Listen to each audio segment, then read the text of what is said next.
When you go looking for strength, it's not like a game. This is what makes a champion. Those quick reactions and the reset. He's done it! Chris Wong is your CBC front Paris Premier champion! What on earth is going on? Will get it for him. And he gets it! Kawano is your champion! We gonna turn up the heat! Not there's the finish! He punches his ticket all the way to Capcom Cup. He hasn't dropped a single game! Absolutely flawless! Round.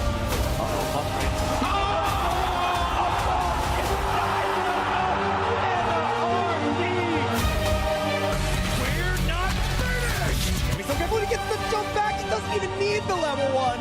What is happening?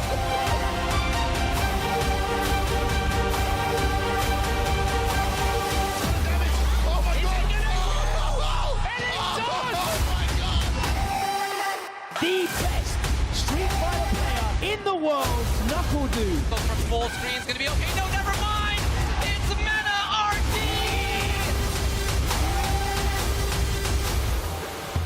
It's all about taking that first step. Welcome back, everybody, to day 2 of the CPT Super Premiere of Japan, the premier region of fighting games in the world. Myself, Ringe, along with James Chen, to bring y'all the action and crown 2 more qualifiers for Capcom Cup. Absolutely, and we've got ourselves quite a tournament here. We've had so many upsets and just all sorts of craziness happened yesterday already, and we are now already down to the top 128, and so this tournament is going to be, you know, the proverbial bloodbath, as we like to talk about. Absolutely. Yeah, slobber knocker to say the least, right? We're going to see name upon name facing each other already in the top 128, because that's how stacked this tournament is. And like you said, James, we're going from 128 players to 1 winner and 2 qualifiers by the end of the day. It is going to be a blood trail left of bodies at the end of this. I mean, these pools are all crazy already, and excuse me while I pull a Cardi B and just look at my phone on broadcast over here. Do it. So, but like... teleprompter broke. Pool F6. This is the one that everybody is talking about right now, because right now, on the winner's side, we have a Tokido versus Noah the Prodigy match. We have Pugera versus Higuchi. We got Problem X versus Mizuha, and Kills You going up against Xiao Hai. This is just on the winner side, because remember, there's also 8 players on the loser side as well, including Imu and DCQ. Zen is there? What the dude? And again, that's just one pool of the top 128, right? Like that 8-side winner side, that could be a top 8 in any premiere, as Logan said on the Twitter's worlds and whatnot. But of course, they are all competing for a prize as well, in addition to that qualifying into Capcom Cup. Of course, we got cash prizes on the line in addition to everything else. So just believe that the top 4 is going to be paid out beyond that. But we're going to see who's actually going to get into that top 4, because, I mean, it could be such a variety of players, right? There's so many players that have that capability, that are up there into the upper echelon of results. I got my picks for grand finals. Okay. I got my picks for grand finals. All right. I'll say, I'll just put it out there right now. I think it's going to be Lashar versus Kakaru in grand finals. Ooh, yeah, that's going to be my Momochi third, I think. Yeah, I know Lashar is one of the players that people have been talking a lot about, obviously moving from Korea to Japan for the Street Fighter League Japan to play over there, and also just to continue to get practice over there. But, you know, also don't forget here that these players, you know, we talked about the top 2 spots, you know, qualifying, obviously, but, you know, there's a little bit of extra monetary incentive going on over here. I mean, even a player like Nephew, who's already qualified, still was playing in the tournament. That's because there is some money to be won. If I'm not mistaken, I think it's $2,000 for first place. Here we are. We got the graphics. Let us know that we are correct indeed. First place, $2,000. Second place, $1,500. Third, $1,000. And then fourth, $700. So yeah, players gonna go home with a nice little chunk of change as well. Those top 2 spots, in addition to the Capcom Cup qualifications. It's gonna be a great day of Street Fighter. Of course, you already know that's how we're gonna get it started. I can't wait to see which first match comes up, because it's like the world is your oyster when it comes to choose. And we're at the mercy of the Japan stream right now. So we have no influence. We got nothing. We're just here to call the matches in English. I do want to say, though, $2,000 $2,000 prize money. It's not a bad chunk of change. You know what you can do with that $2,000? You can get yourself a lot of pagoda egg rolls, man. Most definitely. You'll be able to crush your cravings, to say the least, if you get the $2,000 fueled by pagoda, of course. Time to put the egg rolls in. Yeah, at least, absolutely. you know, I'm hoping so. We need some snacks for the wee hours of the morning that we talked about before. So big ups to Pagoda, always holding us down as we continue to hold them down as well. And we're going to see who crushes their opponents in addition to crushing their cravings today. Man, yeah, I'm just going to have to, like I said, when you guys have a chance, go out there, grab some of those pagoda egg rolls from the supermarket and get yourself a nice little midnight snack, because you guys are going to be here for the long haul. Last night, what did we go up until like 2, 3 a.m. or something like that? Yeah, at least 3. If not, I think we kind of even ended up stretching it to 4 a.m. Yeah, so, and we're West Coast too. East Coast was like waking up and like being able to watch some of these matches. I believe today Top 8 is scheduled to start at 3 a.m. Pacific. So, you know, and usually even if we get to the Top 8 before that, we tend to stick to the schedule, right? So just letting everybody know. And don't forget, things are going to get confusing, because while we're broadcasting this, we are rolling back the clock 1 hour or 2 as well. I so forgot that's the remember night. When we go from 1 a.m. to 2 a.m., it'll jump back to 1 a.m. or something like that. So just keep it locked and loaded, because I forgot about that. So I'm really not sure if Top 8 is 3 a.m. or 2 a.m. now. So just keep it locked and loaded, and we'll find out. We'll most ask definitely. the farmers, right? You know that.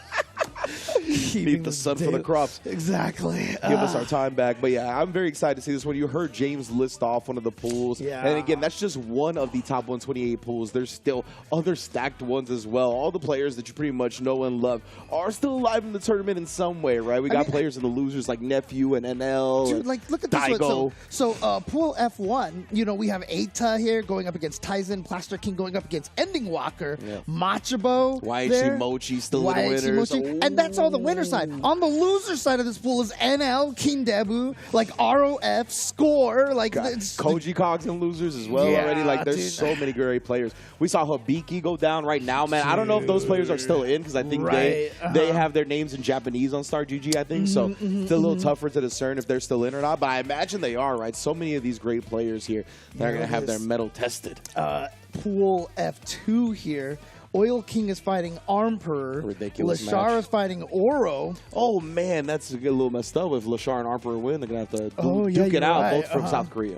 And then Rain Pro, I do not, so again, I can't read Japanese. I apologize to everybody. My hiragana used to be okay, but that was a long time ago. Mochi versus Storm Kubo, and on loser side of the bracket is Nishikin, Hot Dog 29, Daigo, Oniki. These pools are ridiculous. Man, imagine having to run into Hot Dog and losers already, bro. Like, the Bison, Hot Dog, piloting the character, that's a nightmare to run into. And he was top 16 at Singapore as well, so doing really well over there. And then, of course, I mean, Singapore winner Shuto is still on the winner's side over here in Pool F3, along with Kobayashi and, of course, the Zangief terror here. Oh, I want to see him. Dogura and Fudo are on the winner's side of that bracket. Yeah, these are some crazy matches. And on the loser side, JB, Human Bomb is there. So, yeah. I've seen Goichi. He's also in loser side of the bracket. Like, there's, I mean, star-studded event as we expect from Japan.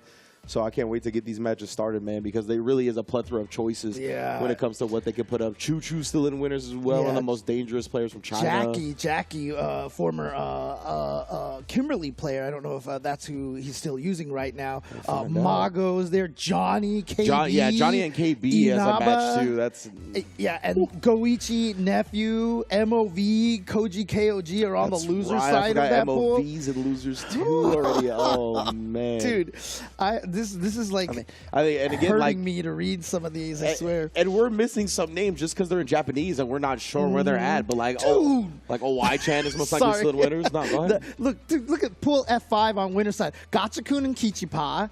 Kazunoko versus Mr. Crimson, Nemo versus Hikaru, and Daikoku versus Aqua. Yeah, I would say that's like the second most stacked after that Shao High pool. And then in the loser side, Samurai has to go up against Suleiman from EU. Yeah. And Chris Wong is there as well. Oh Jazzy my. is there. Dude, this is... I forgot about Chris Wong, bro. Oh, Dude, man. this is absolutely... And we talked about F6 already. That was the crazy Shanghai pool. Exactly, in, right. In F7, we've got Kosaku going up against Torameshi. Torameshi still Uryo winners, versus too. Mao. Momochi. Man. Kakeru are... Oh, wow. If Momochi and Kakeru win, they have to fight each other.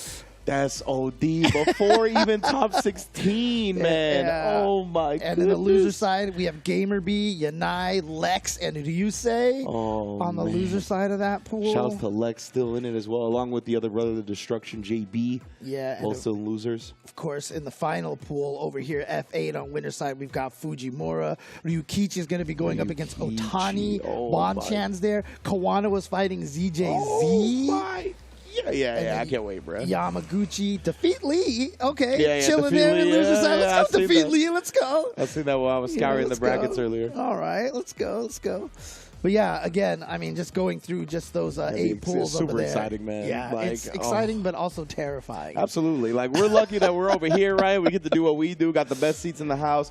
Get to call the action because, yeah, being in that Shark Tank just with so many killers would be, I mean, a nightmare for sure. But that's what's dope about these players, right? A lot of them thrive under those circumstances. Oh, yeah. That's why they do this, right? They want to get the strongest warriors and battle out and make sure they're able to level up. So no other place better to do it than Japan, honestly, a lot of the time. So I'm glad to see people making the trip, like you said, the qualified participants as well, like the nephews and whatnot, still going out there just because they know that they could get some of the best practice they're going to get in anticipation for Capcom Cup. Yeah, I mean, honestly, how can you get better practice than actually playing in the tournament, being in the tournament environment, you know, because a lot of people who don't travel to these tournaments, you know, these offline tournaments, don't realize all of the weird, like, I guess, I mean, the original definition of metagame, I guess, the game outside the game, about making sure you get your sleep, eating well, you know, just making sure you wake up on the right side of the bed, you know, and things like that. It's a tough grind out here.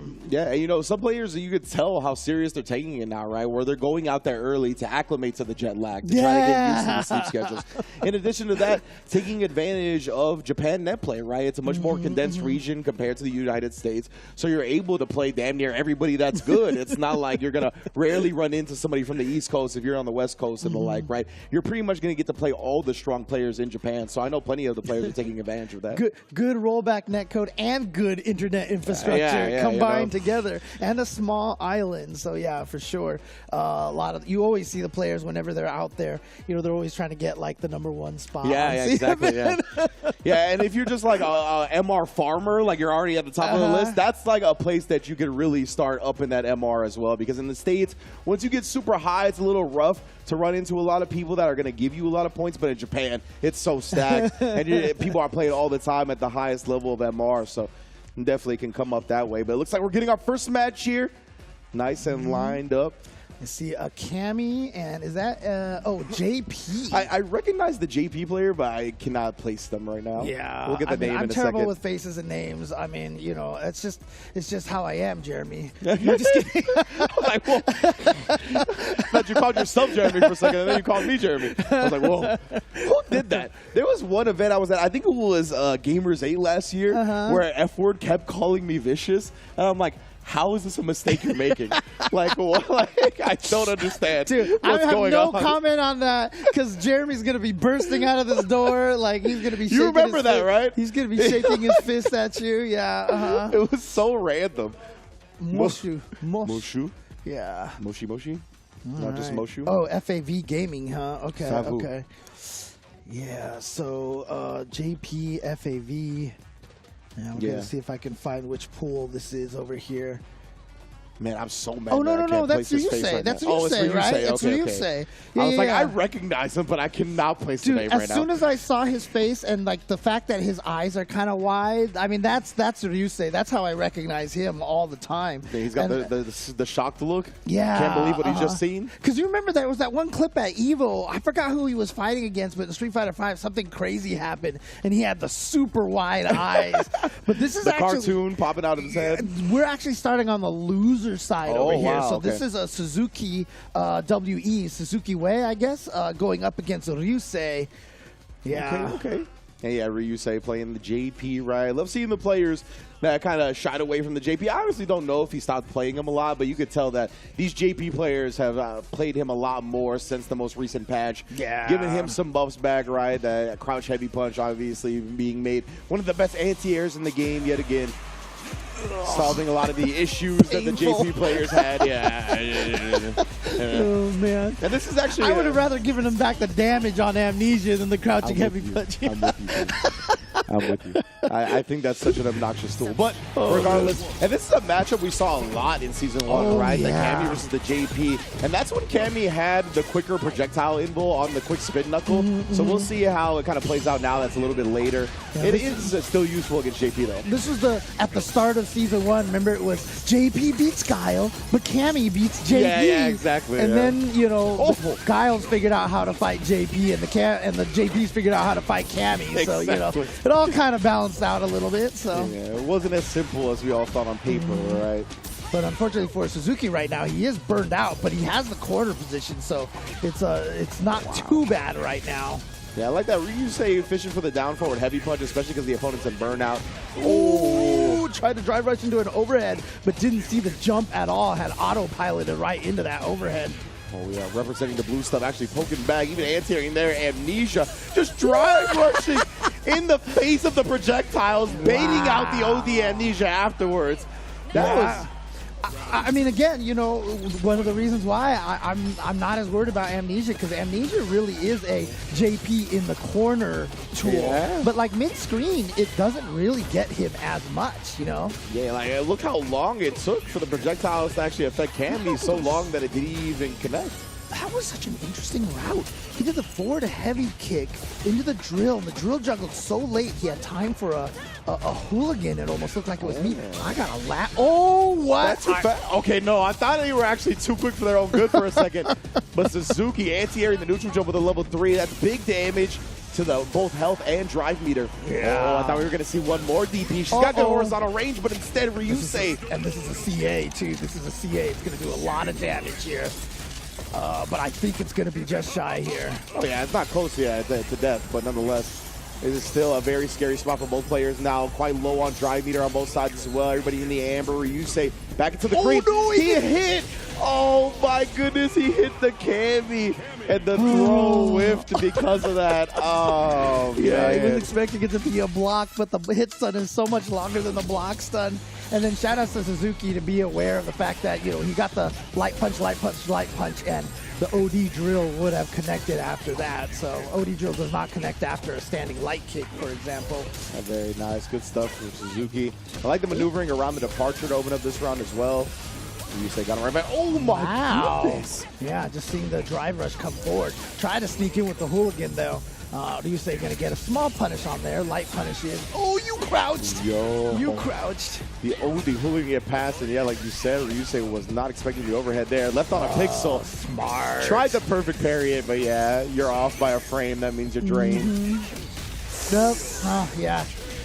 When you're burned out like that, you got to be careful with your buttons. Yeah, swinging like that is dangerous. Hazardous play. Oh, nice whip punish right there. Indeed. That's sword normal, as you always like to call that right there. That 2B. Wow, that was late. Yeah, definitely hit one of the last active frames of Amnesia right there. But Suzuki Way not really being deterred whatsoever. Gonna get that corner carry again, and then causing him to stand up with the condition with the overhead last hooligan. Yep. So good from Suzuki, cycling through the options. I like seeing him use that hooligan because there's a lot of Cammies that really just kind of ignore that as a tool, you know? Yeah. It is risky, I will admit. Oh no, you're stunned. Okay. Now, Ryusei doesn't have too much resources to make this count heavily, right? But nonetheless, you have the corner position now. You did get some damage in. Nice tech.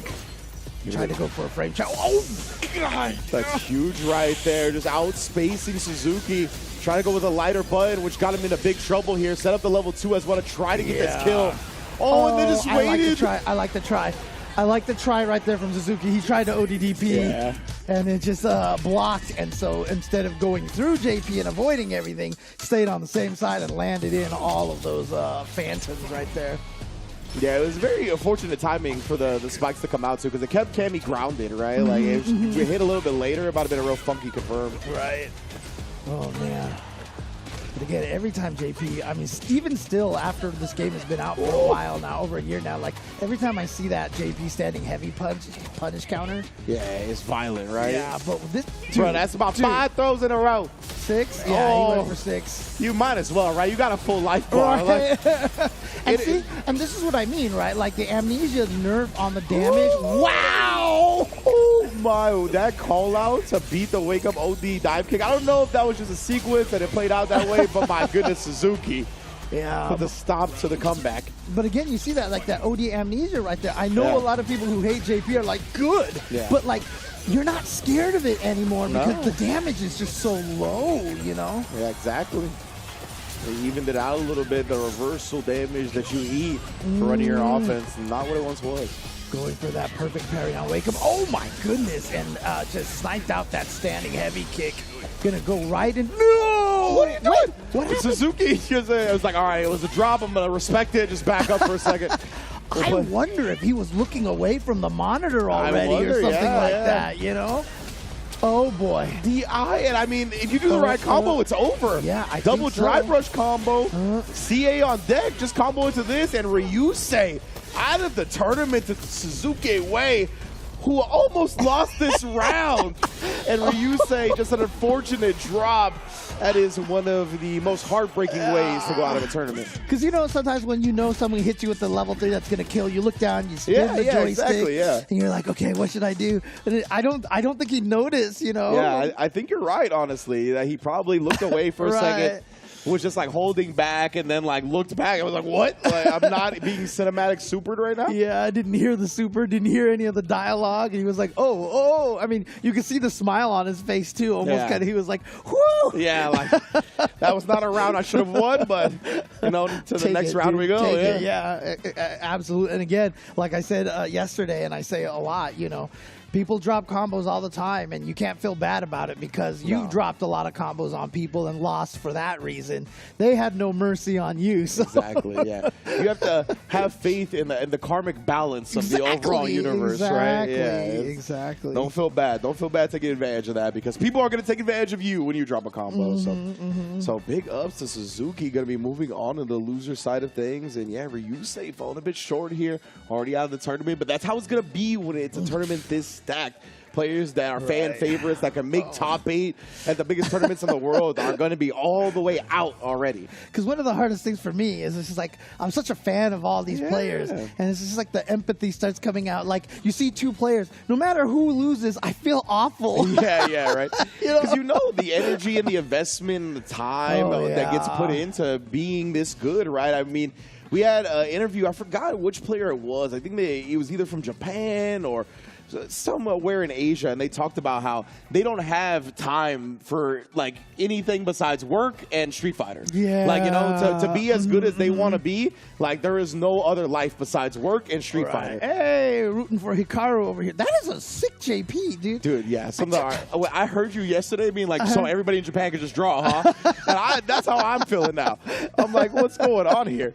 Everybody's an artist. The funniest one is like, I still remember there was one time Daigo tried to draw Ryu, and I was like, okay, not everybody can draw. Yeah, definitely not. I got no faith in the drawing skills of Daigo. I'm sorry. Man, adept with his hands, you know what I mean? He's got some execution. The drawing side of things, I'm not sure. There, look at that. All right. Got more audience members over there. Yeah. All right, so we're going up. I assume we're going to stay in the loser side of things to begin this. That's how I'm assuming that Japan is going to roll with it to be kind of warm us up for the Super Premiere, right? Get us ready for those stacked matches that we're going to see in winners. And I mean, there's some barn burners and losers bracket as well. So very excited to see how it all plays out, which match is going to come up. And again, this is for 2 qualified. Only 2 players here get to make it out to Capcom Cup. And we got Wabi, Ichi, and Soncho. I like it. Soncho, I mean, honestly, that sounds like a Korean player, but, you know, just by the name we're going to find out. Yeah, it definitely seems that way. So well, let's see. Are we getting another JP? Oh, no. They backed out. Okay. Oh, but it looks like it. Locking into it. Okay. So it looks like JP versus Soncho.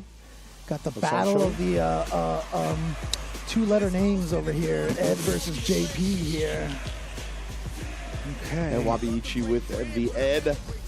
Very prominent characters for sure. Oh, the modern Ed as well, a Tachikawa disciple. Ooh, okay, all right. Purple City, stand up. Oh, no, Soncho, okay. still from Japan. Yeah. Okay. I was with you, though. I get what you were putting down. Maybe if it was like S-E-O-N, maybe that would have been more like it. Set up shop with the departure already. I'm kind of interested to see how Ed navigates around this. Oh, yeah, but from that range, you cannot put out departure freely at all. And that's going to be one of the tough things about this matchup, right? I mean, not only can he just DP right through there, oh yeah, burned out, but you know, the range that he has is going to, a lot of times where you could just raw plant a departure against other characters, not going to work against Ed. And of course, he's got the modern uppercuts too. So yeah, that was so sick. He hit the modern uppercut high enough to get the Psycho Blitz follow-up after.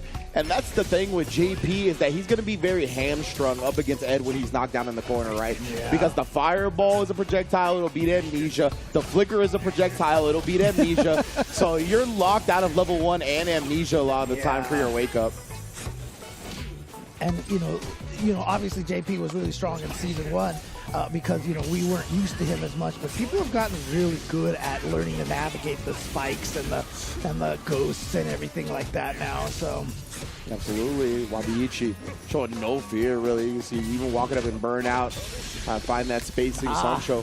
But remember, it was always said that burnout is basically a win condition for JP because of that level 2. Precisely, and he's still burnt out here. He's not going to go for the stun, just takes the grab. It's a little bit more damage, but I'm not sure what happened, if the Ghost whiffed or what. That was a punish. Okay, so he's saving it for the kill combo, the level 3 for the... Oh, okay.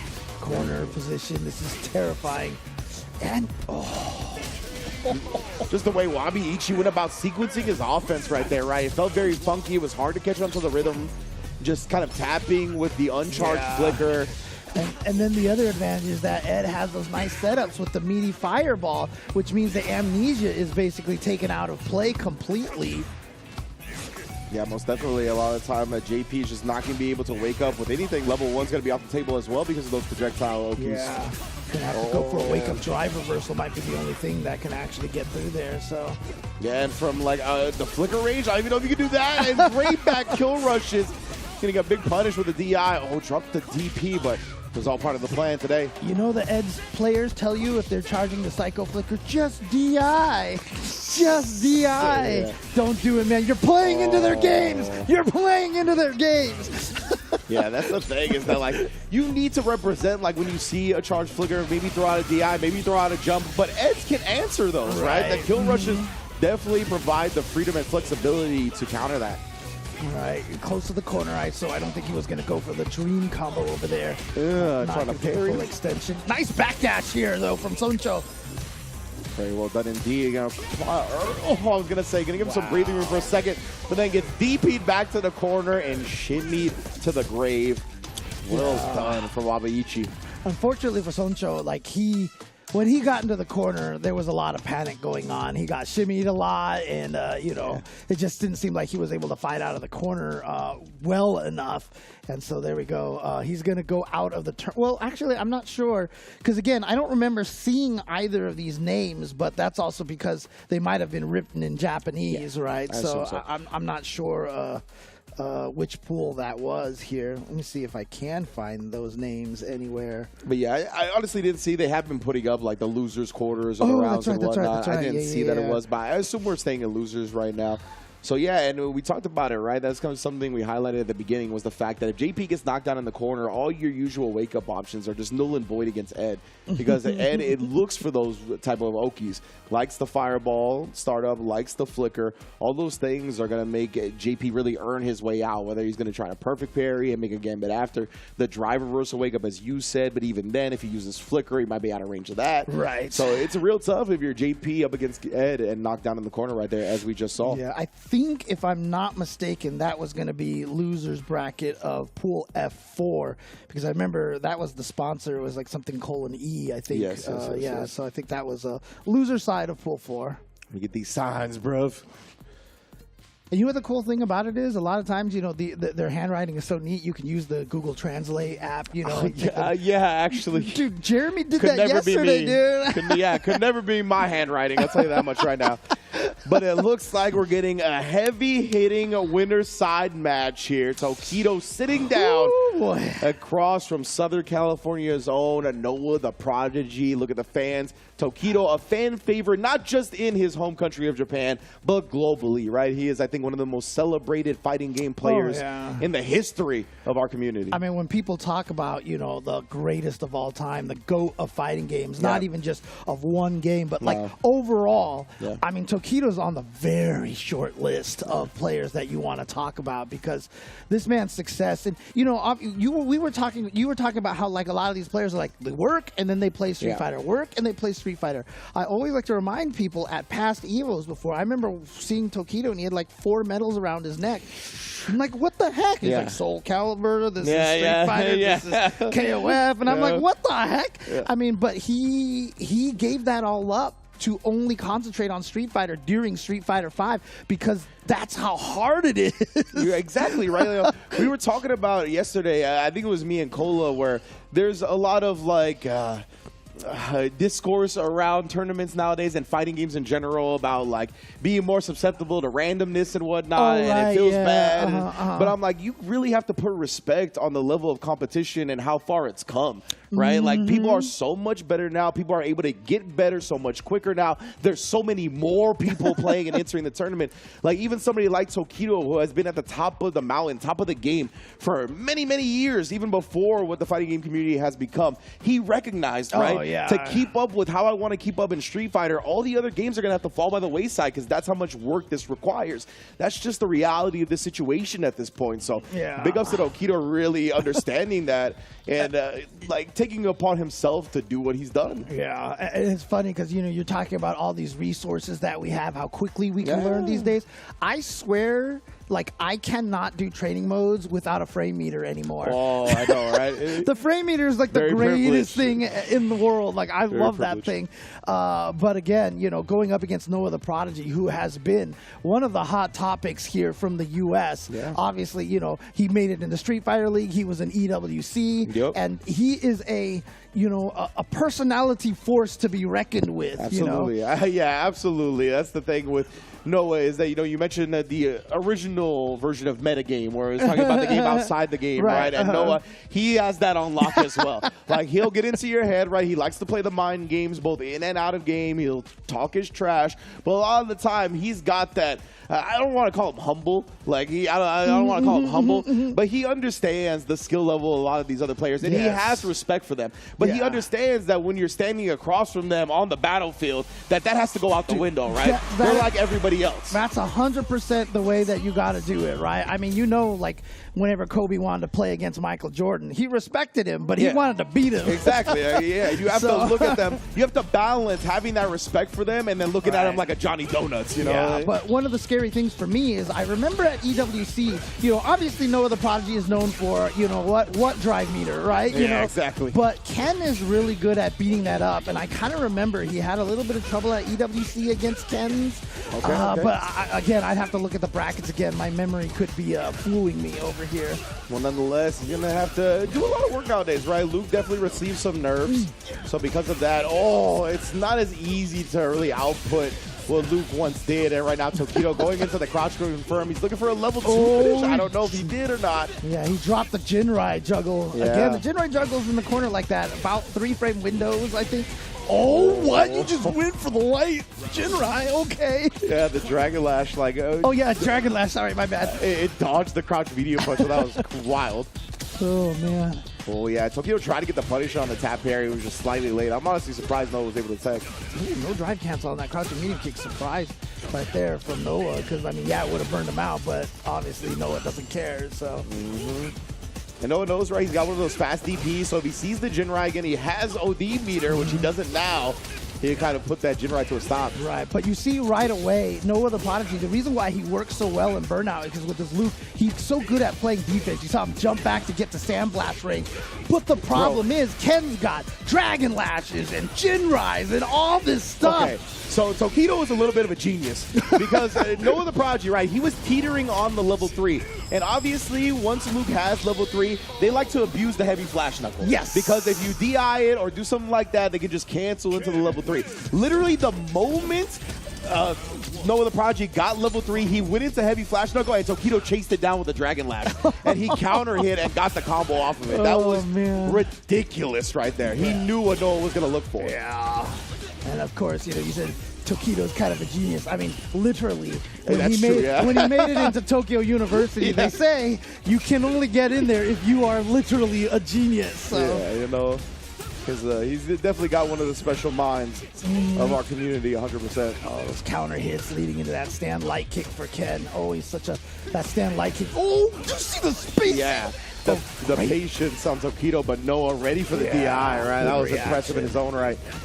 Here we go. You're in the corner now, and yeah, you don't have any of that meter left. And so, like I said, Ken is he's really good at blowing up people in Burnout, especially because of those Jinrais out there. They can just attack you. The light one is 0 on block. So Ken's are willing to just go in there and go for like a 4-frame trade afterwards and stay in your face, And Ken is some of the best corner carry in the game, right? So if he hits you, he's taking you to the corner, and then you're going to have to guess or just get DI'd if you got nothing in your pocket. That was a beautiful, perfect parry for Noah. Speaking of corner carry and getting to the corner, Noah has the corner position right now. He drops the combo. Oh, that's a hard breaker right there. Just Nerves.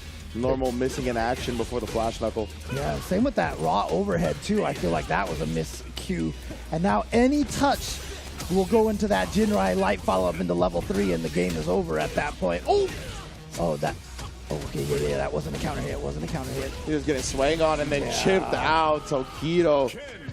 Clinical right there.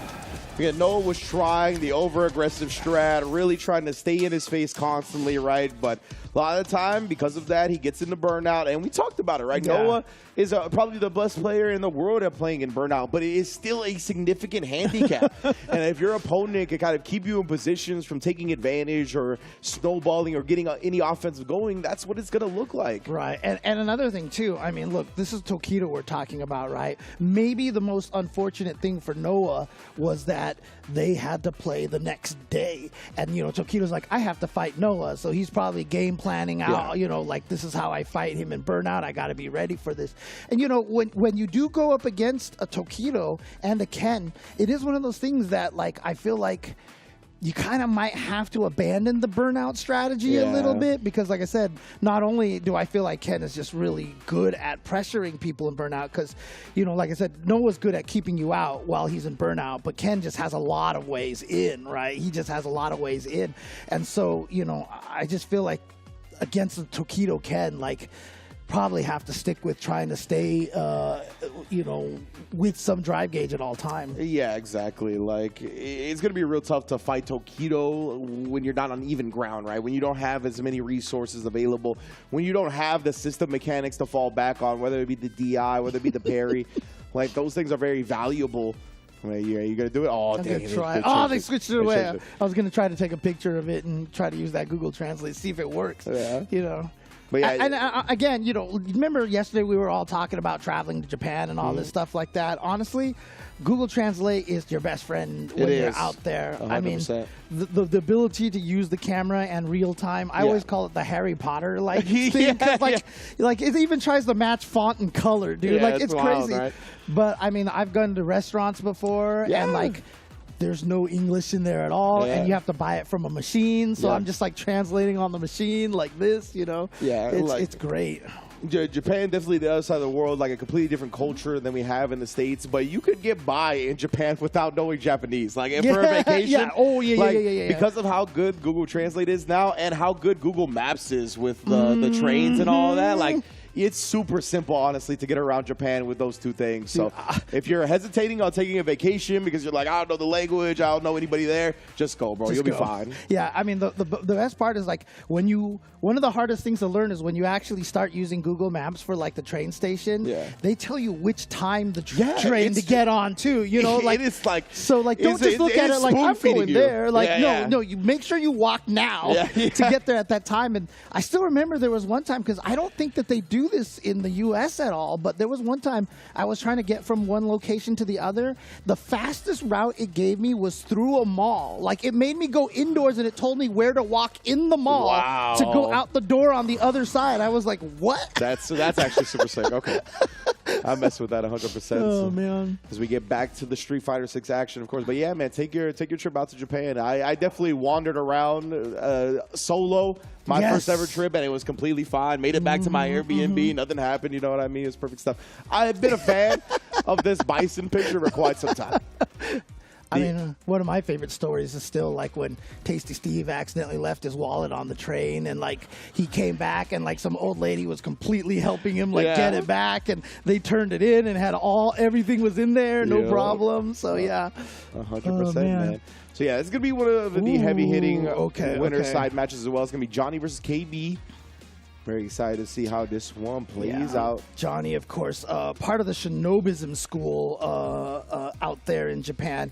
I still remember one of his first trips to the U.S. He got all the way to second place, and in Street Fighter V. And who did he lose to? Master Momochi. No, you know, that's just how it be. What are you gonna do? Yeah. What are you gonna do? And of course, KB, formerly known as Bombabon, if any of you are familiar with that tag. Oh, okay. So he's been around for a hot minute as well. Switched up the tag a little bit for SFL, for Street Fighter. I think wanted to give it a more mass appeal, you feel me? Okay.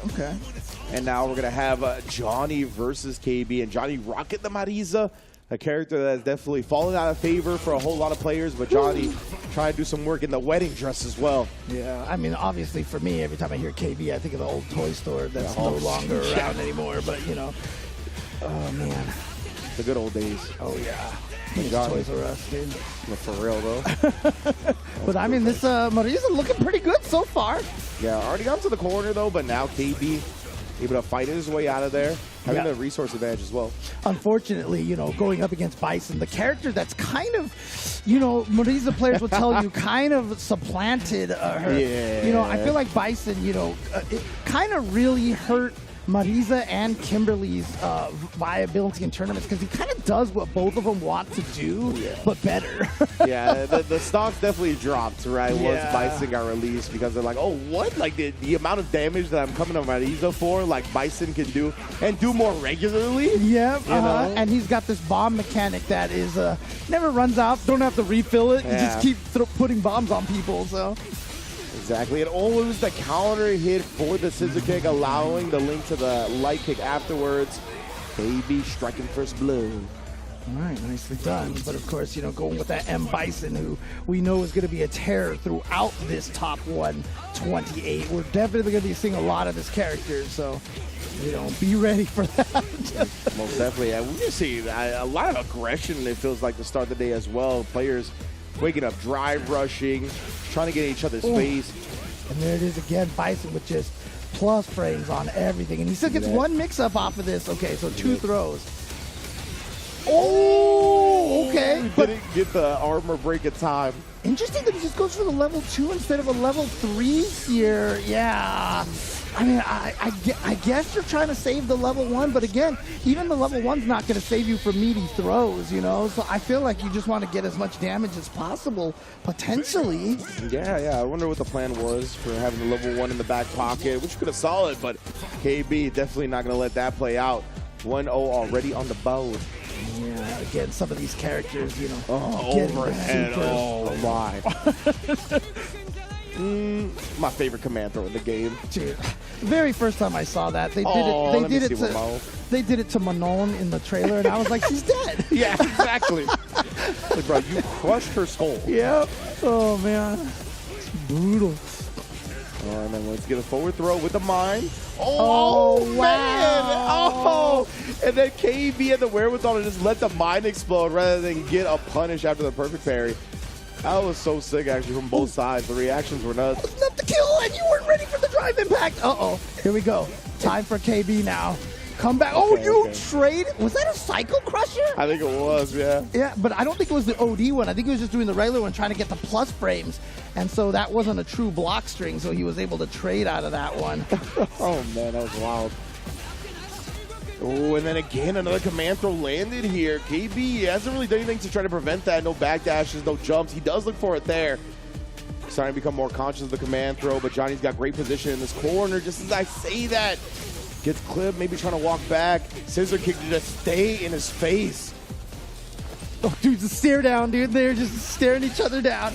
You saw Johnny went for the parry. KB actually went for the button, which was kind of the right read from Johnny, but doesn't matter. Didn't get the perfect parry, but still gonna land this level 3 here and tie it up 1-1.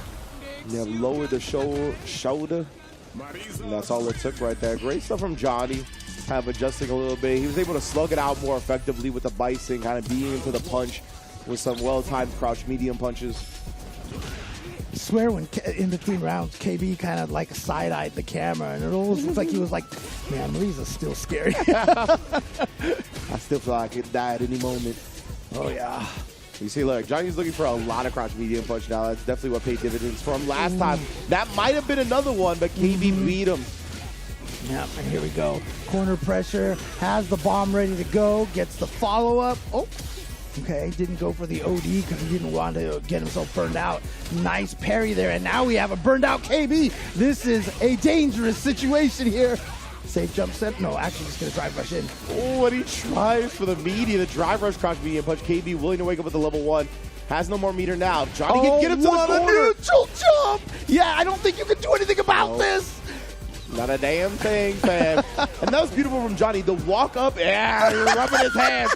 He was like, all right. He's trying so hard not to smile, dude. He was like, no, okay, not done yet. Don't touch the money yet, dude, until the bet is over. But really, to get into that position was super smart because he walked forward and then neutral jump, baiting out the fears from Bison. Like, that was super clean. I mean, honestly, neutral jump is one of the best tools against Bison because it blows up scissor kicks and stuff. You just have to be careful because if the Bisons are aware of that, they will hell attack you out of the sky. 100%. And you could, I mean, you eat 5K plus damage if they have level 3 off the hell attack, you know, so. Oh, man. Can be a very wary decision for sure. Maybe trying to punish a scissor kick or a stand medium kick. Oh, man, I still can't believe they gave Bison a sweep. I know, yeah. The privileged sweep. Exactly. For a character named Bison, you can't buffalo like that, right? I mean, come on, dude. Holy smokes, James. You almost got me to curse on CPT broadcast.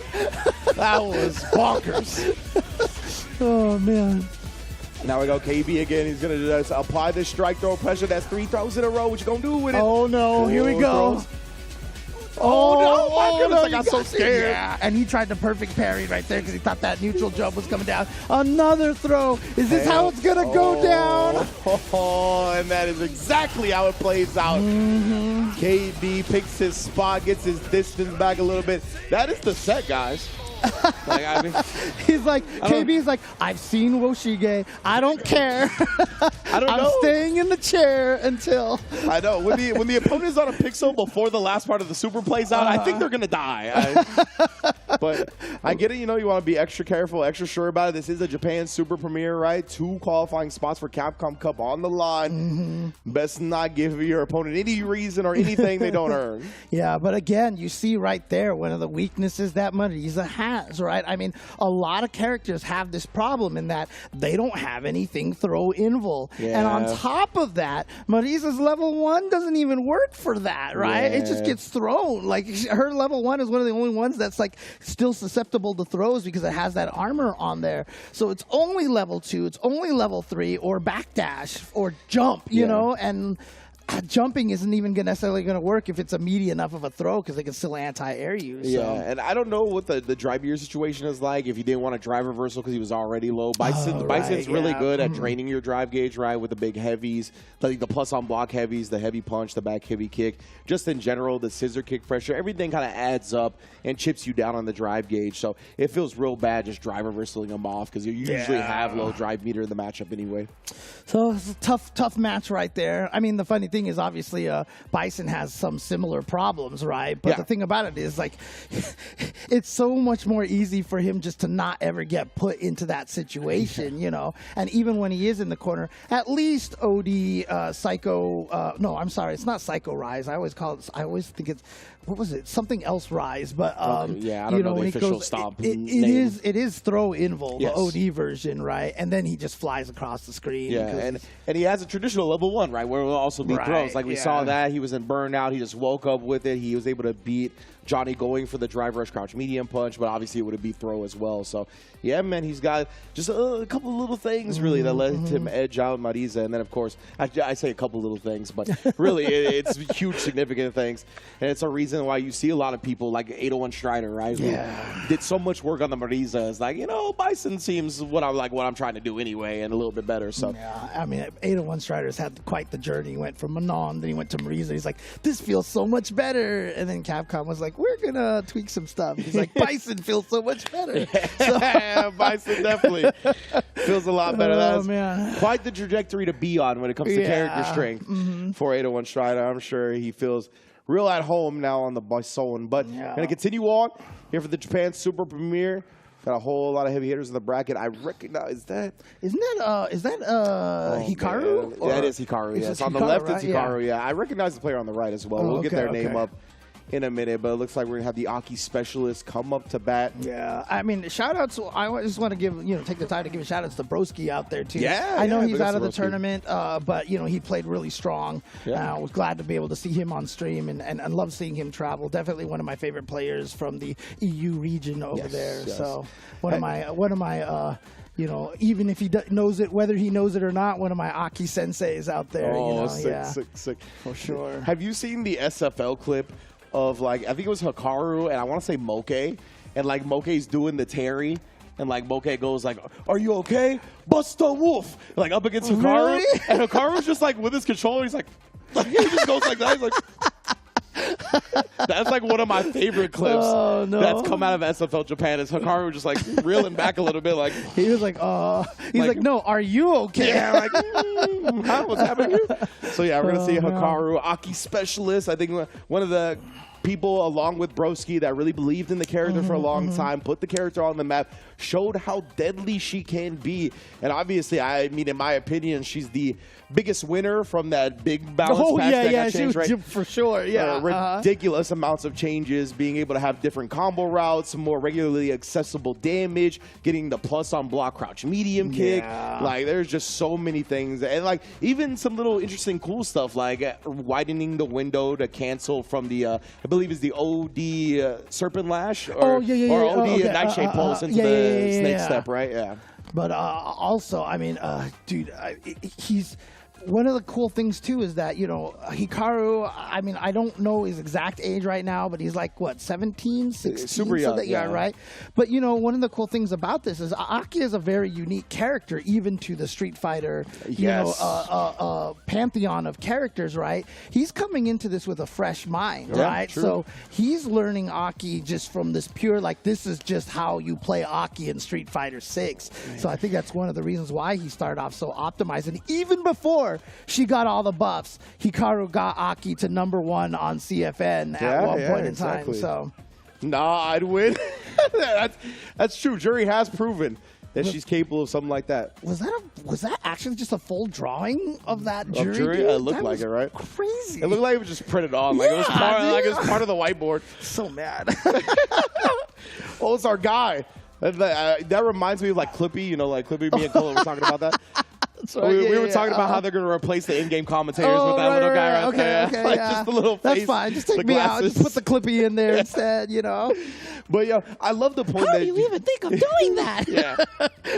Just coming up during your matches. But I love the fact that you brought up how Hikaru is a new kid on the block and he's playing a new character to the series, right? I didn't think about that and kind of the parallels that we've seen with new players mastering new characters kind of before anybody else. Because you could say the same thing for Ending Walker in 5, right? Yeah. Ed was a brand new character, Ending Walker brand new to fighting games and whatnot, and he was really the person that excelled with that character more than anybody else. So that's a cool little parallel to draw. Yeah. Definitely got to look out for that more. Yeah, it's really interesting because, the history that you come in here to play these fighting games, I mean, honestly, you know, like looking around the FGC verse right now, there is a lot of legacy warriors out there kind of frustrated with yes. current iterations out there. For sure. And, you know, I mean, one of the biggest advantages, honestly, of being a Street Fighter player is that none of our game, I mean, even within the same series, Alpha 1, Alpha 2, and Alpha 3, you cannot have 3 more different games, like, within one series, right? Yes, absolutely. And, you know, we go to Third Strike, and it's like, hey, where did all my characters go? You know, like, like, what? I can't cancel Shoto Sweep? What? You know, like, we're so used to the changes out here, you know. And yeah, you know, it's funny that you like bring up the you can't cancel the Shoto Sweep and whatnot. There's been like massive changes that like are very normal now, but at the time, right, like the sweep. Remember when it didn't take meter for DPs to be invincible? Like again, these are massive changes. Don't even remind me. I just want to say, as a filthy 09er learning about fighting games, I was like, why are these moves invincible for free? I was like, what is the deal? And then they changed it to where they all cost meter now. Bring and I'm like, back Invul DPs. Bring back Invul DPs. Nope.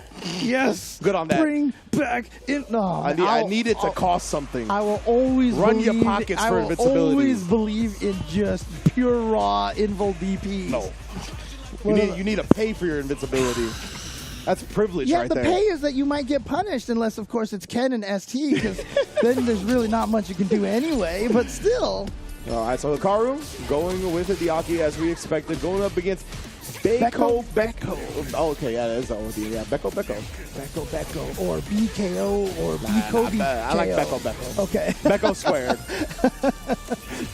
Yeah, I feel like we saw this matchup yesterday as well. I can't remember now. I think it was Broski. Wasn't he playing against a JP? I don't remember now, but you might be correct. You might be correct for sure. Oh, the old full fade getting in there. Super plus on this here. Yeah, there you go. Has enough chance to get the slither step over there. You know, one of the most impressive things to me about Hikaru Zaki is his processing speed. Like the ability to recognize his scrambles and moments and really utilize all the strange tools in her kit to great effectiveness, I think, is really what separates him. Yeah, that's going to be dead right here. And of course, his Fireball Driver's game is really good, as Aki's is really good. So when he utilizes that, best believe it's going to be tough to defend against. Yeah, dude, I can't lie. Dude, like, seriously, Aki is like one of my favorite new characters to come along in such a long time. I think she's so cool. No, she definitely is. Super sick character. Putting the puddle down as well. We haven't seen the projectile invul dive yet. That might rear its head later in the JP matchup. Yeah. Venomous Fang, I think it is. And nice parry. That guy, Hikaru, so much drive meter back, actually. Because he perfect parry the first time, then held the parry, but still gets checked here. Yeah, now this is a problem situation because he's down to just 2 over here. Ooh, what a throw escape. Yeah. Beko recognized Hikaru holding it from last time, right? Tried to teleport in. That was really good premature ending from Hikaru, but burnt out regardless, having to deal with this level 2 pressure. Wow, look at that blocks. Got it all. Oh, man, all the way through to the target combo low ender as well. Hikaru, the defense. Oh, man. Just a wall right there, and then the overhead. Man, that is a demoralizing loss for Beko, dude, the blocking that entire sequence over there, dude. I mean, he thinks he's Goichi here or something, you know. His defense blocked all of that, then just got the jumping cross-up. Yeah, and now, so that gives Hikaru game number 1. Yeah, super impressive start for Hikaru, and yep, that crouch strong still remains one of the best drivers check tools in the game. Which is why, you know, you've seen Hikaru do the drive rush into the light serpent lash, right? There's a lot of that, because special moves do not carry any momentum. It literally just cancels a drive rush, so you try to bait people into the check and punish them. So you see the Bison's drive rush, light scissor kick and stuff. Yeah, I like to call it the E-break, right? Those moves that will give you that kind of stop your momentum. Yeah. Yeah, definitely one of the things that has evolved from the drive rush meta. Right now, though, Beko, he's like, got a life lead. He's pretty even, honestly, at this point. And with the poise down, Hikaru might steal that life advantage. Oh, he couldn't get close enough to throw. I mean, he might have been close enough. I know they made the throw box bigger on the parry, but he might have just tried to walk a little too far. And there it was, the drive rush into the light lash. Yeah. Ooh, I like the neutral jump against the cool fade as well. And Hikaru's burnt out. Ooh, no level 1 behind it. I don't know if you combo to level 1. I can't remember. He's got to see if he can get to a level 2 right now. Yeah, that's what he's trying to go for. There it is. He's got the level 2. You know that's what he was just trying to get because, like I said, kind of a win condition, but couldn't do anything out with it because Hikaru just jumped in the air, got hit, and there was no juggles out of that. Indeed. Hikaru ready for Beko to land and try to do something, counter hit there, and then baits out the drive reversal. Easy punish for Hikaru to start this round. Here we go, corner position here, corner pressure, yep. And get the Toxic Blossom right there. Follow up, but then here we go, the back throw into the spike. The Plaster setup, gang. It's a little bit of extra damage on the throw, but besides that comes up empty as Hikaru hard cars out his attempt with a backdash. And we're going all the way through to the level 3 into the kill combo. Hikaru looking super strong on this Aki. There's the already. And dead right there. Again, also love a lot of the iconography that Hikaru, I'm sorry, not Hikaru, Aki has. They are one and the same at this point. Yeah, and it doesn't help that you can't spell Hikaru without Aki, right? I mean, so, you know. That was big brain, actually. That was big brain. A little snake. You see the little snake? Yeah, okay, so that was definitely snake. a Hikaru Aki It's side. a Okay, snake.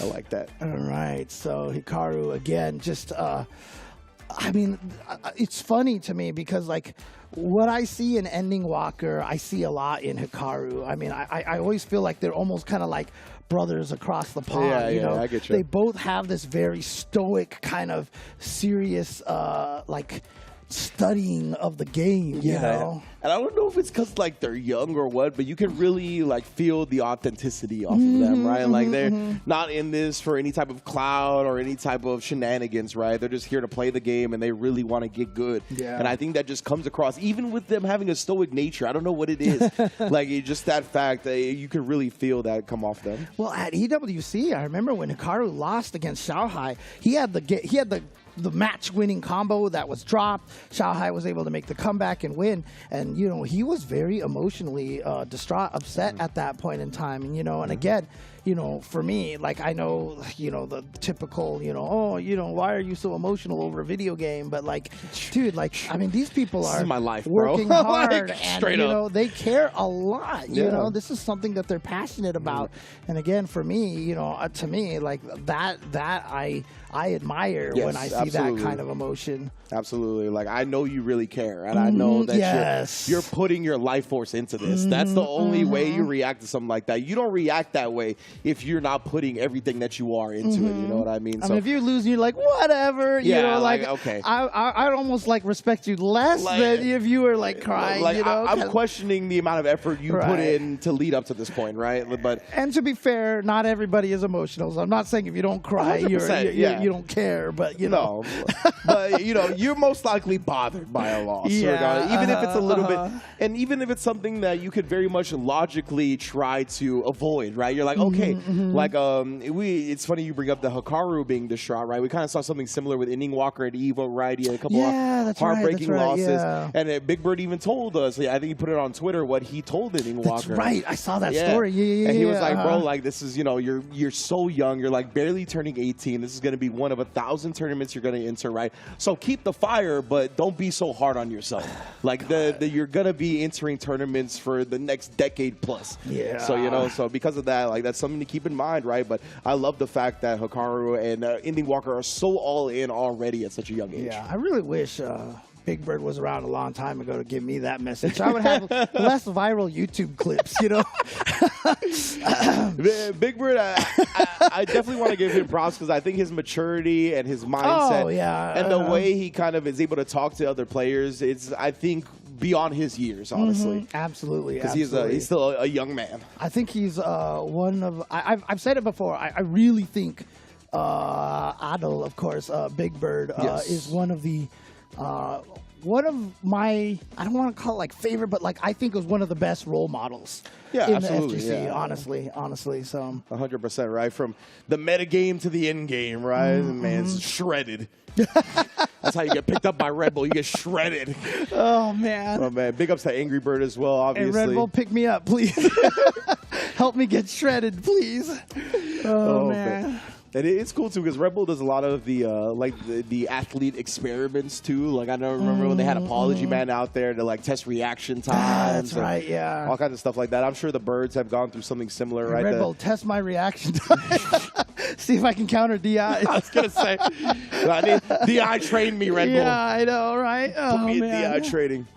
And you gotta do like, I forgot who it was on the Say Jam Slam that did the thing where like while they were playing other games, they set up some system where like they just like the DI sound would happen, and while they were playing other games, they would go like they were like DI when the sound would happen, even if they're playing like Deadlock or some not a fighting game at all. Dude, someone we need to get you on that game plan, bro. Someone actually told me they turned it into their like phone message, like the DI sound, like into their text message or something like that. So that way, every time they hear it, they're just like, oh, like they react. And so, yeah, I was just, dude, I got a lot of genius advice, dude. I got a lot of genius advice out there, which is awesome. I like that. You gotta ingrain the sound into your DNA, you know, get those reactions top notch. Said, no, what I'm gonna do is I'm gonna get like one of those, you know, espionage, you know, the sneaking games, right? Okay. Instead of the when someone spots you, it's just gonna be the drive impact sound, you know, so it'll just freak me out instead. So mod it into the Metal Gear Solid games. Exactly. Like, oh, yeah. Anytime a little soldier pops, you're like, oh, great, a DI, you're back, brother. Oh man, I'm excited to see the way the rest of this Japan Super Premiere plays out. Of course, we've already gotten to see some heavy hitting matchups, and there's so many more that are honestly still ready to come. So excited to see this next one. We're getting all the way down to the final two. This is this tournament ends tonight. Yes, exactly. So like I said, thank you guys for coming in and sticking with us for the long haul over here to watch some amazing Street Fighter. Shout outs to you guys. Let everybody else know on social media as well. Let's get them all in here. Whether you're watching here on this stream or if you're watching on Punk stream or Say Jam stream or you know all the people out there restreaming this, thank you for tuning in and watching some amazing Street Fighter. Shoutouts to Punk being at the world's greatest gamer competition right now. That's right. That's right. Yeah. Yeah, Ludwig's Invitational. So I know he's gonna be doing us proud. A very talented gamer, even beyond the fighting game. So love seeing that representation for our community as well. Because, you know, Void, he's kind of adjacent, right? Smash God. Oh, right, yeah, definitely, yeah. I think he won the first one. When That's he right, was that's right. Indeed, the ultimate gamer. So we already got a good track record coming from fighting games and Smash and whatnot. I mean, honestly, like, fighting games... I mean, I know. Look, I'm gonna say this, and everyone's sounds like you got a hot take. Everyone's gonna get mad at me. There's a reason why I keep saying I think fighting games are one of the hardest genres to really. I mean, I'm not talking about become a professional at, become top level, because every game is hard at that. Sure. But like, man, like when you play fighting games, there's so much inward reflection, you know, that you have to have. 100%. Like, I mean, a lot of people that I try to help teach fighting games, they're like, you know, because of your advice, like, whenever I lose, I have to be like, it's my fault. Yeah. It's my fault, Nothing you know? else to blame, you know what I mean? And you can't put it on the game. That's Akutagawa. Oh, I'm excited for this one as well. I mean, but to build upon your point, yeah, you can't just like blame it on the game all the time. Yeah. Like because that really stunts your growth as a person, as a player, right? So because of that, you kind of really do have to reflect a lot of the time. And I'm so excited to see this. So Akutagawa, my nickname for him is the Noah Prodigy of Manon players. Oh, okay. Because this guy doesn't care about drive gauge either. Because he's like, you know what? I have no defense even with the drive gauge. Yeah, who cares? So I'm just going to go crazy. And so, yeah, he likes to go for the drive rush cancels and such just to get in your face and not scared to burn himself out with Manon. But we'll see if that's a smart strategy against Rashid, who obviously is super scary when you're burned out. All right, let's get it popping here. Akutagawa on the right with the Manon, Plaster King. Up here on the left with Rashid. Okay, Plaster King. Gotcha. Oh, yep, reaching. Already, yeah. Got taught a quick lesson to start this off in the driver.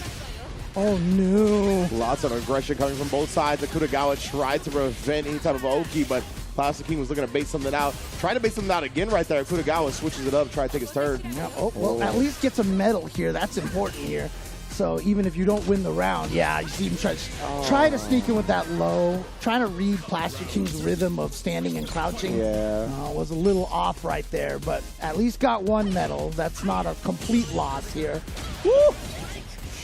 Man. That's rough. And then there's the crotch medium kick of Akutagawa, maybe trying to hold up, maybe trying to backdash. Safe jump setup, empty low. Okay, there's one drive cancel right there. Again, nice tech. Trying to fight his way out of there. And the neutral jump. Man. We'll be able to get out of the corner with the wake up super. Oh my goodness, for Plaster King showing no fear. Lets the fierce rock into the level 2 and all the way into the kill. My goodness. He just woke up with crouching everybody. Yeah, Just like, whatever. Whatever. Let it swing, bruh. I'm not scared. Yeah, this is brutal for Akutagawa right now. Haven't really had a chance to get anything started. And every time, he even tried to use a different timing on that button. The heavy kick versus the standing medium kick. He was trying to, you know, shake up the timing, and we still got a perfect parry from Plaster King. Yeah, I'm glad Akutagawa is using the crouch medium kick a little bit more now. It's a good harassment tool from Manon. But yeah, those stand heavy kicks have been getting decimated, either by neutral jump, either by parry. Oh, here we go. And now going to get to 3 medals here in the first round, which is good. So if he can get this round and have 3 medals, that is a good start for Akutagawa. Plaster King all the time in the corner over here. Bro, these elephants beginning to show. Up close and personal. It's constantly been on the side. There we go. Burn himself out here, but that's 4 medals now. That's huge, and you just need a crotch medium kick or 2 now, right? So you don't gotta look for the gusto, but Plaster King does. And now you're burned out. You're going to take so much chip damage from this, and now you're going to take... Never mind. He was waiting for the gap. That was good stuff. That was a good choice to go with the level 2, right? It actually does reach higher than the level 1, so at Comp Plaster King trying to jump out. Really good choice from Akutagawa. Yeah, and sitting on 4 medals now here on round number 2. So this is a really kind of a scary situation, but I mean, honestly, Akutagawa has not landed a command throw yet on Plaster King, if I'm not mistaken. Yeah, there was a punish one, but that was about it. Oh, that's right, yeah. Well, never mind, there's one. Ow! Okay. 5 bars now. Yeah. You're going to get the cinematic command throw if you hit it now. Okay, gets the knockdown. What does he go for? Just a regular throw. Smart. Got to use that option every once in a while. Can't be punished as easily. Should be able to kill here with the power-up. No, not enough. Oh, wow, I'm a little surprised. Yeah, even with the 5 medals on deck. That's okay. Yeah, that crouch medium kick goes very, very far. It's not like cancelable. She can't just drive rush after like a lot of characters, but the range on it really makes up for the lack that he can't do that. I think it's the 3rd longest crouching medium kick in the game. Or 2nd, maybe, after Zangief, I believe. Okay. Yeah. But obviously, those 2 can't be canceled, and that's why they can reach so far. Bro, already up to 4 medals here. Yeah, and burning himself out again right away. Like I said, he uses his resources with Manon. He knows that's kind of what he has to do. Oh, he got baited by the shimmy. We'll see his plastic kick. He's just able to jump out, actually. That's so crucial. Oh, but here we go. Oh, didn't quite have enough left to set. Now he can set up the SR. There it is. You gotta watch out not to get too close and get command grabbed over here. That's true, yeah. Manon just blocking it out, though. Got harassed with the overheads, but it wasn't at that timing or spacing to where the overhead combos into the level 2, so didn't eat too much damage for it. Yeah, you saw Akutagawa with the drive rush canceled into standing light punch. And, you know, Plaster King, I think, was scared of the command throw, so he just got counter hit. And you see right there, almost burning himself out right away there. 2 drive rush cancels right in a row. And yeah, you see Akutagawa even patient defensively, right? Not trying to go for a desperation command parry or anything. Ouch! Oh, I thought he was going to command grab. I thought, oh, but you know what? That's going to do it right there. The level 2 with the pirouette kick at the end. Akutagawa 2-1 over Plaster King. And I mean, crazy because like that first game, he couldn't do anything. Like, he couldn't get anything started. He was just, like, stuck in the corner. But, again, the best players out there, even if they get beat up, they're still building information. Yep. Losses are information, you know, and the best players out there will make the adjustments and understand what your tendencies are. And even on losses like that. Yeah, I'm very impressed. The way Akutagawa kind of turned the whole match around right there, 100%. Rashid was looking strong for him in the beginning, but really at the end of the day, like you said, not afraid to go into burnout. And what really impressed me the most was the fact that it wasn't just ending up in burnout because of the aggression, right? A lot of the times defensively, he had gotten put into the low burnout because of that aggression. And then defensively, he just chose to block it out. Like there was no attempt at a drive reversal to get him off. He's like, I'll burn out on my own terms. I'll do drive reversal. Or like a parry, right? Like when he got really low, I'll try to time this parry to get the perfect parry and turn it around. He was like, I'll just block it out, bro. Like I'll just let your sequence in, and I have a lot of confidence in going back to neutral and playing it out. Yeah. So I really mean, sometimes, I mean, if you have that kind of confidence in your own defense, I mean, you know what? That can get you far in games like this, you know, honestly. And I would go as far as to say it's a necessity when playing a character like that, like a Manon or a Dhalsim or these characters that aren't as good defensively as a lot of the other characters. You need that extreme confidence. And, you know, one of the best players defensively in the world is stepping up right now, right? Monsieur Crimson, a.k.a. Mr. Crimson, one of the best players at cycling through his defensive options, showing you different looks constantly, not ever falling into a flow chart, and going up against Chris Wong, bro. So wild match here. But, you know, I know it's, I believe now it's been about half a year because Monsieur Crimson, Mr. Crimson missed Evo for the birth of his child. So again, congrats again. You know, again, like I said, that was about, you know, half a year ago, a little less than half a year ago. But, you know, that is definitely a wonderful time in your life. You know, getting to experience a lot of fun new things, you know. Yeah, exactly. The world gets turned upside down, and you get a new motivation as well, right? Yeah. Like for your stuff like this. The diaper buff, right? Yeah. You got to pay for those diapers somehow, man. Those things are expensive, man. 100%. All that stuff adds up quite a bit, right? So you always hear it. You always hear the new parents.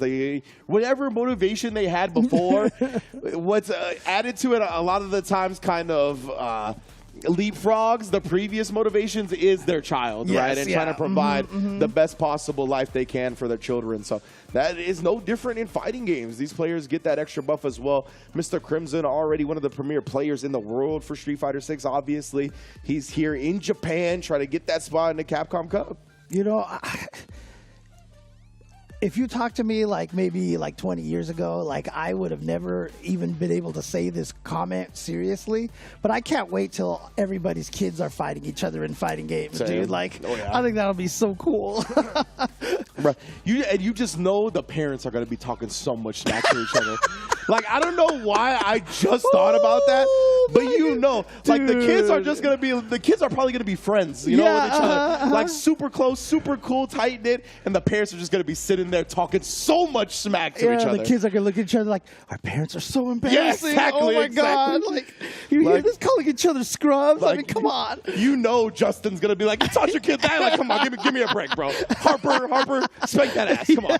Like, you already know that's going to happen, bro. I can't wait. So amazing, dude. Oh man, that is truly. I think that's when people like Justin or like that's when they'll slow down because they'll just get to like live vicariously through their child. You know what I mean? Yeah, that's when they'll finally slow down a little bit. Oh man. Oh, it'll be so good. It'll be so good. Again, the future is very bright for the FGC. Hey, and again, you know, we talk about that, but there's already second-generation fighting game players that exist, right? Kusanagi took UFA and talked about how his dad brought him to tournaments. There's pictures of like 9-year-old Kusanagi with Daigo, right? Noah the Prodigy, his father took him to the tournaments. Did you see he sold a car like to get like exactly. Like and don't forget Enzo the Hokage here out in SoCal. His father taking him to all the different events. You know, we've listened to Chris CCH talk about his mom, and all the support out there, and it's wonderful to see, you know. Yeah, I love seeing the parental support, and I love seeing the second generation fighting game players. Especially for me, growing up when my parents kept telling me video games were a waste of time, and they just kept telling me to stop. Look at me now, Mom. I'm on the Japan Super Premiere. Exactly.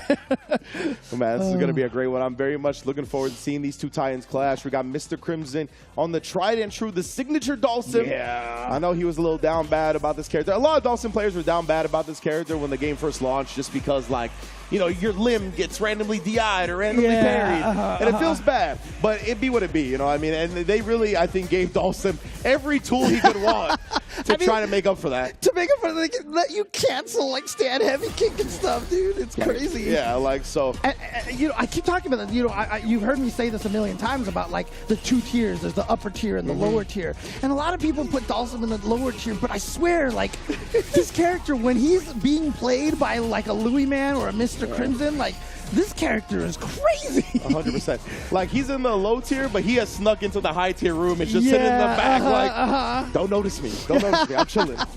They don't know that I am high tier as well. Yeah, exactly. It's like, the meme. It's one of those, man. Dawson, he takes a lot of expertise and a lot of experience to pilot properly at the competitive level. But once those players get that experience under their belt, you can really see the dangers of this character. Just the awareness of, landed on his head. I was about to say. Yeah, and that's the thing with Dawson. To me, he's a character that has an answer for every situation. But being able to have that processing speed to get those answers out in the moment is extremely difficult. Right, and you know what? I'm going to apologize to Brutus and everybody else, even myself as a Zangief player in the past. But it takes skill to use Dawson. Okay, I got. God. Breathe, James. Breathe. Breathe. I know that was a tough one. Okay. Anyways, yeah.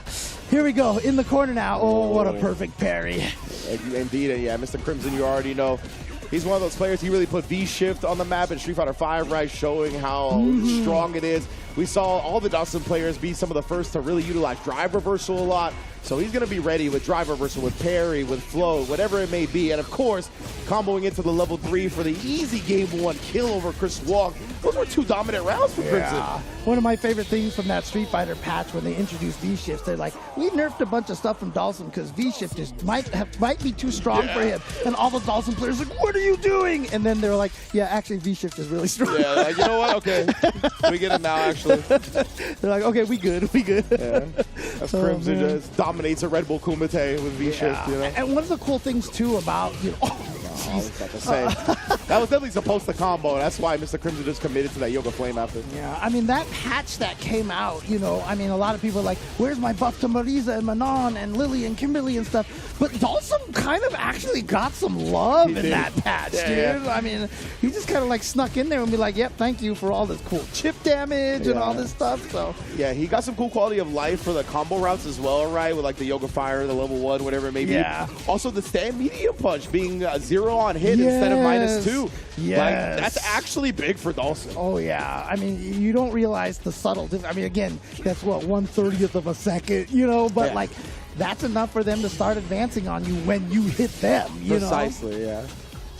Now, he doesn't have to play around as much of these characters that have these big, sweeping, forward-advancing moves. Oh, I thought that was going to be punishable, but actually he recovered super fast after that. But I like what Chris Wong is doing now. He's playing really patient right now. Oh, never mind. did he get him? Oh, no. God, and again, Crimson, he's just such a Oki monster, whether it be on offense or defense. The amount he's correct is just bonkers. Yeah. Get off, man. Little drive reversal like we talked about, right? Dawson players were using the drive reversal even before it got buffed. And now tossing Chris into the corner over here. Akuma got to try to find his way out. Tried to check the drive rush. Was a little too late. Goes for the reset. Don't have to worry about... Oh, dude. Man. And again, on Akuma life, this is going to hurt here. Yeah, it's going to put him on life support pretty much at this point. Chris Wong, he's really got any health to survive. You see that heavy kick, you know, that first frame when you get up, you can't crouch under the heavy kick. Got to block it. And look at this. Yeah, Mr. Crimson, at this range, what can Akuma do, right? And I love that, using the air fireball to float a little bit away. So even if Chris Wong jumps over it, you're at a space where you can trade for the win. That was beautiful stuff. I'll tell you, Dawson, I get it. He's an annoying character. But when these players have like these nuanced, specific spacings that they just look like they checkmate you because of the way the character works, it's really sick in my opinion. Dude, I have been dealing with this character as a Zangief for my whole entire life. life. At least you can, like, my one Alpha 3 clip that's on YouTube right now, I beat a Dhalsim with my Zangief. So, like, I'm happy about that. But that's how it's documented. Like, I've been fighting this character, and then when we got to Street Fighter 3, I picked Alex. I was so happy. No more Dhalsim. And then they put Necro in the game. It's like, there's got to be one of them. I was like, come on, man. Yeah, bro, I thought we left this archetype behind. Thought we evolved past this. Oh, man. Got to deal with these stretchy guys. But shout outs to Mr. Crimson, of course, one of the best pilots of Dhalsim, one of the best players from France. And, you know, we'll be able to see a lot of them at EVO France next year, taking place in Nice, France. And I just keep looking at the pictures. And, you know, I mean, I'm an old man here, but every time I see all the pictures of Nice, I feel like they're all like jigsaw puzzle pictures. I know, right? Yeah, I know. This is like bathroom art for us. Exactly. Dude. These aren't real places. Yeah. But what I thought you were going to say, I thought you were going to say that we're going to see a lot of France at Capcom Cup, right? Because Kusanagi was able to take the offline premier spot at UFA. Yeah, and I believe France is a super region, so it should have 2 players coming out of the Road Warrior as well. Okay. Yeah, France is going to have at least 3 people represented at Capcom Cup. And who knows, maybe they sneak in, maybe Mr. Crimson gets a spot here. And then, of course, the UK is the last stop, right? So that's not too far away from them. It's a quick little, I forgot how, there's like a train or something, right, that goes from like London to UK or something like that. So, yeah, they can usually London to France. There's like the underground or like under the ocean or something like that. I just know you don't have to like take a plane or a boat or something to get from France to the UK, which, again, blows our United States geography mind. Even just being in California, man, we can't even take a train from SoCal to NorCal, dude. And NorCal's not even actually NorCal. It's like the middle of California. So, you know, when there's cool things like that, give you cross-country access and whatnot, we don't know nothing about that. But yeah, so I'm sure it's a little hop, skip, and a jump for a lot of the French players to Kings of the World. Build bullet trains. What is that? That Jamie? Oh, yeah, it is. It's Jamie in that cool outfit. So they have that art with all of them. Hello. Hi. So all U.S. commentators, what's good? Thank you. They saw poor St. Cola yesterday on his birthday. Nobody waving hi to him, and they were like, all right, we got you, St. Cola, don't worry. I mean, it also could have been Hameko or Aru down there, and it was to all us commentators. You know, could be. True. You never know. Shout out to the brethren, of course, the Japanese brethren. Oh, yeah, for sure. Commentators always holding it down. Damn! Man, Jamie is chugging.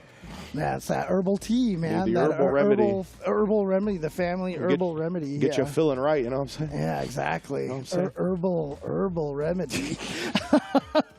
I put the air quotes. We do have one of the legends of the fighting game community stepping up to the plate right now. One of the people I think is going to go very far today in this tournament. Well, remember, I think I was just going to say, even though if he wins this match, he'll most likely have to play Kakeru. Yeah, that's what it was. Which, I mean, damn, son. You know, this early on, not even a top 16 match, those two going at it. We're going to see how that plays out. If we get there, you know, but all of these players, like we talked about, are so dangerous that an upset is honestly not only a possibility, but a likely one at that. So every time I hear someone say, damn, son, I think of that one yearbook picture. Have you seen that where the kid's name is actually D-A-N? Oh, yeah. Oh, man. But, you know, obviously Momochi, you know, founded along with Choco Blanca, the Shinobism School, and has been one of the premier forces of actually getting younger players to play fighting games out there and showing the world that you can actually be an esports athlete in Japan, you know? I mean, Momochi, he needs to be celebrated at one of the, like, the EVOs or the EVO award shows or whatnot. Like, he needs an award because he really was the one, to me, that kick-started the newer generation of Japan, and taking the responsibility upon himself as one of the best players, not only in the country, but in the world, and being like, I'm going to create an environment to shape the next generation and make sure they're able to follow in our footsteps skill-wise and just in general. And even beyond that, as you said, doing the work on the front, on the government front, to get people paid to be professional esports players in Japan. Like, this dude has done so much outside of the game, and then he's almost, I mean, everybody loves him inside the game as well. Yeah, for sure.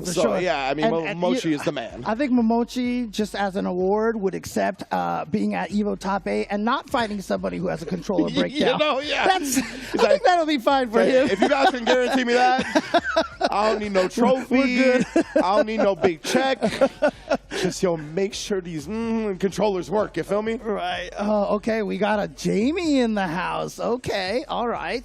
That'd be sick. I want to see that. Yeah, Jamie. I mean, the funniest thing about Jamie is like when you know how people like to come out with here's the list of things that you have to be a top tier character. Jamie checks like all those boxes every single time, and it's just I think it's just really there's just a drink mechanic that's kind of holding him back a little bit, you know? Yeah, I think like when it comes to competitive play, and because I subscribe to the theory that you do, where like all these characters are good, even the ones that we don't really see get as much of a spotlight. I just think it comes down to an investment issue, right? Yeah. Like where they're looking for the most efficient characters possible, and a lot of the time, like characters like Jamie, they're not living up to the investment that somebody like Ed gives you. Wake up, perfect parry, dude. That was sick. And he was so confident in that too, right? Like he immediately had the follow-up ready. Like maybe he OS's it, whatever it may be. It was super sick. And yeah, Uryo is an extremely dangerous player. Oh, like yeah. Okay, like okay. One of the best C-Vipers in 4, if I'm not mistaken, yeah, right? Yes. No, Uryo is really, really strong, so it's really cool to see him go with this Jamie over here. I think I recently saw him smoke somebody hard body in SFL Japan, too, like with Jamie. Yeah, and of course, you know, Momochi on the Ed, literally changing this character thanks to finding those dream combos, right? Yeah. So. Mochi, he's not going to get bullied in this situation. Spins his one bar, but he's going to build another with that fireball. Super great awareness, honestly. Oh, it clipped him with the dive kick. He was charging fierce. I don't know if he was going to try to punish the landing with that or what, but it ended up clipping him. Wow. All right. So back to this neutral game over here, which obviously, you know, Ed is going to be favored of. But, I mean, I don't think there's very many characters that he's in a deficit in the neutral against. So 100%, like the range that Ed really has, good walk speed and all that. It's just tough for him to get out neutral. Even committing to the Psycho Blitz right there, but Uryo willing to bust out after. One time, I think Uryo did like counter hit, crouching light punch, and linked into DP or something. Oh, I thought he was about to kill off that. Yeah, he might have been able to, and he got that level 3 out. And a little bit of a drop. Momochi here. You see Uryo, he's even showing a little bit of a buffer, but he got caught trying to take his turn early. Here we go. I mean, he's pretty close to the corner, so again, I don't think he's going to go for the dream here. So that's just big damage regardless. So and he gets the empty low and he resets with the DI. Uryo caught off guard, not ready to combat it. We're going to a round 3. Momochi indeed. Yay! That's what makes him one of the crowd favorites, bruh. Yeah, absolutely. Such a strong player. Able to snatch victory from the jaws of defeat. Oh, there's that crouching medium punch right there. Just reaches so far. Yeah, and you know, that all started with Uryo trying to take his turn prematurely up against Momochi, who canceled into the Psycho Blitz, right? And in Burnout, the OD Psycho Blitz is plus anyway, so you got to be very careful to look out for that. Yeah, it's a good frame trap. It's a really good frame trap. Really good. Oh, the palm, was that in time? Yeah, because the tumble. The tumble, I forgot. So here we go. Great recognition from Uryo. Are we going to get some nasty stuff, or are we just taking the damage? Taking the damage, okay, I like it, and the drink. Here we go, dry brushes in, gets the throw. Uryo trying to take game number 1 over Momochi. He's got 3 drinks now. The command grab is... Oh, he baited it out. Nice, indeed. I honestly thought Momochi was going to do something else because of the command grab threat, because the command grab will beat the regular throw anyway. But yeah, I like that a lot from Uryo, baiting it out. That is some Street Fighter 6 version of Hamburglar stuff over there, right there. You know, the jumping eagle spike in your face that JB was so known for. Uryo using it with Jamie now. I mean, because the thing is, one of the first things you learn in this game and in Street Fighter 5, because cross-ups are really strong against beginners. Yes. And so you learn as soon as you see them jump to walk forward. And so a lot of times when you do that, that's how you get hit by the Cien, you know, with the Buki in the last game. And then, you know, Kimberly jump down elbows and stuff. So absolutely. So many of these characters have that option, honestly. Gets out of the range of the Psycho Blitz, but it's an awkward button or awkward special to punish on whiff, honestly. Oh, just got hit low right there. It is not a low hit. Oh, just out of range right there, and a beautiful whiff punish from Momochi. Was chilling in the cut with a flicker, Psycho Blitz for the knockdown, and the ODDP busts out. Yep, and there it was again, the E-break, like you called it. So here we go, throw into the corner, counter hit. Oh, and he got him in time. Yeah, I got him in time. And again, I mean, that nerf to the drive parry was huge. Yeah, super huge. Now, it was like 45 frames now, like at minimum. But yeah, and that's why people have started adapting to where they'll hold now and drive rush out if they see that they're going to get thrown, just to avoid the punish counter. That might have let Uryo live in that instance, but nonetheless. It's tough to implement in the moment, right, if you're not used to it. Yeah, and you had talked about that in one of your latest tweets as well. Follow Ringe on Twitter. What is that? Ringe _ right? Indeed. Okay, there you go. Appreciate you, James. Always got all the good analysis out there. Oh, he ended up parrying again. I'm a little surprised. Thought Uryo was going to try a different solution when he saw the flicker. Mochi try to tie this up. Oh, could be able to block in time. Almost made it over that Psycho Flicker. And dude, he is so aware. He's caught that like 3 times already. Yeah, but Mochi has been looking for a decent amount of neutral jump. Maybe trying to avoid the palm, the breakdance fighting. See the palm happen right there. So Uryo has been well aware, has been countering a lot of those. Yeah, it's kind of fortunate that Uryo has been drive rushing a lot of the times that Momochi does go for the neutral jump there. Yeah. And then also, you know, in a weird way, I mean, a lot of times Jamie's DP is a problem because it stays on the ground, but the fact he doesn't move forward makes it hit that a little bit easier as Momochi trying to take the game. What? He couldn't get into the air factory. Yeah, he just committed to the flicker. He didn't charge it up, right? He just let it loose. And that caught Uryo going to the sky right there. I didn't even realize that was not set point, but match point for Momochi either. Can someone do a meme? You know, instead of the Luigi death stare, we get the Momochi death stare, dude? Because that was some, I was scared for a second. It's like, bro, what do you see right now in my soul? And again, he tried to fake it. He tried to fake it. Yeah. He thought Uryo was going to recover in time and try like a tech throw. Again? Something like that, exactly, right? Where he's going to jump up. Yeah, but unfortunately still can get punished on the landing frame. That's a safe jump, so he couldn't truly punish that, but Momochi got hit anyway. Then the air-to-air, he's going to get the juggle off that as well. Some good damage, honestly. And then the shimmy is more than successful. He drops the combo. He dropped the combo. Never mind. Okay, he's going to be able to get the juggle here. Another drink. He's at 3 drinks now, but never mind. That's a kill. Now Uryo at match point to put Momochi into the losers bracket. As you can see, this is the pool F7 winners finals. So whoever wins this one gets to the next stage. Oh man, this is wild to see right now. Oh God. Yeah, I think whoever wins this makes it to the top 16 on the winner side. Yeah, I'm going to double check that at the moment. Oh, and he's going to be able to go into the level 2 off that. Yeah, again, a little bit too close to the corner already, so just take the damage you can get. Yep. Here he goes. Yep. Empty jump into the low because that's a safe jump timing over there. Another throw. Here we go. We got throw loops. Nope. We actually went with the ODDP on Wake Up. And Uryo only just getting to the level 1 drink now. But Momochi's going to get the hit into the level 1. And we are going to final game. Indeed. Final round. This is the first final round of the day, if I'm not mistaken. So. Yeah. And yeah, this is indeed for a top 16 qualifying match right here in winner side.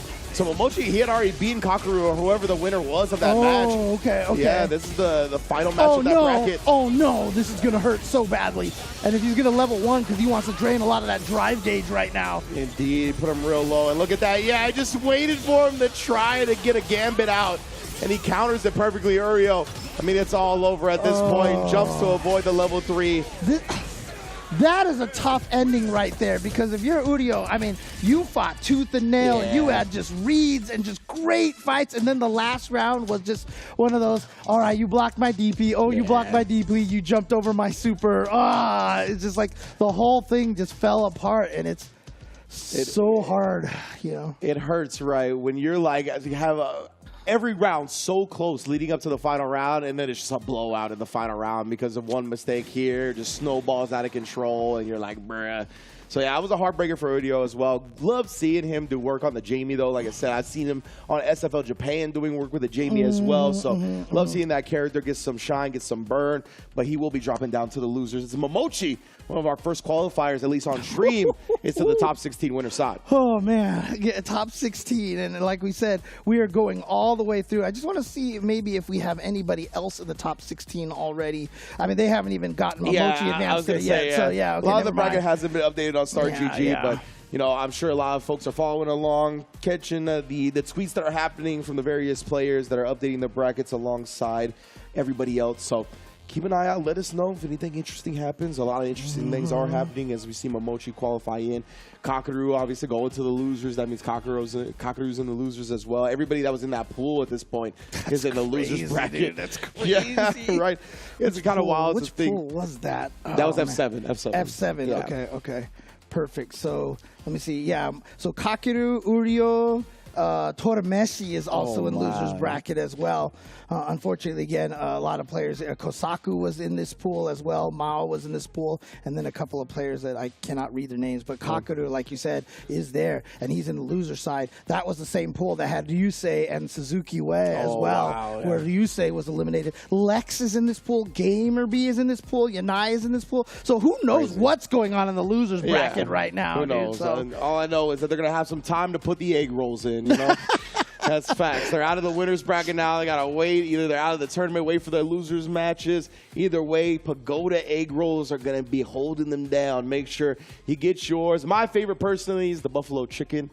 I like the pork. Yeah, I like the pork. I heard you and Kohler. You guys were definitely celebrating pork a lot. I was like, okay. I remember because like I'm about to check this out. I think it was at the LCQ last year, right? You know, because they were serving Pagoda egg rolls. I was eating. They kept giving us the buffalo chicken ones on the stage, and I was like, these are good. And then I walked around and they had the pork ones. I was like, let me try one of the porks, and I ate it. I was like, yo, this is the one. This is the one This is right where there. I need to be. Exactly. So yeah, big ups to Pagoda, always crushing the cravings.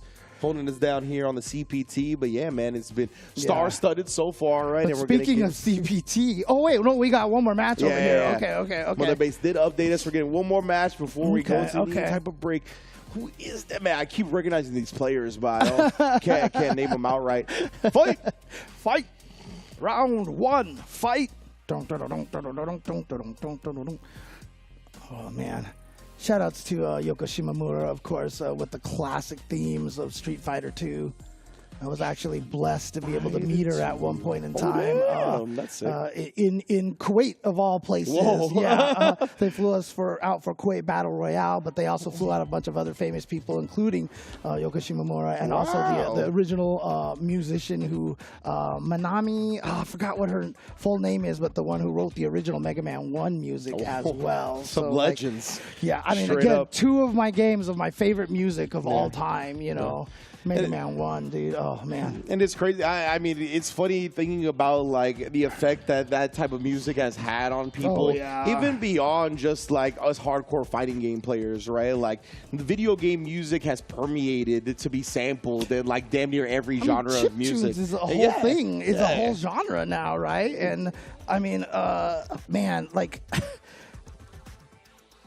Guile theme goes with everything. Yeah. I mean, that was like literally a viral meme at one point in time, right? Like, Yeah, I mean, 100%. it's everywhere. So and it's just really cool to think about. Like, I'm sure, especially when like you talk about the earliest themes, like the Mega Man themes, the Street Fighter 2. Manami Matsume is her name. Yeah, there you go. Like, you have to imagine these people weren't even thinking of where this music would end up and how much influence it would have on the entire world, right? Yeah. So And it's really interesting too, because like back in the NES days, this is totally random facts, but like, yeah, it was actually a lot of the women that were assigned to do a lot of the soundtracks. Like, you know, another Capcom game with one of the greatest themes ever is Ghosts and Goblins. You know, the original theme written by a female composer as well. So Talking about women have always had the touch, that is for sure. Yeah, for sure. And speaking of, Akuma has the touch as well, apparently, because we've got Shuto, the Singapore champion here. Straight up. If he gets top two, remember, the spot will go to someone else below him. So. And look at this. This is losers finals, right? Oh, So Shuto, you're right. they get put into losers by somebody else. TS as well here. Going up against it. We'll check on the way this pool fully played out when we get a chance a little bit later. But right now, Akumas are just vying for the first significant hit, and Shuto finds it, dodging the DP with a demon flip. Yeah, so Shuto is the is the pink one then, yeah. Yes, okay, indeed. okay. Taking The after pink classic outfit here. Indeed. I don't know what it is about. I don't know what it is about these talented fighting game players in pink, but I gotta put my characters in pink some more, bro. Maybe this is the secret over here. I wear pink, but apparently my characters need to wear pink too. Oh man. Okay, the simultaneous fears. Oh, he might have tried it again, but Shuto was just a frame or two sooner. The back heavy kick, sniping him. Oh. Yeah, look at that damage right there. And oh, okay, yeah, and he's going to get the full combo conversion off of that. Nice. But great back dash by Shuto into the whip punish with the standing light kick. Shuto taking game number 1 just like that. Oh, there we go. There you go, yeah. Oh, is that like CR Cup? Is that CR Cup Shuto? Is that what that is? I think so, because that's half of his sponsor. Right, yeah. CR/PWS, so I believe he's a bit more affiliated with Crazy Raccoon than most. Wow. So I just want to report that TS is on the same side of the bracket that Dogura and Fudo were. Wow. So he made it past Dogura and Fudo. That's impressive, and man. Shuto made it past Kobayan, which the Zangief player. Oh, yeah, Kobayan. Oh, man. Bro, these Akumas are slugging it out. They're like sitting there like, I believe in my stand fierce. Right? Oh, man. Yeah. I will press my stand fierce. Best believe. It's good button. It's good button. Oh, got him with the crouching medium kick. Should be able to kill off of this. Plenty of drive gauge. There we go. And you can see on the board. Like there's so much like people willing to kind of whiff a button into another immediate button. That's why we saw the counter hit right there after the light kick. Right now we're already back in this corner though. Oh, are you? Wait, what? Bro, the adamant flame pullback, dodging the forward medium kick and getting a punish counter on it. It's like a backswing blow, dude. It literally was Shuto. That was cracked, bro. But you see TS right there. Perfect pairing the safe jump and backdashing to avoid Shuto's attempt to tech the throw. You love seeing it. Love seeing the way it develops right there. Ooh, try to get the adamant flame, snuck it in. He's like, I can do it too. I can do it too. And Shuto's like, nope, not gonna happen. That's my strap, bro. Shuto's at match point. Oh, tried to go for the dual Kevin right there. Start the round, drive rush overhead. Oh, just a straight up sweep right there. He knew Shuto would be holding back, I guess. They got the counter hit on the forward medium kick, allowing the link into the light kick. And because this isn't a light starter, this is a whole lot of damage here. Could be. Okay, not quite. Right there, just shy. It's just Akuma, of course, with low health, Yeah. Shuto, man. This is good. I love this management from TS, though, because he hasn't let Shuto get any meter back, and then he burned him out and chipped him out with the OD Adamant Flame. The last bit of his own drive meter, because he put himself in burnout with that, so that calculation was phenomenal. Yeah, so we're 1-1 here. Is it possible that Shuto goes out before getting into the top 16 after winning Singapore? And again, would that be considered an upset? Probably not, because everybody here is so good. Yeah, exactly. Oh, yep, stayed crouching. Yep. That's going to allow the second part of the heavy kick to whiff entirely. And Shuto reaching right now. You're going to learn a lesson today, fam. Yep. Oh, confirmed it. Right into the adamant flame and then caught him. He's like, I can shimmy too here.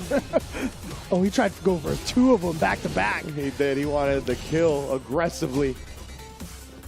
Oh, dude, look at him standing at that range. Look at that range. Just outside. Oh, he tried to shimmy, but TS is like, no, I've got the anti-shimmy tool because shimmy requires walking, so you go for the low. And even Shuto nodding his head there. Yeah, because Shuto, he got the shimmy the first time, right? Like you said, and he went back to back. He tried it again. So TS, he had become accustomed to visually seeing that. So third time, he just presses the crouch medium kick, and now he's on set point. Oh. No, that's not in time. That's a level 1. Doesn't have any projectile invincibility. Shuto kind of crumbling here. The projectile had to have been out. It would have beat the fireball if it got out in time, but it didn't. Oh, no cross-cut either. Yeah, and a great empty jump from TS as well, just in case it came. The super delayed dive kick off of the Demon Raid, though. And he tried to perfect parry afterwards. You saw the punish counter. Oh, that's going to be a big hit. And you know what? Next hit right now could kill because he's got the level 3 on any hit now. Yeah. And TS, I mean, he has his own level 3, right? Shuto can't just pressure for free. Oh, wow, that's that link. He might have needed counter hit for the crouch medium punch. I'm not sure. Either that he wasn't close enough, but the level 2 in response to the DI. TS taking down and eliminating Shuto, the Singapore champion. So I just want to mention that this bracket here, TS outlasted Dogura, Fudo, and Shuto on the winner's side. TS is the one that made it out on the winner's side of this pool. Just let them know, man. Like we talked about, this region, Japan is so stacked that, again, it contains so many players that are on that top level that just do not get the exposure that a lot of other players do. But best believe the most hidden killers in the world are in Japan. Yeah, TS clearly stands for too strong now. Too strong. Too strong. So nicely done for TS right there. But we are going to get one more match here up for you guys in this block. So I believe we're going to get, that's what we're getting word from. Again, you know, we're just watching the Japanese feed and just giving you the English commentary. So, you know. Yeah, I don't know what happened. That should have been a link, like the crouch medium punches with the crouch, or from the crouch light kick drive rush. Yeah, the frames makes sense on normal hit. It doesn't have to be counter or anything, so I'm a little surprised what happened that would have been there. +7. Yeah, it would have been +7. Yeah, the crouch medium punch is 6 frames, so yeah, definitely should have linked. I don't know what happened there, but fortunate for Shuto. Fortunately, he's already qualified for Capcom Cup, so, you know, this was a mainly practice in the first place. Shuto's like, I've done enough gatekeeping. Yeah, you know, exactly. I've done enough gatekeeping. I will now let everybody else fight for what I have already earned. Thank you for having mercy upon us, Lord Shuto. Exactly. So, but yeah, so TS gonna be moving on here. We got another match lined up for y'all, going straight back into it. Oh dang! Okay. I believe that's Mochi on the left. Yeah. And that was KB on the right, if I'm not mistaken. Wasn't that KB? I don't think that's KB. That wasn't KB? Okay. It might have been for the profile shot. Oh, yeah, no, you're right. That's not KB. Yeah, different player. We'll find out in a moment. But yeah, Mochi stepping up back to the play, who's been primarily rocking the Chun-Li, which, I mean, he was a Rashid player in 5. You'd think that he would dabble with that character a little bit more, but it's still been a lot of the Chun-Li, and I think it's a character that's fallen out of favor for some people, but still very strong, still does a lot of what she did before very well. But, of course, unless you're like OA-chan, who could just confirm the 14-frame window forward medium punch, then that nerf doesn't matter to you, apparently. We were both still so baffled by that, I swear. I'm just so glad Hi-Fi tweeted it out and was like, how are they doing this? And I was like, okay, good. I was like, I wasn't tripping on commentary. Then, like, how are they doing this? So, you know, that's a significant nerf for, like, everybody else. But Mochi, maybe he's harnessed it a little bit. Maybe he's going to go with the Rashid. We'll see how it goes. And I remember Mochi, it was at Singapore last year in the season 1. Didn't he get, like, second place to Gachikun or something like that? Yeah, he went super far. Yeah, he did really, really well with that Chun-Li. That was a sick Chun-Li face, the one that was scribbled up. She was like, look at mean. I was like, oh, okay, that's a pretty sick face. Oh, man. Yeah, all the drawing is crazy. Dude, yeah, the merch. Sticker? Oh, come on.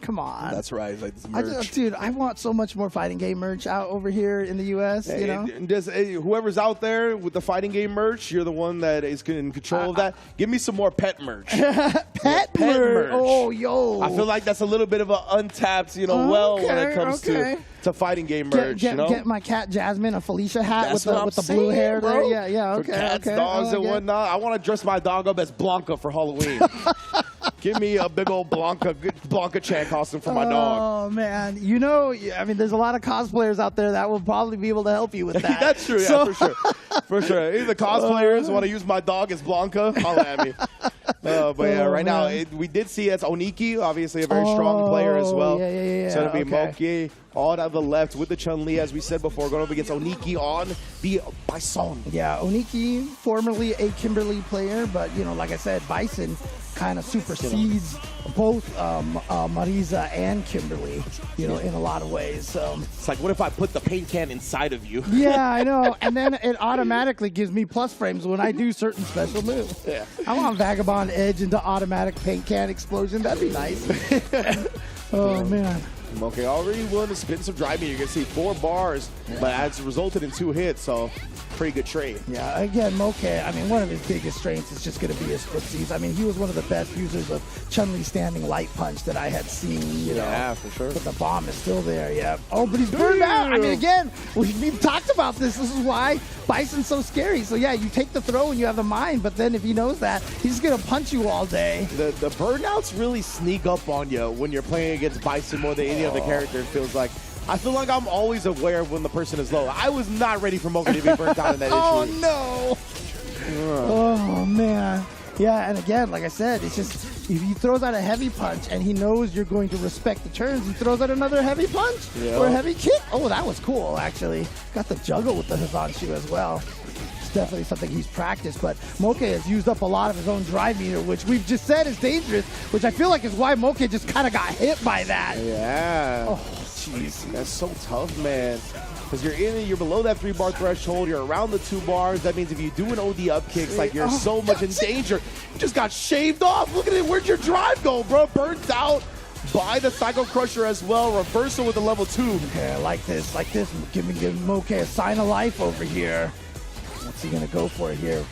Back to a little bit of this neutral zoning, but again, I mean, like I said, Chun-Li and Moke are both really good at neutral, but Bison is like neutral king, dude. Indeed, right? He even got some nice chip damage before Moke was able to get his drive bar back, but no anti-air for Moke. Wasn't ready for the jump. Again, the mental stack in this game. He's thinking about scissor kicks. He's thinking about drive rushes, and the jump comes from nowhere, and you're like, I need a down, down. No, it's too late.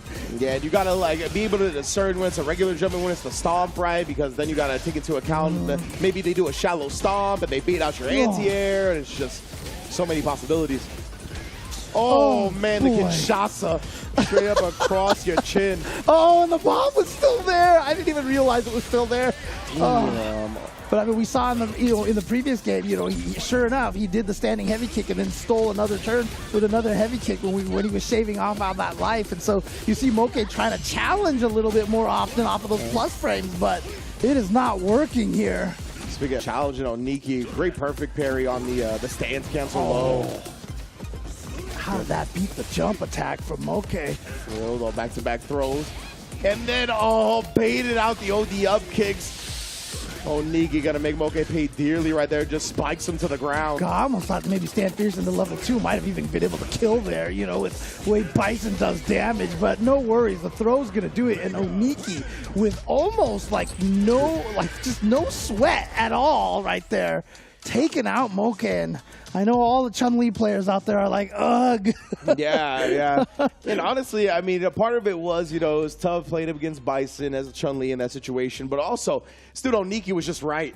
Like, we saw, mad throws in a row, and then the one time Moke tries to pop off with the OD up kicks as a reversal, blocked, baited, punished, right? It just feels bad. Hey, by the way, I just got word from our boy in the back over there, a.k.a. Jeremy here. Oh, okay. He actually mentioned that TS match that we saw was not on winner's side. Yeah. It was actually loser's side. So, yes. Okay, so he didn't make it out from the Fudo and all that stuff. Yeah. Bracket. He was on the loser side. Okay, that's my bad. That's my bad. Yeah, so that pool did contain a lot of those players, though. And he did make it out on the loser side, right? So that means that one or two of those players did end up falling a bit short of that, most likely. So we did see another player make it out in winners. Again, the brackets will be updated periodically, so keep an eye on Start GG to make sure you follow along with us, of course, as we get through this top 128. Because, again, tournament is decided tonight. We're crowning a winner. We're crowning Capcom Cup qualifiers. It's going to be a wild one, man, and we're not stopping anytime soon, best believe. And, when it comes to CPT in general, we're not stopping anytime soon, of course. We got the CPT Super Premiere in Japan, but that is not the last stop by any means on this tour. Next week, we got Blink Respawn in Santo Domingo, Dominican Republic. 3 days of one of the most electric tournaments you will ever witness. Again, James has talked about it. If you got the funds, if you can go out with a week beforehand, please do. Make sure you make it happen, because it'll be an experience you remember for your entire life. And if you can, then join us on stream on Capcom Fighters, and you will definitely see that electricity bleed through the screen. Yeah, I mean, honestly, I can tell you how electric the audience there, how passionate that community is, and I will not ever be just doing it justice with any words that I can give you. Yeah. You have to experience it for yourself. Shout outs to the entire Dominican Republic scene out there, because those guys are amazing, and I love the passion that they have for fighting games, and honestly for everything. Yeah, just a passionate culture in general, 100%. Definitely feeling it. And of course, shouts to one of my other favorite regions in the world, London, United Kingdom, bringing y'all the Kings of the World, one of my favorite names for a tournament as well. Register now. It's going to be 2 days, and it's going to be the last offline premiere stop on the CPT Tour before Capcom Cup. So that's kind of your unofficial LCQ. It's going to be one of your last chances to actually qualify into the tournament. So best believe, get out there. It's going to be a hell of a show. You already know it's one of the dopest regions in the world when it comes to the players, when it comes to the talent, the on-air broadcast team as well. I already know that's going to be one of my favorite tournaments every single single year. Yeah, and you see the JP over there, you being the mascot of this event. We better hear a lot of JP theme at this event. Oh boy. Anyways, yeah. So again, lot more CPT action still to come. And you know what the best way to watch it is with a pagoda egg roll in your mouth. Put the egg rolls in, not just the place to cook it, but put them in your mouth. Enjoy the pagoda. There is plenty of variety out there. We've got the buffalo chicken, the pork, and like I said, we got the cheese rangoons. We also got the pot stickers as well. All sorts of things out there. So definitely find your favorite snack. Use that QR code that just disappeared from the screen, so never mind. But that's fine. And definitely, we'll have it up later as well. Make sure you get the QR code. And now we're going to take a quick break as I go add some new James Chen lines to my soundboard. Don't go anywhere. It's my dream food. You know, I eat this. It's pretty good. Even Tokido said it's good. I'm Hollywood, Rob TV. I'm joined my brother Uryo King, and this is what fuels you.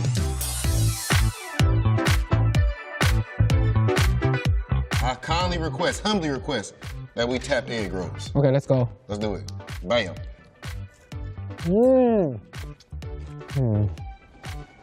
What's it tasting like? Is it good? Yeah, I like it so much. I ate it before.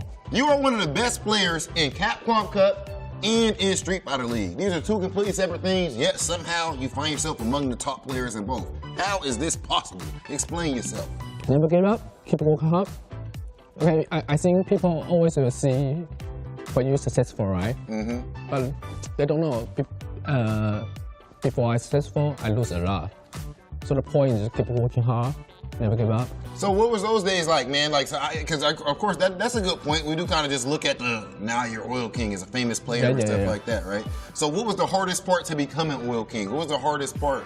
Did you ever almost give up or anything like that? I don't think so. But you know, be a pro player. Sometimes you will like, sometimes you do good, right? So the hardest part is when you down, you need to know, you need to wake up again. You need to up again. So that's the hardest part. But I will never think I want to give up. But just sometimes, of course, I think every pro player have the same thing. Sometimes you got a hard time. The hardest part is to pass the hard time. Bro, Uryo King, that's fire. And so far, that trend has been like that, and it's gonna continue. Tomorrow being better than yesterday. I've been Big Hollywood Rob TV. This has been Red Bull's Uryo King. And ladies and gentlemen, this has been What Fuels You by Pagoda.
Welcome back, everybody, to a CPT Japan Super Premiere.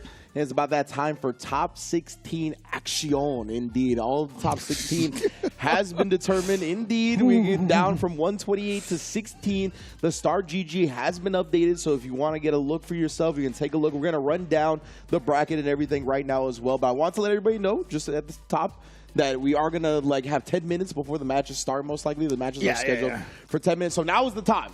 Yeah, I know you guys love listening to the sultry voices of myself and James, but if you need to put some egg rolls in, if you need to get a snack, get a drink, whatever it may be, do it now because the matches are scheduled to start in 10 minutes. And like we said, we're going straight into the top 16, which includes, on the winner's side, Machabo versus Ryukichi.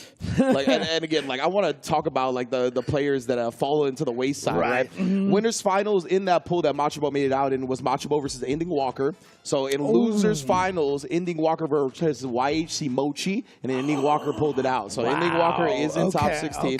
So like I said, that was Machabo. Again, I mean, if he can get, I mean, that's back-to-back top 16s at two super premieres, honestly. So Machabo versus Ryukichi, Mago versus Gachikun, Lashar versus Momochi, Fudo versus Tokido. That is the winner side. Those 4 matches are your winner side top 16. Oh my goodness. Insane. It doesn't stop in the loser side either. The loser side, Ending Walker versus Fujimura. We got Tubasa, who's repping 3S. I'm unfamiliar. Are you familiar with this person? Okay, so we're gonna get familiar. Up against Hikaru, and then Oniki versus Torameshi. Shout out to Torameshi, making top 16 with the Dawson. And then TS, who we saw upset Shudo in that losers finals, is gonna be going up against Xiaohai, who was able to defeat Problem X after getting put into losers by Problem X. Oh, initially. He won the run back? Oh no. Okay. Indeed, he did. Yeah. So yeah, I mean, a lot of these players, right, just fell short. Choo Choo from China just fell short to Mago and then lost to Tubasa in losers finals, right? Moke going down to Oniki, who also took out Armor. Yeah, man, it is wild to see. In that same pool, so in the pool with Tubasa and Mago making it out, right? There was also Johnny, Nephew, Jackie, JC, I'm not sure how you pronounce it, apologies. Koji Kog, Daizo, Inaba, Goichi, all of those, MOV, all of those players were in that pool, right? 2 of them get to make it out. So, incredibly stacked tournament. And it's like that for every single pool that we got in 128 into the top 16, right? For the Gachikun Hikaru pool, Nemo fell short, Aqua fell short, Mr. Crimson fell short, Kazunoko, Daikoku, Chris Wong, Kichipa. All of these players were in this pool, man. It is wild to see how many of these top 128 pools could have been top 8s at a super premiere anywhere in the world. Oh man. So yeah, I mean such an interesting set here, but I think we're actually going to try to get to at least look at the top 16 winners side over here. Let's go. So yeah, there we go. For your visual pleasure, we ran it down earlier, but there you go, right? Machabo, Japan in the building. Of course, Lashar, kind of a hybrid because he is in Japan for SFL, right? But originally from South Korea. But yeah, Machabo versus Ryukichi to start off. Incredible stuff. Machabo, what a performance, right? Machabo, I felt like has struggled at a lot of the various offlines he's been. Obviously, he's been in SFL in the past. I think he's in SFL this year as well. But getting into this top 16 winner spot, that's huge for him. Ryukichi, obviously one of the Kens of Japan, really making a name for himself continuously over the course of Street Fighter 6. Mago and Gachikun, obviously 2 legends in their own right already. Mago, I think one of everybody's favorite players, one of my favorite players, to say the least. Gachikun, Capcom Cup champion in the past. Lashar has, people are talking about Lashar as a generational talent, the stuff he does is just different, and the way he's able to break out stuff. The admiration of Lashar from the fellow pro players is so high. And then look at the bottom 3: Momochi, Fudo, Tokido. Yeah, you don't get. Honestly, just some Japanese gods. Adding Mago to that. That's 4 of the absolute just most dominant players that have been playing Street Fighter since Street Fighter 4. All 4 of those players, their record across all 3 versions of Street Fighter 4, 5, and 6 in the modern Street Fighter era, we can call it, is unmatched. Honestly, so let's actually take a look at the loser side as well. So we've got that set up here for you. It looks like, yeah, Ending Walker and Fujimura. Oh my God. Bro. And I forgot, Fujimura beat somebody like really impressive to get into this position as well. Kawano was in this pool. He beat Bonchan. Oh, he beat Bonchan in losers finals to get into top 16. And Ryukichi beat Bonchan in winners. So, man, the bracket has just been incredible. Tubasa versus Hikaru. I was just about to say, if you look at this loser side of the bracket, I mean, if you count Lashar as Korea, okay, if we count Lashar as Korea, then it's only Lashar from Korea, Ending Walker from UK, and Xiaohai from China. Yeah, they're the only 3 non-Japanese players here, but outside of that, I mean, again, why is this always considered one of the strongest regions in the world? I mean, you're looking at it right here. Exactly right. There was a lot of invaders. We saw them. Like JB was there, Lex was there, Problem X was there.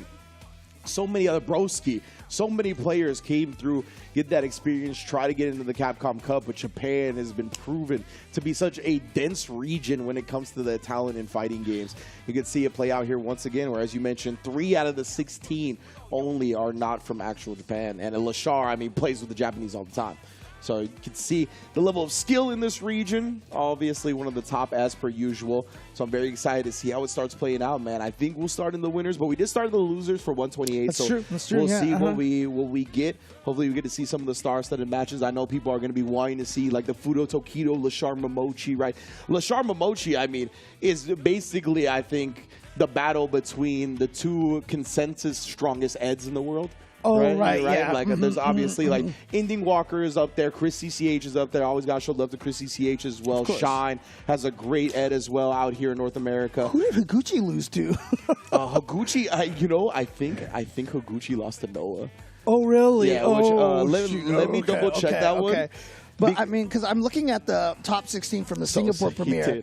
I've looked up the top 16, and it looks like literally Gachikun, Lashar, and if I'm not mistaken, Ending Walker are the only ones repeats back to back. So they're the only players who have made top 16 2 events in a row here. Yeah. So there was because Noah, one of the bombastic personalities of the scene. Yes. He said a couple of days ago or a week ago or something like that. He was like, "The scene needs me. Nobody wants to watch Higuchi, Boring, Guile, throw sonic booms all day. They need players like me." And so the fact that they had to play here in losers, the very next tournament that they were entered in. And hey, I mean, props to Noah. He ended up walking the walk in this instance, taking down Higuchi.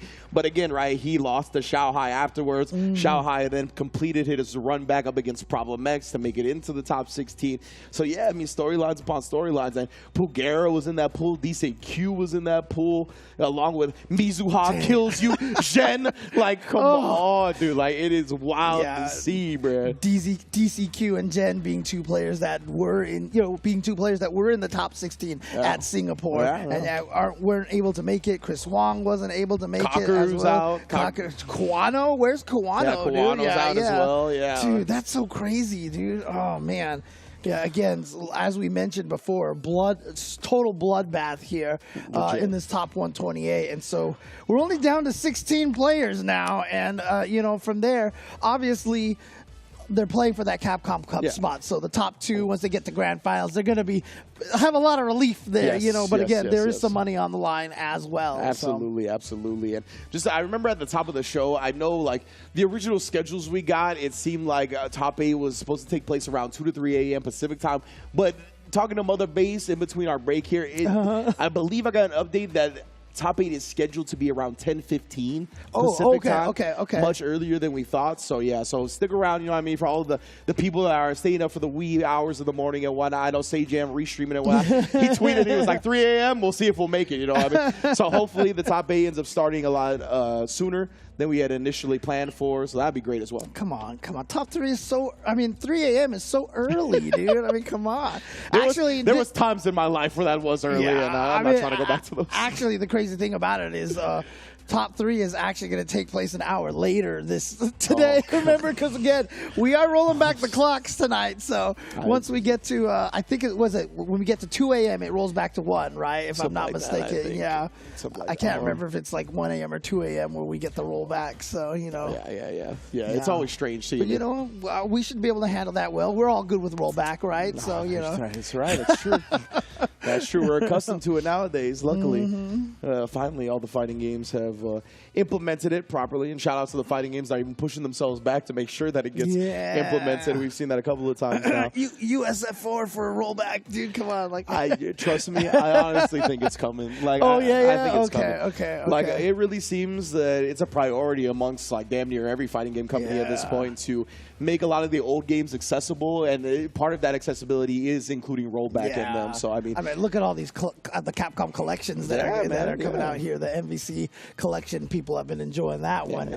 I mean, the ones that maybe have somehow avoided running into Wazzler online, they've been enjoying, playing some They still have the game in their library.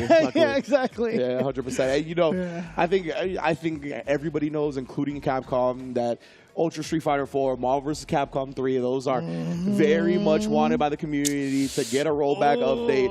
Hopefully one day we get it, we'll see. But of course, right now we are very much in the golden era of netplay, which is a great thing to see. Obviously, SF6 shipping with such great netcode. Can you imagine if they made a collection that was USF4, Marvel 3, and Street Fighter Cross Tekken, dude? That would be the craziest collection, dude. People would be fiending, brother. Oh my goodness, people would be fiending. So that's a good idea. I forgot about Cross Tekken. That's a really good one. That's a really good one. Cross Tekken got a bad rap at launch, right, because of certain issues. But after a while, and after the 2013 version, I'm a huge fan of that game. I think a lot of people are a huge fan of after the 2013 update of Cross Tekken. So I think a lot of people would hop back on that game, give it a chance. Honestly, I really do.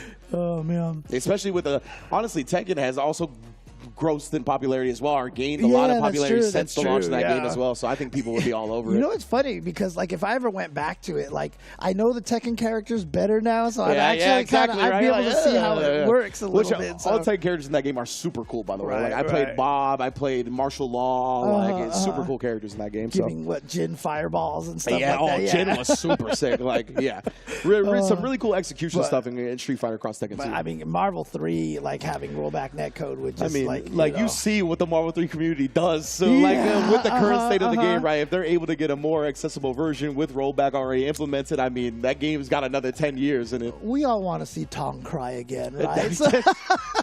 We all want to see Tong cry again. So, just come out with a Marvel 3 with rollback, You just want to see everybody cry, James. I do want to see everybody cry. I think it's just really Don't worry, I got a little choked up at Guilty Gear last year when I was doing at Evo Top 8. So I get you, man. I get you. We just love fighting games so much, so it happens. I just want to see what everybody else experiences when they see me cry. That's all. So you just want to be on the other side. Yeah, exactly, man. Freaking Tokido. Anyways. All right, it looks like our top 16 is locked and loaded, ready to go. And it looks like Hikaru's sitting down. So I believe we are starting in the loser side of the bracket. Okay. Which I said, it's definitely a possibility because of how we started 128. So it looks like Hikaru versus Tubasa, if I'm not mistaken, which is good because this is the player that we were unfamiliar with. I've seen the name before. I have seen the name before, but I'm not aware of what character they use. Okay. Yeah, I'm a little bit more unfamiliar with them, so I'm very interested in seeing what type of brand of fighting games they bring to the table. I already like the kicks that he's rocking. And 3S as the tag, maybe they come from the arcade or Third Strike. Yeah, Okay. Yeah, I mean, and again, so far, I mean, what is this? We've got an Aki here, so I'm also really interested in seeing what kind of character representation that we have over here as well. I mean, obviously Ryukichi with the Ken, Mago with the Jury, Gachikun Rashid, Lashar with Ed, Momochi Ed, Fudo Ed, Tokido, Ken learning Ed. Ending Walker, Ed. Yeah, so there's a good amount of Eds as well. And yes, there are going to be some matches that are being ran in the middle of us who are broadcasting some other matches as well. So it looks like there's already been an update to the loser side of top 16 where Shanghai was able to defeat TS 2-0. Which again, TS was the one that defeated Shuto to get into top 16 in the first place. So Shanghai already progressing into losers round 2. I mean, honestly, Shanghai, his year has been fantastic. He has been having a great year here. So...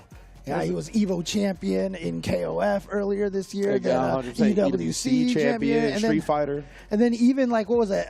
He was the one that got second place to Kusanagi at UFA. Oh, yeah, that's right. Yeah. He got second place. Yeah. He was beating a bunch of people on the way up. On the verge of running away with it against Kusanagi, too. He set the bracket. It looked like he was going to dominate big ups to Kusanagi digging deep and bringing that one home for his home turf. Yeah, for his dad. Yeah, for his dad. Bruh, when I asked him, I was like, why Ryu? And he was like, because my dad played Ryu. And he was like, in my heart is my dad and Ryu. And I was like, oh my God, this is the best winners interview I've ever seen. So yeah, and that's the type of stuff we get, you know, I mean, with the second generation fighting game players, and as fighting games continue to grow and get older, we get stuff like that, and it's beautiful.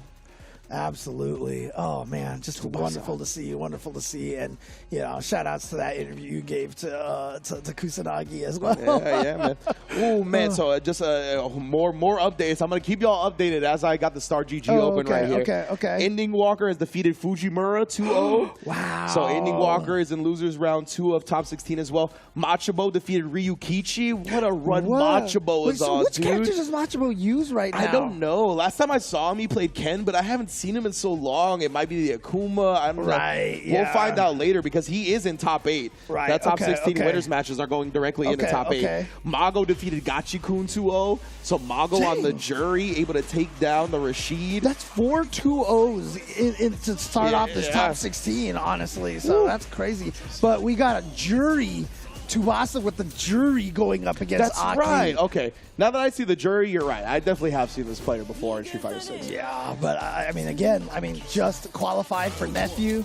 Obviously, the $1 million character for Uma. So very, very much still a strong character. You know, people don't talk about jury as much anymore because, you know, we always talk about the Bisons and the Akumas and stuff, but she's still so good. But Hikaru doesn't care right now. I mean, look at this. Oh my goodness, man. Yeah, and Jury, to me, she's one of those characters that does everything good, but not a lot great. But she doesn't have a lot of weaknesses. So it's all about your management as a player, being content with the reward she does get, because a lot of the times, you know, in certain situations, it's not as much as other characters. But look at that. You get a Renko kick, drive rush cancel, and you just shave away the life. Tubasa opened up Hikaru in the corner as well. Will require the super to finish the job, but that's not a problem. Yeah, that's that new buff that she got right there off of the target combo. Of course, once your scaling gets so far down, like every little hit that you add in there will add to the damage. And so there you go, Tubasa taking that first round over there. I love that as well. Not going to let the fireball drive rush pressure come in for free. Hikaru tried the anti-air, but did not beat Jury whatsoever. Man, look at this corner pressure over here. Hikaru hasn't tried to escape, you know, with the command dash because I think Tubasa's been going for a lot of throws. Oh, wow, yep. Got him reaching. Exactly that. Tubasa was looking for that tech throw that time. Hikaru, starting to go to work, just goes with the drive rush crouch medium kick. You get a link off that.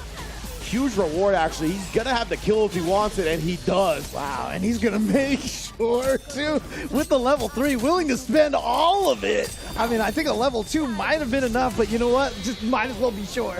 Yeah, might as well be sure. If you're going to burn yourself out like that, you don't have a lot of health left either. It can very much slip away from you, so I respect that. Yeah, for sure. Spin the meter to ensure another round, a whole nother round worth of decisions, you know? But, of course, Tubasa right now with a distinctive lead in terms of resources right now because of those 3 bars. A little too far. That standing mimic was too far to be able to link off of over there.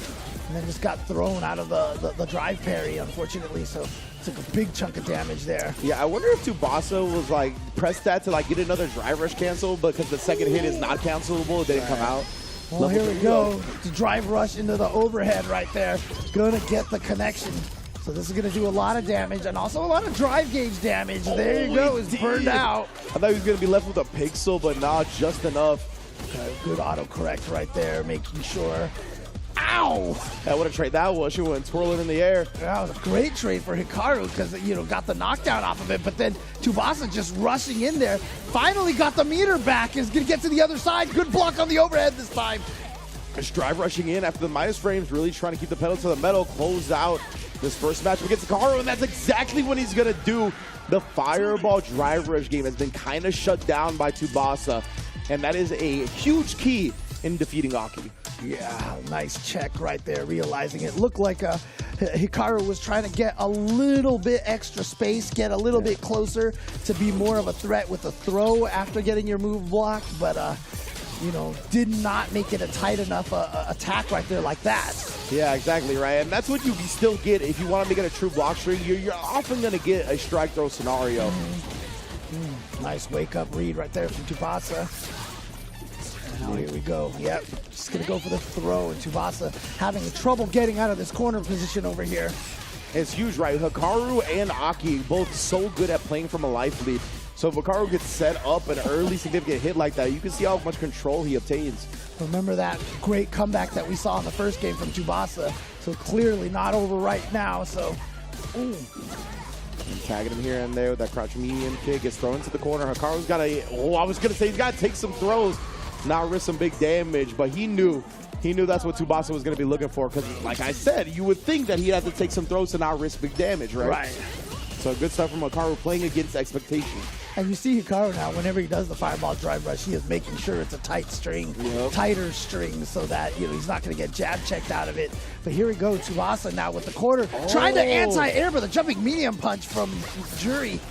Yeah, he ended up messing up his pressure right there. But yeah, Hikaru, that's twice now where he's tried an anti-air and just gotten beat cleanly by the Jury jump-ins. Yep. Oh boy, so many throws here in the corner. Keeping all that pressure tight, not exposing any gaps, and he saw it. So sick. He had pressed the crouch medium kick. He saw the screen freeze on the drive rush. He was like, oh, you're running directly into this. Confirms into the level 3. Hikaru, that's what we talked about before, right? We mentioned Hikaru's quickness, his speed of recognition and processing power is, I mean, one of the best in the business. So if he just gets a little glimpse of a moment like that, it's an easy confirm for him. Yeah, and remember, crouch medium kick can't be canceled to special moves normally. Exactly, so yeah. He just had that level 3 all scoped out right there. Oh! Reaching, hands and arms inside the vehicle, Jury. That's such a nice buff that she got that standing light kick into the medium serpent lash. And the frame trap off of the stance here. Oh, boy. This is a steamroll here, and goes with a command throw. Is that going to kill because of the poison? Yeah. I think it might not have killed if she wasn't poisoned at the time. Right. So. Yeah. So now Hikaru at match point. You mentioned, this is loser side. Hikaru's a genius. That fireball drive rush to avoid the jump in, and then knowing that Tubasa was going to chill because you avoided the jump in to go into command grab. That was so smart. Ridiculously smart. But good jump timing here for Tubasa. Gets the big hit and the corner carry, and now Hikaru's there, but the jumping out with the jumping down heavy punch. Oh, the cross up! How'd you get the corner? The OD serpent lash pulls them forward a little bit, and if you're not aware of that, yeah, you're gonna get crossed up by surprise. Hikaru is gonna move on. That was so sick. Hikaru is a mad scientist right there. Oh, so gross. Any of these moves that like slightly pull people out, where like visually you can barely even tell that it happened. That is nasty, man, because if you're new to Street Fighter 6 and whatnot, if the opponent's all the way in the corner, you can't jump and get the corner for yourself. You can't cross them up. Right. Like, they're just locked into the corner. 4, yes, but not 5 and 4, but not yeah. in this game. So you need something that pulls them out slightly, like the OD Serpent Lash. Oh, man. Wow, that was sick. That was sick. Yeah. So that is Hikaru moving on to losers round 2. And I got a lot of updates for you guys. Oh, boy. Okay. So, like I said, Machabo and Mago had moved on. Machabo defeated Ryukichi. Mago defeated Gachikun. The other round 1 top 16 winners matches were Momochi and Lashar. Momochi defeated Lashar 2-1 in the end mirror, most likely. And then Tokido and Fudo, and Tokido wins 2-1 over Fudo. Okay. Yeah, so there is your updated graphic as well right there. 8. Tokido and Momochi, Mago and Machabo. And I got to tell you, because, I mean, Machabo, very, very well-versed player from the Guilty Gear scene. That's where he came from. He was such a strong Guilty Gear player. But, I mean, all 4 of these players, I mean, these are veterans. I mean, these are veterans. They've been around the block and then some. Yeah, so that's very impressive to see that. And you can see the update here on the loser side over here. As you mentioned, Ending Walker beating Fujimura 2-0. We just saw Hikaru beat Tubasa 2-1. Xiaohai beating TS 2-0. So that actually sets up Fudo and Ending Walker. Oh, man. Lashar and Hikaru. Oh, my. Ryukichi and Xiaohai. Ridiculous. And then we have to find out who wins between Oniki and Tokido, yeah, which is what we're going to see right now, it looks like. Yeah. Coming back up to the play right here, Torameshi repping the Dulcim. I think he's looked incredible, honestly, on the Dulcim as of late. So I'm glad to see him make it so far here. He was able to defeat. Ooh, actually, Uryo was the one that put him into losers, and then he got the run back in losers finals. It always works that way, man. It always works that way. Seen that a couple of times today. We mentioned Problem X to put Xiaohai into losers, and then Xiaohai got the run back to get into the top 16 against Problem X. So that's happened multiple times here today. And then Oniki, let me see Oniki's path as well. Oniki got into winners. Oh, actually didn't get into winners finals. Wow, let me see here. Oniki actually started top 128 in losers bracket. Dang. Okay. And then was able to defeat Kona, Oil King, Kings Vega, Rain Pro, and Armper, and Moke to get into this top 16. Okay. That is a gauntlet of matches to get in the top 16. So incredible run from Oniki, starting 128 in losers and making it in the top 16. That's a hell of a feat. Don't check that out, dude. Bro, what? Like, why is all the art so good? Northeption?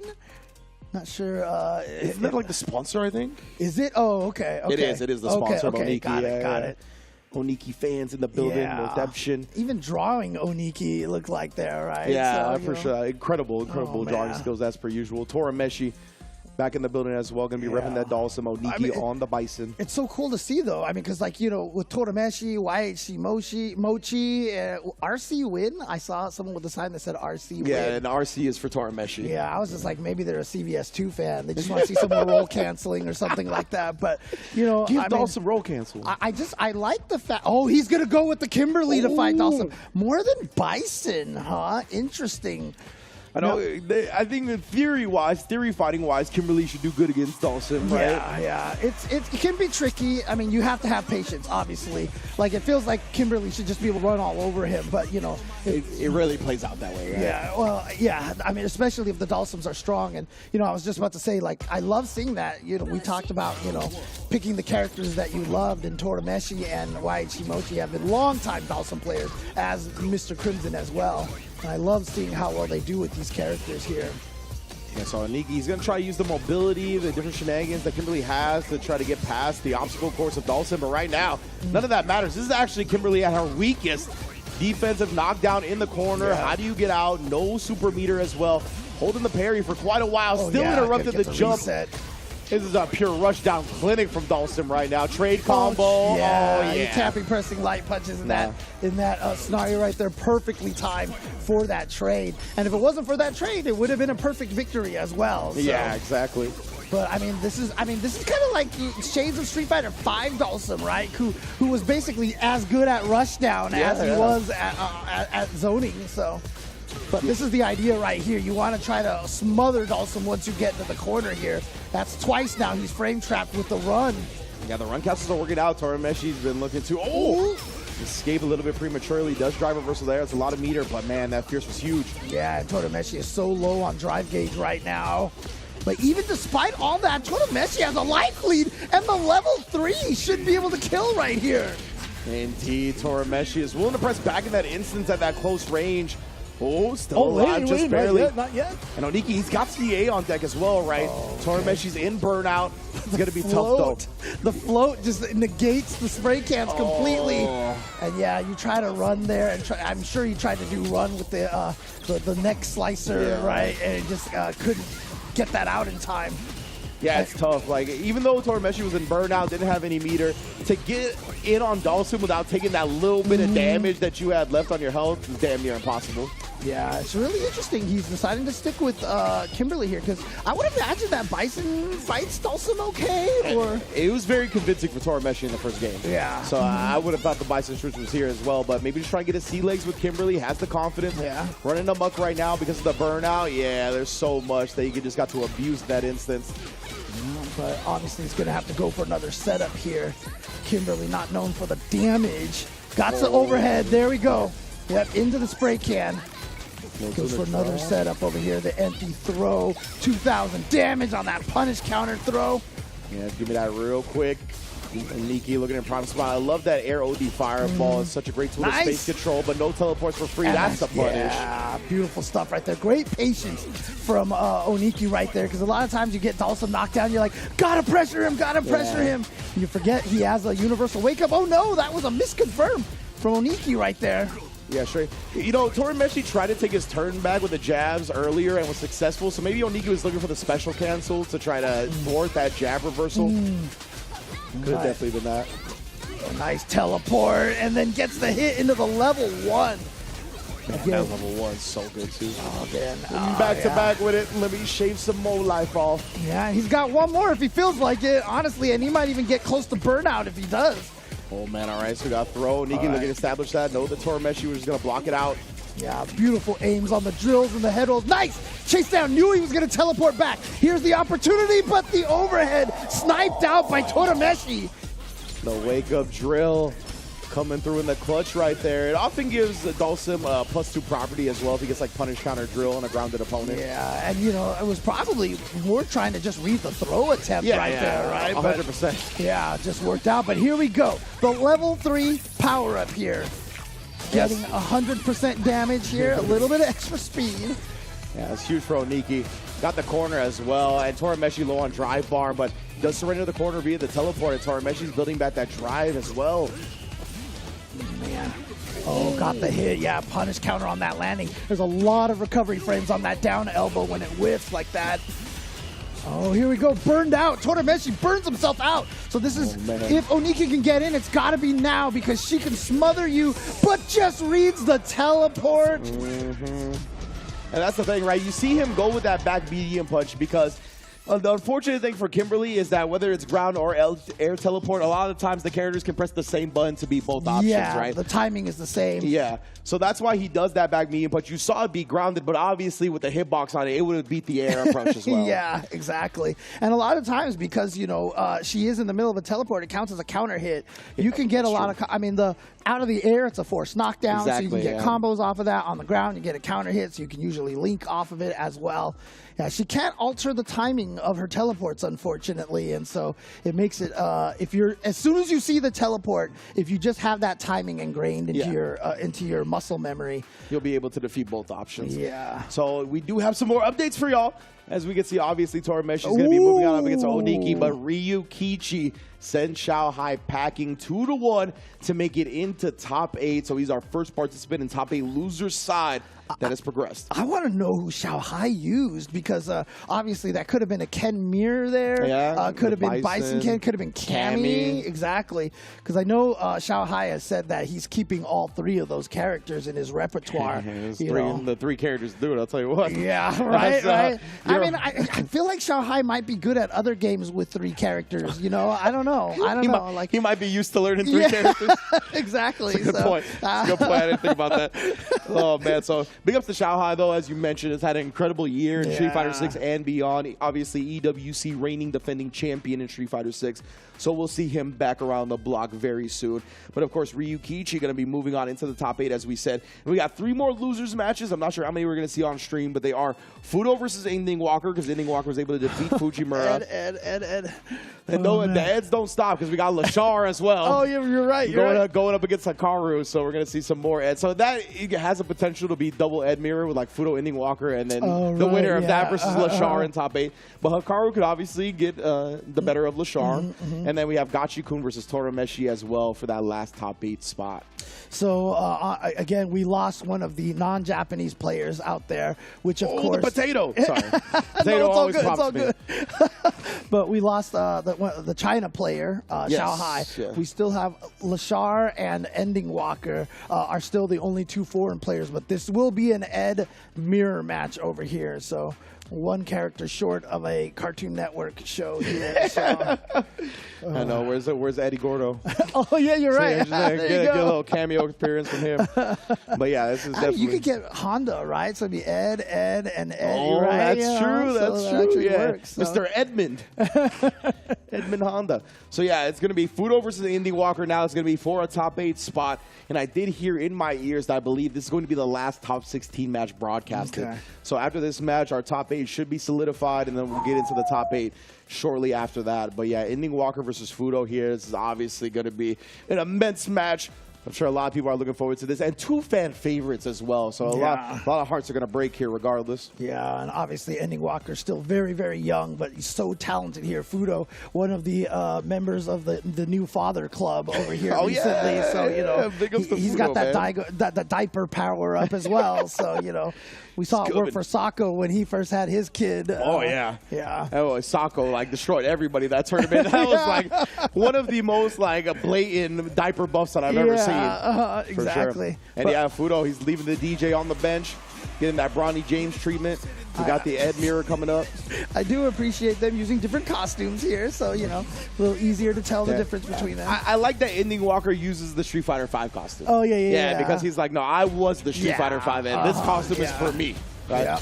And hell, they made it look much cooler in this game, too. The Street Fighter V costume, so it's all good. As like I said, Ed is actually really sick in Street Fighter 6. Super sick character. I love him. All right, here we go, though. Fudo with the back throw, trying to put Ending Walker into the corner. Reads the attempt to ODDP out of there. So now we're back in the corner over here. Good backdash from Ending Walker, but he still doesn't mean he's gotten out of the corner yet. What? Wow, yeah, and Fudo, he just committed to that, right? He was not scared of the jump in. He just kept holding the flicker, and then it paid off huge for him. He was like, if you're going to hit me, you're going to hit me. And he didn't hit him, so, you know, he's going to get that round. And then what a punish counter. The whiff punish with the flicker against the flicker button. Ridiculous from Fudo to start the set. Fudo right now staying back just a little bit here. Just going back, faking out the charge fierce as well. You saw him charge it for a second. Got the trade, actually got the fireball on time, but that's a punish counter throw off of that drive parry attempt. But speaking of drive parry, perfect parry right there for Fudo. I love it. You know, a perfect parrying after the plus frame drive rush normal. It's dangerous because people can throw you, but it's a very likely spot to get a perfect parry as well. Okay, good throw tech from Fudo. And both of them. The flicker sharing the brain. So, no, I'm doing flicker. Backdash in the flicker stance right there, so. Both of them, yeah. You see this range that they play at. It's so interesting because of how much Ed has when it comes to the kick buttons. Ooh, I kind of like that from Ending Walker, but he thought he was going to get the hit. He was trying to do the punish counter combo, it looked like. And Fudo was going to chip him out right there. I think he would have even spent the level 2 to chip him out. So Ending Walker, what a turnaround. Drive reversal, so Fudo didn't get that opportunity. Now goes into the CA. I didn't see how this started. Fudo, alive for now. Oh, and still not burnt out yet, so no chip, but just a punch to the face right there. Man, yeah, to go with the fierce in that instance, too, that was ballsy from Ending Walker. Oh, man. Because I imagine Fudo, like, landed a Nick Crouch light kick. Nice Ending Walker. He tried that earlier, and it didn't pay out, but this time he got it. But are we going to get the dream combo here from Fudo? Yep. Indeed, the D-Sync is there. And the one bounce, yep. Take this man to the counter. This is mine now. Good damage all the way to the corner. Not as much meter gain as before, but as you can see, Fudo's almost at a level 2 again already. Exactly, right? So, like, still, nonetheless, pretty damn good. And Ending Walker got caught parrying. Ooh, and then you saw he held the parry for a second right there, just drive rushed at him. Caught Fudo. Burnt out now. Oh, Fudo got him. He's going to build up to the level 3 now. He just got short. Oh, he's just going to let the level 2 rip after that. But it hit him in time. It hit him in time, and it shut down the fireball. It shut down. It hit him before the fireball could start up, so it erased it. And so Fudo, you can see even there with a lot of relief, he was just like, woo! Yeah. And major props to Fudo keeping all that sequence tight after that. Yeah. Because Ending Walker was scrambling. He was slugging it out. You saw the counter hits that followed that level 2 getting thwarted. But Fudo kept everything clean, everything tight. Ooh, and the jump medium punch. That one does clip. Excuse me, jump medium kick. Yeah, didn't get the anti-air timing right there, so Fudo was able to beat that. And then, oh man, he tried to swing after getting hit and got counter hit again. He did. Okay, there we go. That's a great way out of the corner there. Yeah, just basically just try to pester him now with these psycho flickers here. Yep. Ooh, even let in the fierce rip this time. Really trying to switch up the rhythm. Ooh, oh, jeez, the backdash down, but drops a combo right there, unfortunately. But Ending Walker showing no fear. Very high pace, very high tempo, willing to swing. Like I said, when you're young, you don't know danger yet, right? So you just go crazy. The burdens of reality have not dampened your soul. Oh, look at this. Dude, this is like a Guile match here, dude. They're throwing projectiles. Oh, nice. That was so good. dashing into him to prevent the full parry sequence on level 2 and then getting the throw punish counter. It's exactly how you do that level 2. Oh, We've seen Ending Walker do that even in Street Fighter V. Yeah, they both swung with the standing medium kick to start, but Fudo was just like 1 or 2 frames earlier. Oh, yeah. I love that. Challenge the plus frames. Ending Walker, though, hard Back throw, read. and that's going to cause the burnout because it was a punish counter throw, and he read the jump. He called him out with the heavy kick flicker. That's what you love to see. Yep, and there's that meaty fireball preventing a wake up level 1 from working. Oh, he baited it. The non-charge fears. That was so clean. Ending Walker. Why you are so ridiculous sometimes, bruh? How did he know? How did he know that's what Fudo was looking for? He just wound it up a little bit and just let it go right before Ed actually launched across the screen. So good. So good. But here we go. Fudo with a great start here. Gonna get the corner position over here. Oh, trade combo. Yep. There's a Fudo, you know, he's looking to build that snowball up. Oh, sniped on that jump. That was a cool defensive option, even though he's not out of it. Yeah, I mean, not a lot of characters can hit that far down on their jump. That was Ed privilege. Whoa, what the heck was Ending Walker trying to go for there? But it was so bizarre that, you know, Fudo didn't even have a punish for it ready to go.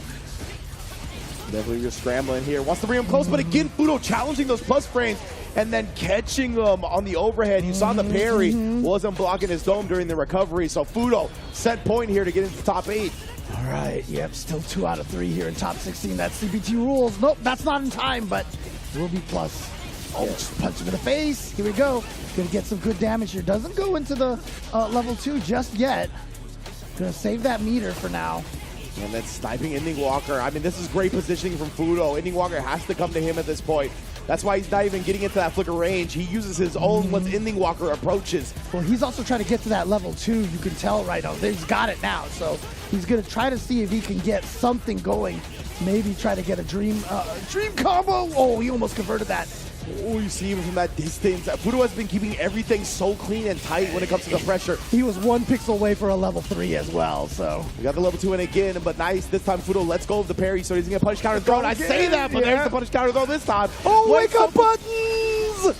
The wake up buttons from Fudo. No fear at all whatsoever, and that means Fudo is going to take it over, Ending Walker. The level 3 seals the deal. Incredible stuff.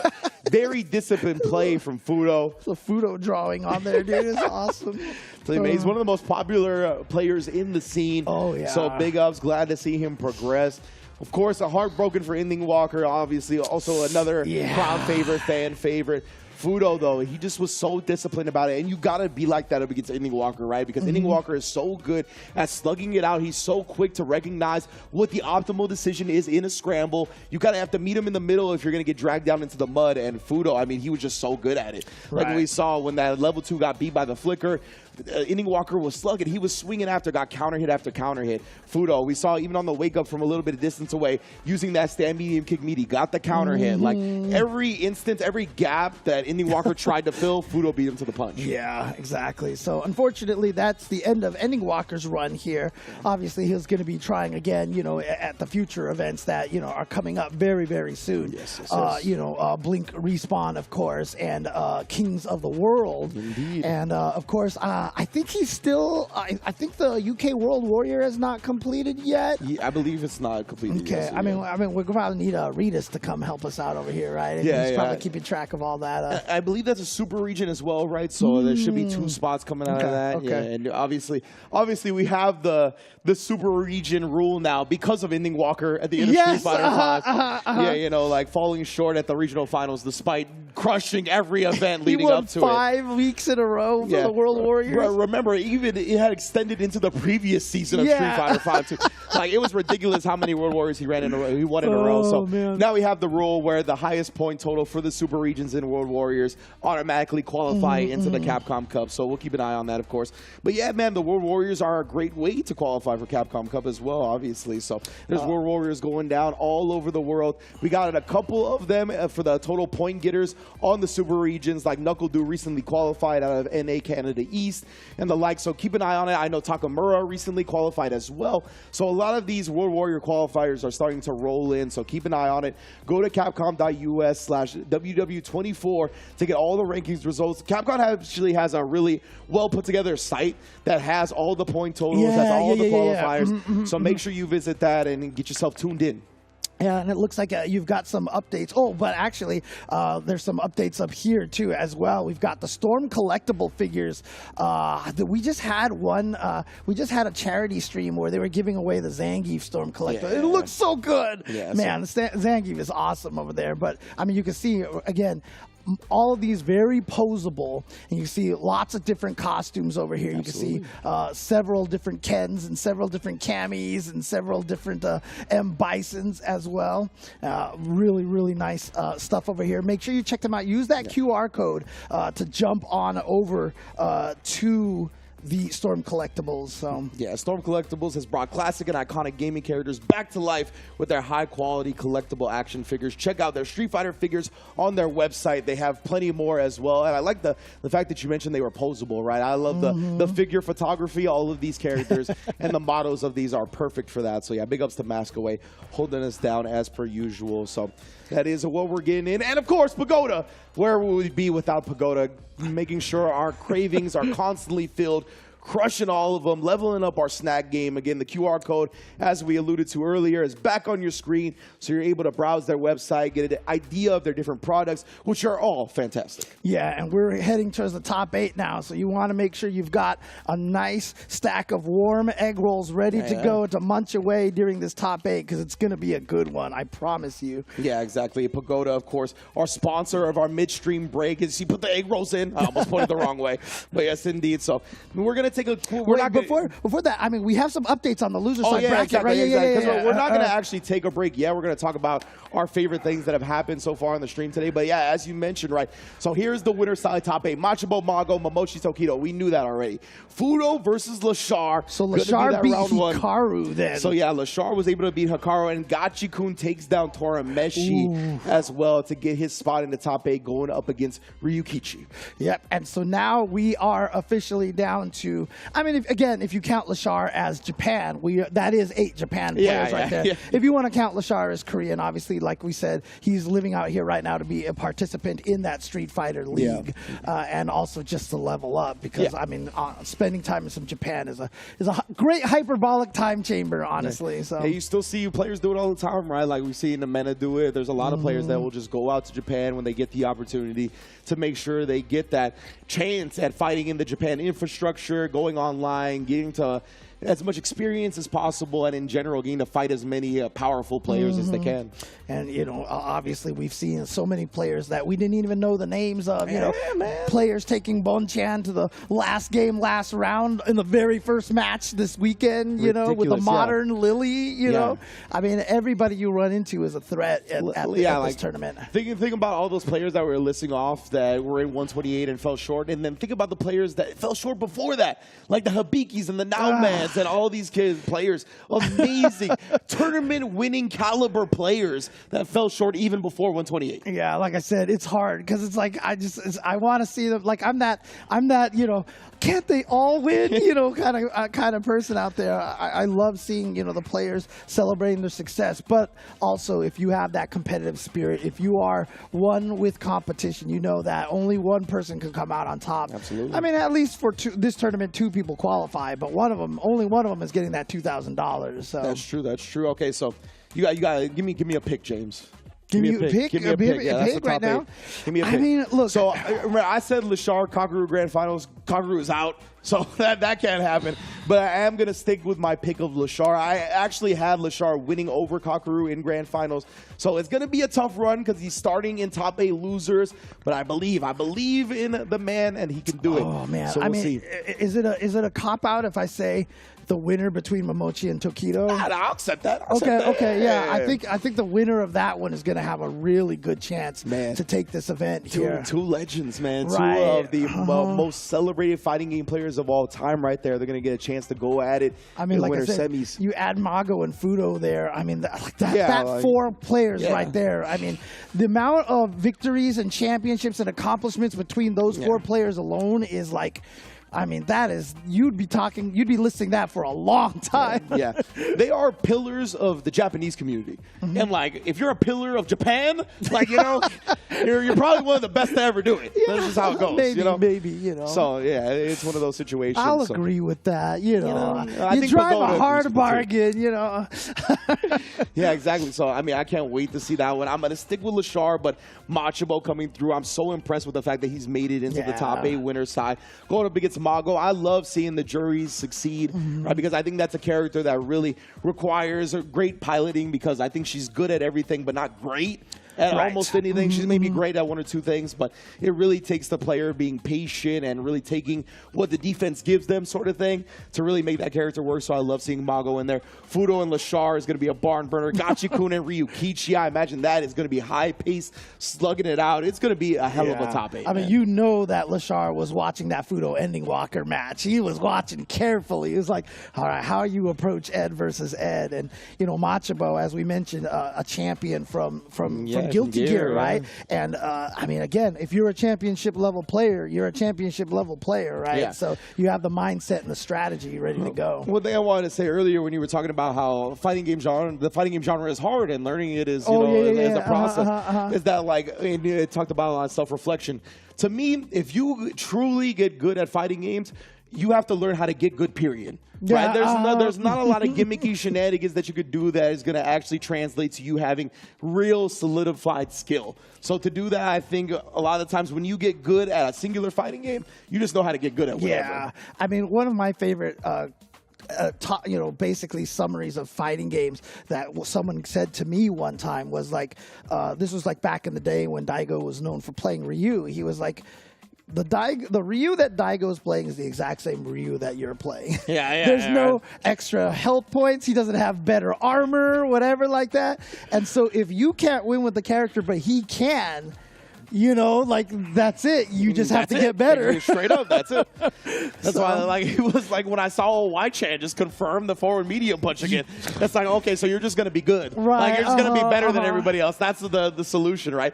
But that is really the solution at the end of the day a lot of the times. So that's why, because it's only on you. So, I mean, an incredible display from not only all of our top 8 participants, but even beyond that, right? I was impressed with so many players I got to see over the course of this tournament, like Hexian on the Dawson, giving Gachikun a run for his money, like getting to see a Y-Chan, the #1 ranked Chun-Li on CFN, just those confirms were out of this world, and just in general how they played. It was so sick to see the plethora of talent here in Japan. Yeah, and a lot of good character variety too, because I mean, we even got to see some Terry. Yeah, we got to see some Terry and Manon. Actually causing some problems here and there. Modern Manon, absolutely. We even had Oniki bust out the Kimberly as well. So, and you know, that's another storyline that I forgot to bring up. Did well as well.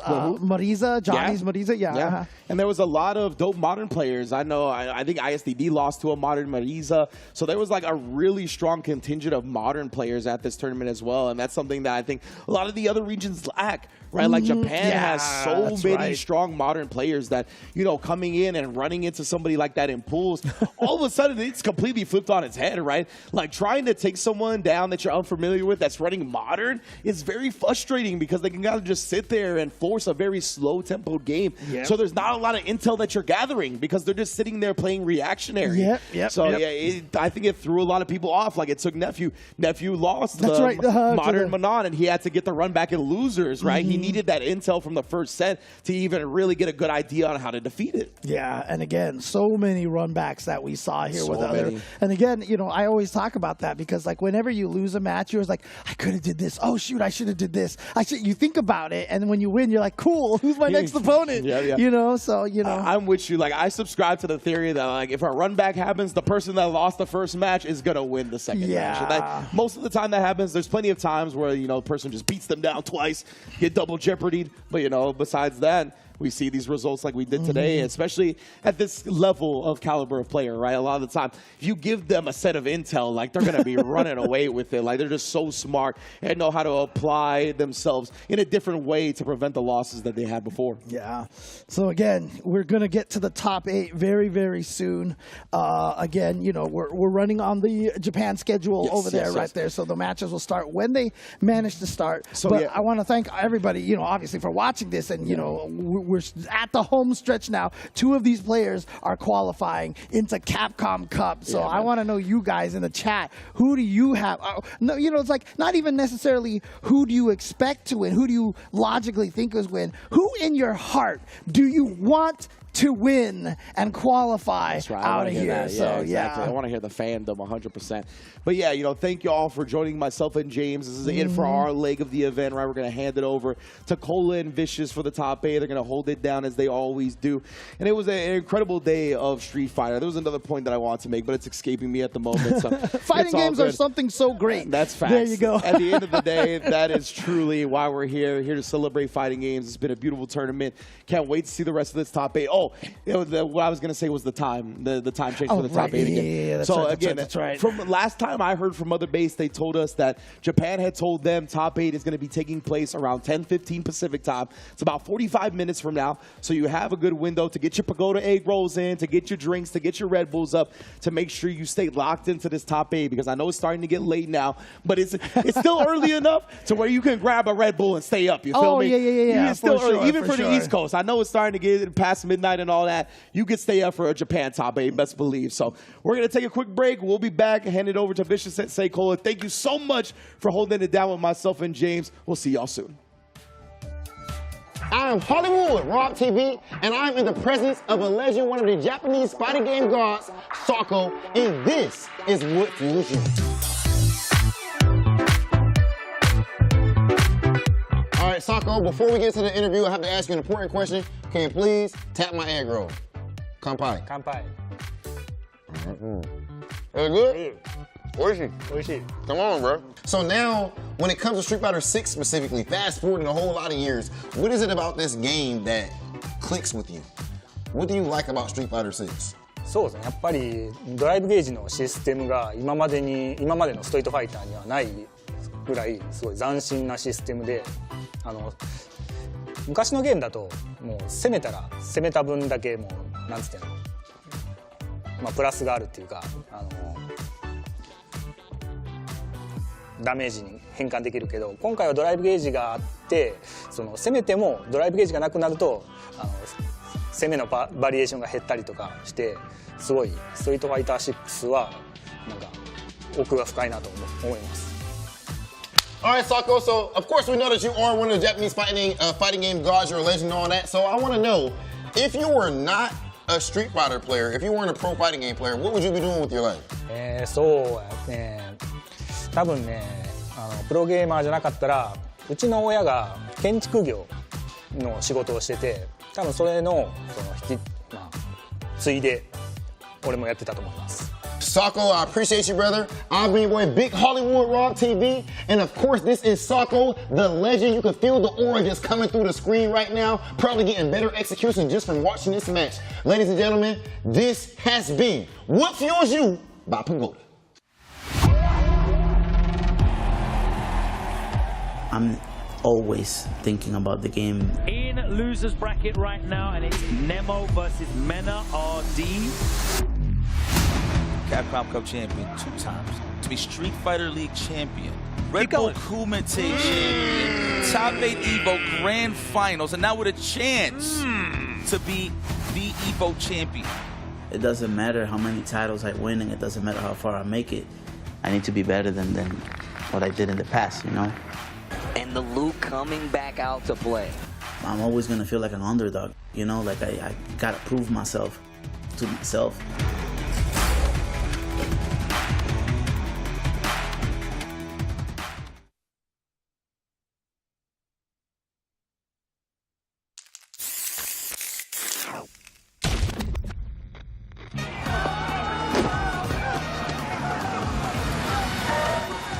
This is gonna be fun.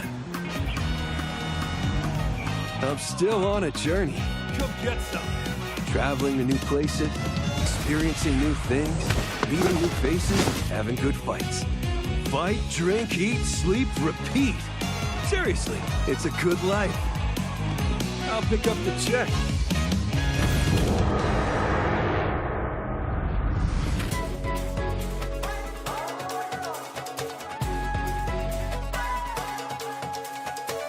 Come on, get ready.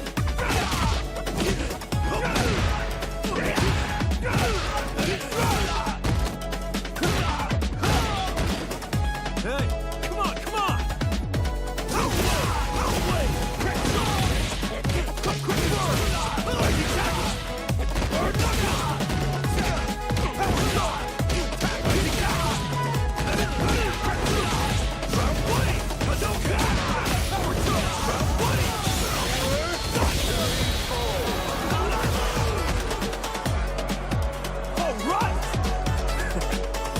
Down for one more. Time for a beatdown.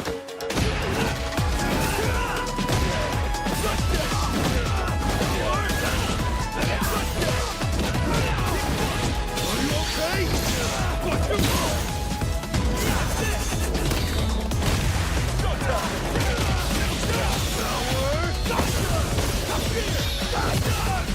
Yeah, baby. Hey.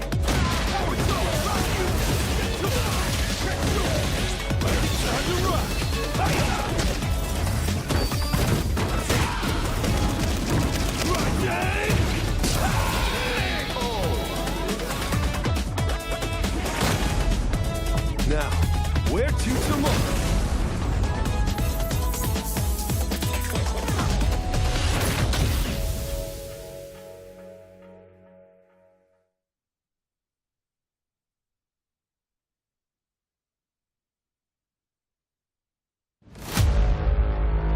Legends never die! Oh my God! Yo, what a reaction. Ladies and gentlemen, UYU are your Street Fighter League US champions! Bender RD and the Bandits, your SFL Season 6 champions!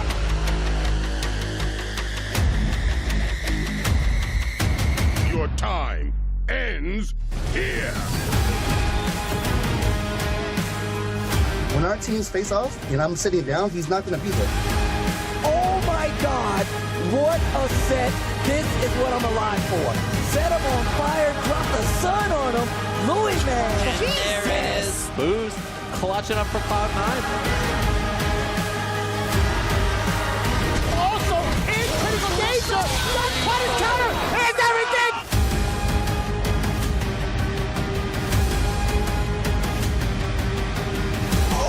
And then he was ready for it. Far be better, Street Fighter. You gonna tell me that wasn't godlike? Now, fight!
When you go looking for strength, it's not like a game. This is what makes a champion. Those quick reactions and the reset. He's done it! Chris Wong is your CBC front Paris Premier champion! What on earth is going on? We'll get it for him. And he gets it! Kawano is your champion! We gonna turn up the heat! There's the finish! He punches his ticket all the way to Capcom Cup. He hasn't dropped a single game! Absolutely flawless round.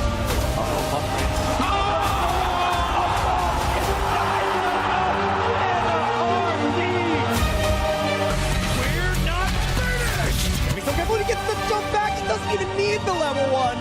What is happening?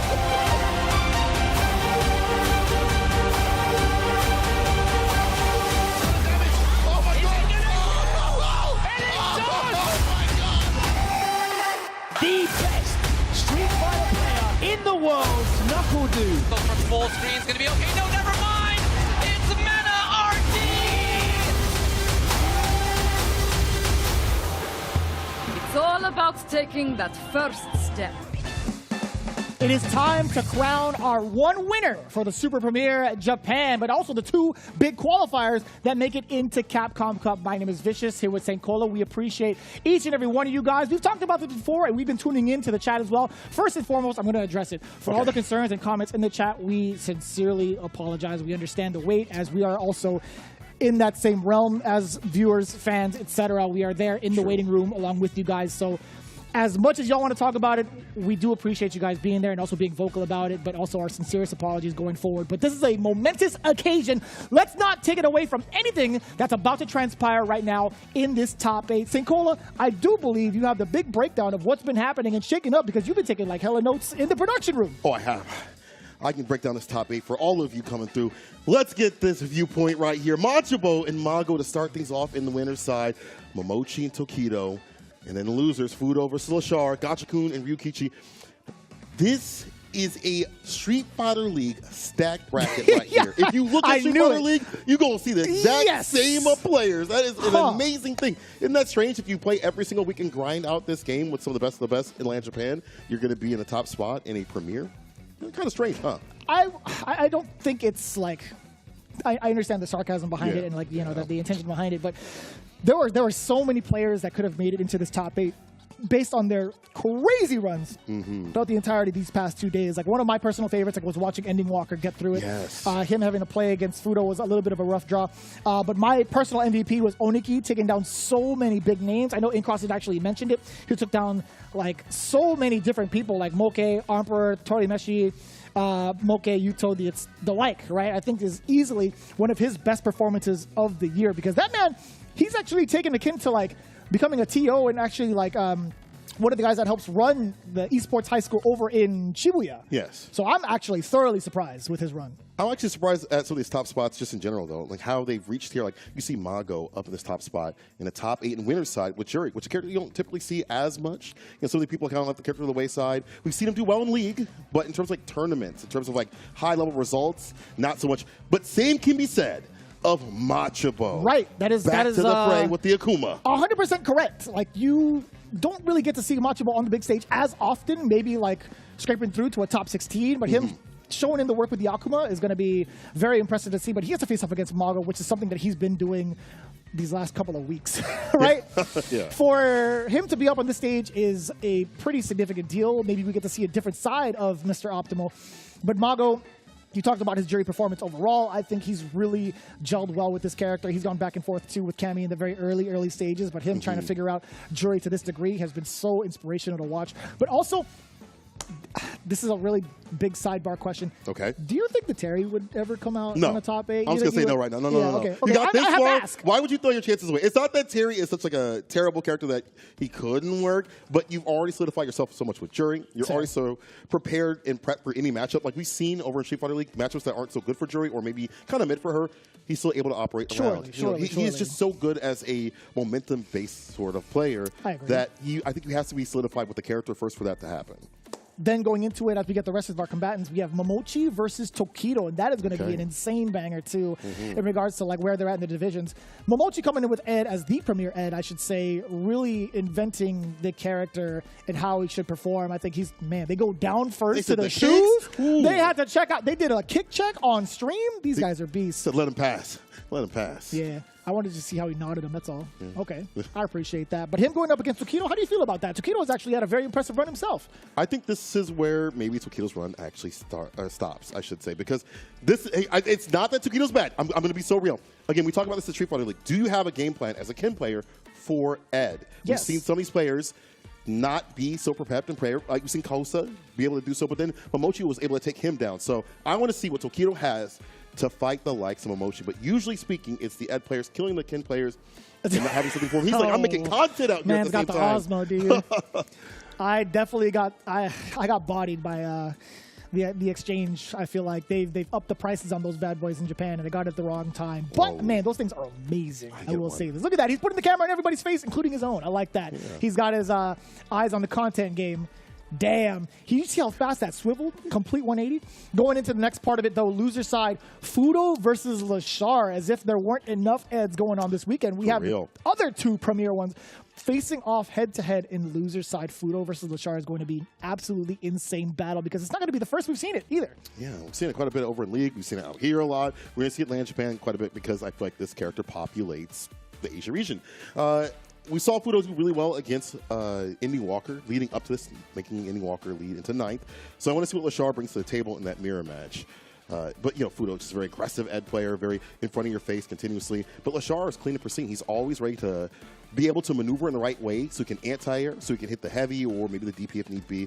He's always just shifting where he needs to stand so that he is ready for any sort of approach. I think he has really good reads as to when players want to press certain buttons in certain situations. The thing is, if there was any sort of like NBA Jam stat I could really plug in, it's his game sense being at like an 8 out of 10, and then his like adaptability being at like a sharp 9 out of 10. Yeah. Execution, 10 out of 10. Oh, yeah, 100%. You barely ever see him drop, especially when he's confident, calm, cool, collected. I feel like he also has a little bit of a wild streak in him nowadays. I feel like once he gets confident enough, he feels like he's winning. He kind of rides up momentum into some wily things. So we'll see if that happens, though, against Fudo. And that's going to be our second to last match. Our last match, at least in this first winner or loser side run, I'm sorry, is Gachikun versus Ryukichi. Yes, sir. Yo, I thought he was going to be walking down like the middle. He's like, you know what? I'm not going to go backstage. I'm going to go right where the crowd is. What is happening? Feel the energy. They're lighting up the fire? Is that what that is? Is that like, does he get a special intro? Okay, I was going to say like... yeah. There's like flames around him. Yeah, dude. Just shooting out. He gets his own, like, he brought his own pyrotechnics or something. I don't know. Capcom Cup champion. Maybe he deserves it, you know? He hella deserves it. Yeah. But seeing him in losers, I feel like he fell relatively early to loser's side. I don't actually recall exactly when he fell, but seeing him in this position is a very precarious one because now he has to face off against Ryukichi. His Ken has been a little bit shaky, I think, in regards to his ways over through pools, at least in this premiere. But I'm not exactly too surprised that he's in this top 8. He's been having the run of his life as well. He's the one that took down Xiaohai leading up to this. And as for the person that put Gachikun into losers, I think it was Mago. If I'm not mistaken, might have been Mago in winner side. So Ryukichi, though, this is really big for him. I mean, you mentioned the shakiness. We've seen that nerves kind of affect him. And he's 100%. Kind of gotten a hold of it a little bit better over at EWC. It's kind of been shaky over at Street Fighter League. Obviously, that's a different thing. He's definitely shown it on his on his player cam, where you have like his hands on his head. Beating, in between games, by the way. Yeah. He'll definitely show his emotion on his sleeve a couple of times over, but I don't think it's going to be like a case here, perhaps. I think he's been reinvigorated for his weekend to play at this level, and I think he's going to be absolutely ready no matter what. But this is going to be a very star-studded lineup, no matter how you spin it, and a very SFL-eccentric type of lineup, as all of them are. Damn, you have like almost all like captains, almost all. In terms of the character spread, 1 Rashid, 2 Kens, 3 Eds, a Jury, and then Akuma. Yeah, how do you feel about that? 1 Akuma, huh? 1 Akuma. How do you really feel about that? Genuinely, I actually want to know. You know, I think, do you think you're surprised for 2 things? I feel like you were talking about Bison's not being in the mix a little bit earlier before we went live, and then just 1 Akuma is kind of a big surprise. Isn't it? I feel like, yeah, absolutely. No, I agree with you, but it is wild because when you look at the list of players that were out here, we saw with Incross posting that list of players, you saw a ton of Akuma, you saw a ton of Bison. Yes. Not many remain right now, and what remains are the Eds. So I think that's I think it's a good sign for the game overall. Even though there's like 3 Eds up here, that's a very strong character. I think it's a good sign to see the Kens back in the fray. There's a lot more variation than what people might think in terms of what you might have. Like, I guess what I'm trying to say is people thought it was going to be a lot of Akumas and Eds in the top 16s, in the top 8s, just in general. They were we're right. not catching that. Well, they were hella right. There's 3 Eds right now, brother. And I guess was hella Akumas all the way over. So right about the Eds, but I guess I wanted to add the Bison on there too as well. So like, yes. there's a lack of some of these characters in such form that people thought were going to kind of overrun everything. Like the pay-to-win DLC, I don't think it's like that. I mean, Ed is a strong character, but you have to look at where you're at right now. You're in Japan. Most of these players are playing this character. You're already in the forefront of where the development of Ed has started. So I think it just makes sense to see quite a bit of Ed over this top spot, especially when you have Momochi, you've got Lashar, who has moved over to Japan, and you also have Fudo. Yeah. So like, it makes sense to see the character, even though he is kind of strong. Maybe that plays a part in it a little bit too as well. But either way, I think Toucan's also, sorry Phenom, proving the character's still good out here. You know, he's still kind of cooking. I mean, Phenom's already like left that ship entirely. Oh, he's already playing. Yeah, I know so. He's playing Cammy. He qualified with Cammy. Phenom? No more Ken? No more Ken Phenom? Brother, where have you been? No, I watched that, but I'm just saying, look, no more Ken at all? Okay, well. Yeah, dude. Oh, It's wow. been months. Dude, he's been throwing out the propaganda against Ken while playing Cammy. This guy. What an absolute traitor. And he also has been dabbling with like Bison Yeah, for I've the seen sole the Bison. purpose of getting The Twitter clips? the clip farming. Yeah. And- But yeah, it's been a while. It's been too long, I will say. And surprisingly enough, not seeing Cammy in the mix to kind of combat against like some of the top tiers, against some of the primary meta in Japan is a little bit wild. I think there was like a big running shot of that happening with Kazunoko and Mizuha doing a great job up until like the 128 spot. So right. I think it's a surprise that we don't see Cammy as often. At least we don't see Cammy in the top 8 right now. Yeah. Yeah, it's also a good character. I feel like that would be great for a tournament. That should make it in these top spots. But at least Akuma can fight the Ed Menace because he's a good character against Ed. But we'll see. And sometimes these matchups don't even matter. You see the players and their play styles matter a little bit more. And we're going to be seeing our first matchup on the deck. Here we go. First part of the top 8, baby. Machabo versus Mago. That's going to be Jury versus Akuma. Yeah. So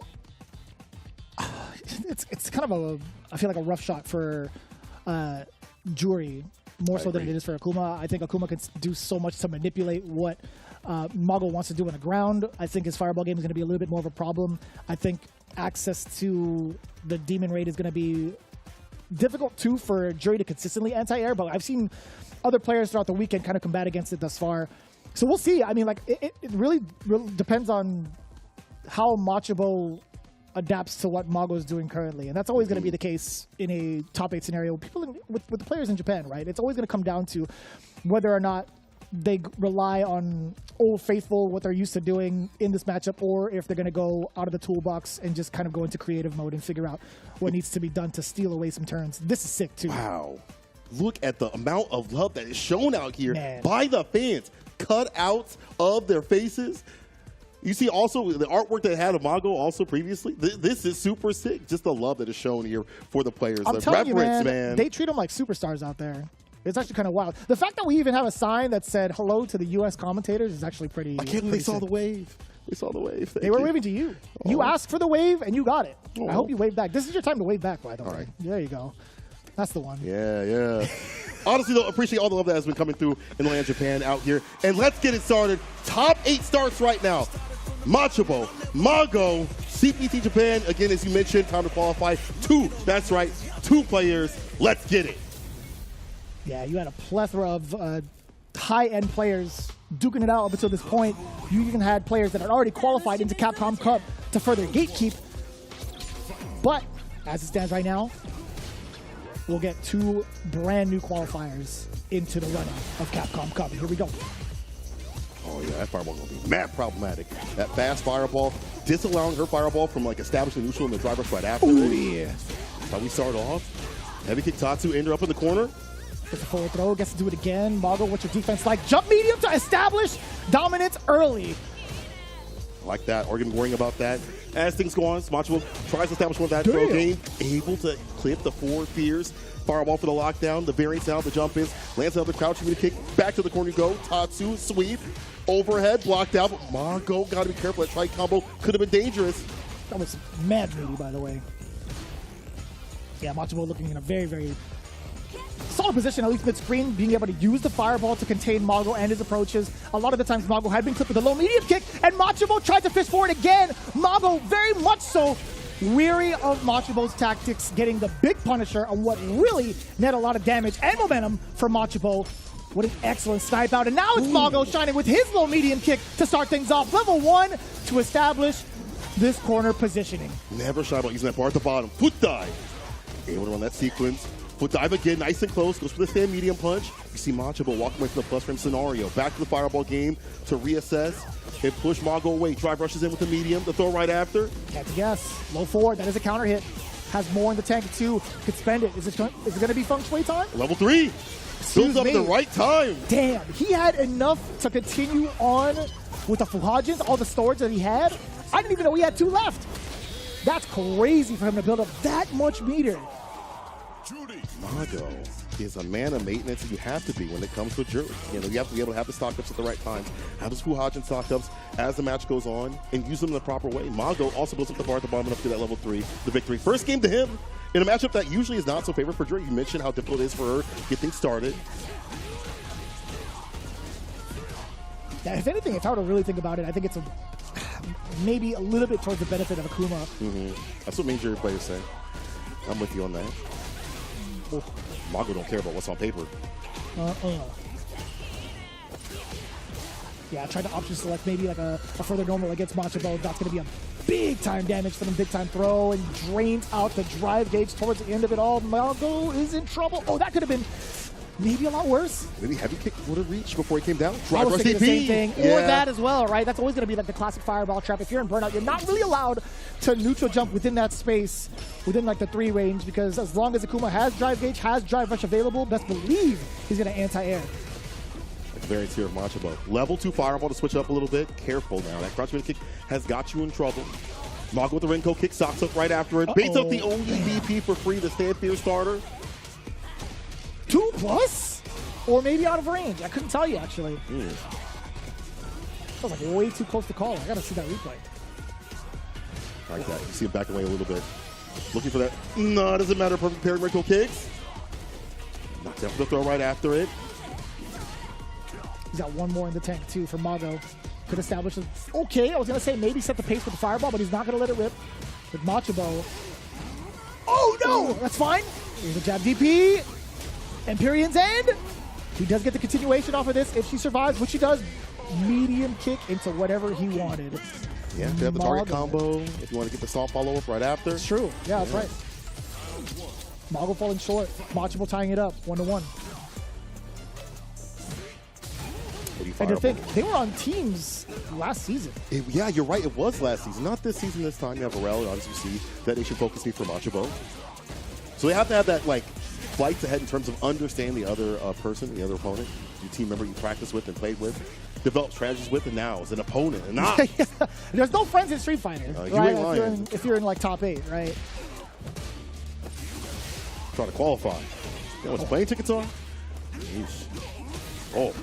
Throw me down with the medium. Crouching punch again. I don't think they need to fly out. Oh, yeah, you're right. But I mean, just in general. You know what I meant. For travel. I was like, hold on. I had to think about that one. Yeah, that's all she wrote. Machabo didn't need to exert much after that. Both with 1 bar to their name. Could be a very aggressive start. And speaking of aggression, Machabo just walks up to Mago trying to fish with a low forward. But it's Mago who ends up finding the big counter hit against Machabo first. Level 1 to let her rip. Push Akuma to the end of the screen. Dash up twice. Still able to get the forward medium punch as a counter hit. Machabo, you pressing hella buttons. Yes, but that stand fears continuously. Oh, no. Go down to the medium. It's Oki. Goes for the button instead of the throw. No back throw at all. Machabo trying to dog walk him. Gets the counter hit. The micro step forward. Oh, and the interruption against the overhead. Mago was 100% ready. Spending a level 1. Hold on to. Okay. He killed without having to use the extra storage. Man, it's ever optimal. Game to game, round to round. Or maybe I lied. I don't know. I couldn't tell. Knocking on the door. Does get the tick throw. Open up. Checking the walk back every so often with a jab instead of crouching medium kick. I like that. Use a faster button. Last time I got blessed with a stand fierce. Ooh, bigger stand fierce that almost got. Yeah, the whole purpose of it is to prevent Mago from walking backwards. I understand that too, but low medium kick is the one that's really going to close it out if they get caught standing, right? Crouching jab, I feel like this leaves you a little bit more susceptible, but as it stands right now, Machabo's kind of like cooling it. Not going to be pressing too many buttons just yet. He's waiting for his opportunity for Mago to whiff. And there exactly it is. That. You asked, Machabo answered. Sickness calamity. Get the bar back. Big lead. You're up in the corner. Not where you want to be, not your hood, especially when you have to fight the likes of Akuma. A lot of variants, the forward pierce, stand pierce, fast fireballs. You drive rushes in for the tick throw. OD fireball this time to apply the plus frames. It's a one more touch scenario to drive impact. That was slick. That was slick. Only way to respond with that, two ways, either a super or the parry. Machabo looking at 2 games. It's a big opener. Gets it set up. Oki 2. Machabo tried to maybe hold up. Mago didn't get the proper confirm after the standing medium punch had connected. Strange. Level 2 fireball here from Machabo. Bam, bam. Only dash up, but gets sniped with a crouching mini kick, as you said. A lot more reward than just a simple crouching light punch. Counter it overhead. Oh yeah, you're dead. Level 2. Imperium's in. You get the back roundhouse for sure. Of course. Any normal. It doesn't even matter. He did it again. You can have whatever you like. Machabo. And it was all because of the tip of the low medium kick too. Mago, I thought maybe he'd be able to inch his way forward, but not after that throw, not after that dash up. No conversion from Mago. Doesn't want to spend it. He was a little bit dry. Whip punish even easier to do this season for good reason. Gets it out that button like that. Gets Machabo. Cross cut. Oh, DP, that's don't mad work. Unfortunate. That was actually kind of sick. You can let that rip on purpose. Like he saw the DB come through and he just. Well, no, he wants to get out of the corner, right? So another way to kind of get out is with the dive kick, right? But Machabo tried to cross cut. It just so happened that it wasn't within the range to actually hit. Either that or he ran out of invincibility phase. I really couldn't see that interaction thoroughly. It was too fast. DP! Speaking too fast. Saw him in the skies. Had something for him. Stayed on set point. Can he give us another game? Ready to go kick, drive rush right after with the plus frames? Is that not the first time we've seen Machabo utilize Demon Raid thus far in this set? I feel like it is. I think that was the very first one. It's been a very heavy grounded game from both. This was like a knockdown scenario. Machabo usually doesn't go for that, or at least right now. Back dashes there, was aware of the throw coming through. Stays in front, double jump. No bite here from Mago. Oh yeah, he's getting aerial with it. I think you're right in terms of him now using more of the Demon Raid.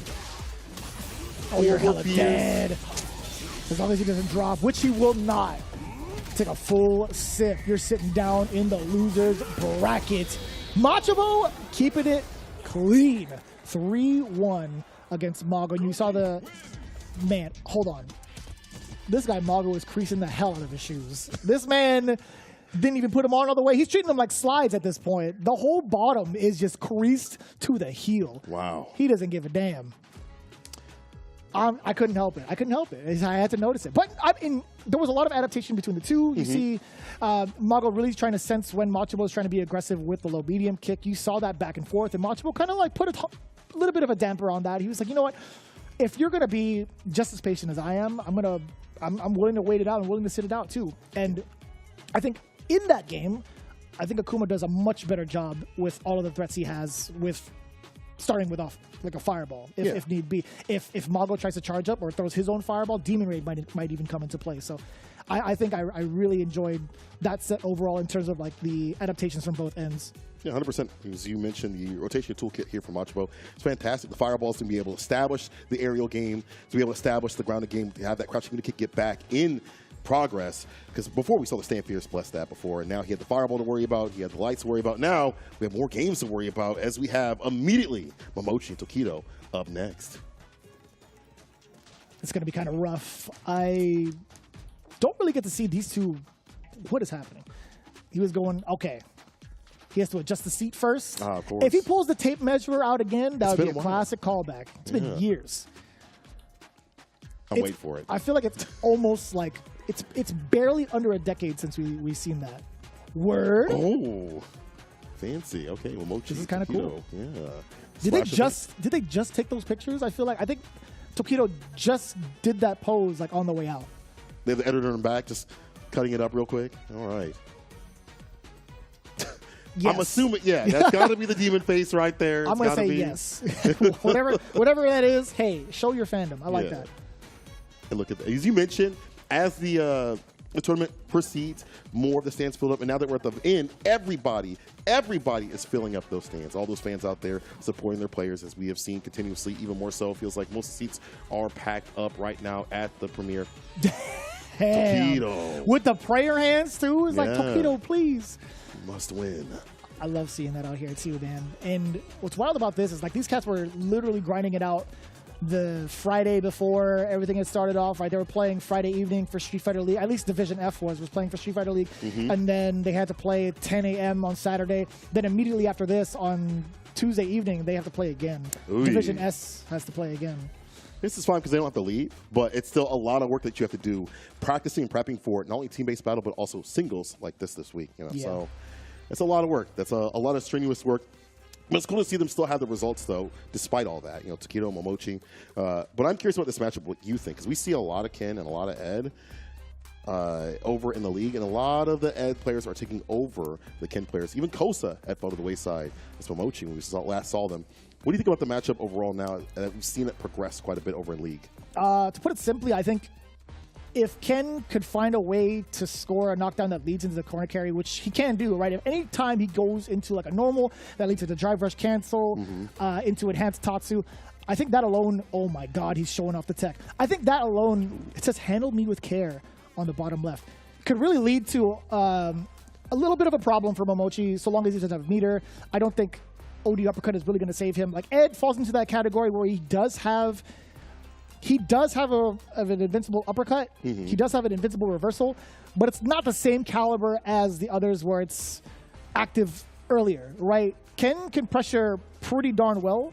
I think he could do like a light to kind of bait an OD uppercut out. But one thing is for sure, I think Ed can combat against the potential throw loops that Ken presents. So to round it off, if Ken can get that big opening, put Ed into the corner, it's going to be so problematic for Momochi. But Momochi's already been a part of that. He's already kind of like worked that that formula out, that strategy out like months ago. So we'll see the different types of looks or the different types of reads he has against Tokido to get him out of harm's way. But the biggest threat is having Ken to even close that space in the first place. That's right? true. You have the spark, you have the potential fireball, a very slow fireball if need be, or a fast one to keep them in check.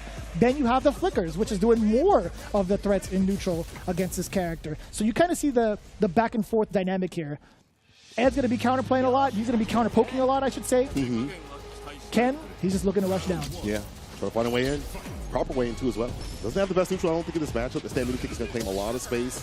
Just trying to drive rush in. Attack happens immediately from the side of Mochi. You cannot do that. This character is so adept at punishing -4 situations very easily.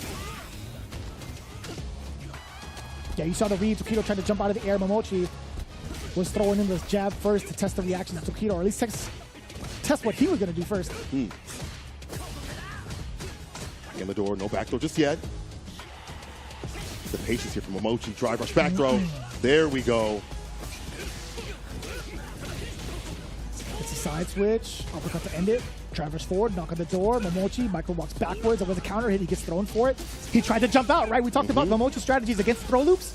Not working out thus far. It's been 2 that's landed. Make it 3. Back in the door again. So maybe acquire 1 more. Back throw. Nobody wants to be in the corner. It makes sense. It's absolute hell on both ends. Drive, impact, lands. Caught him blocking. He's dropping.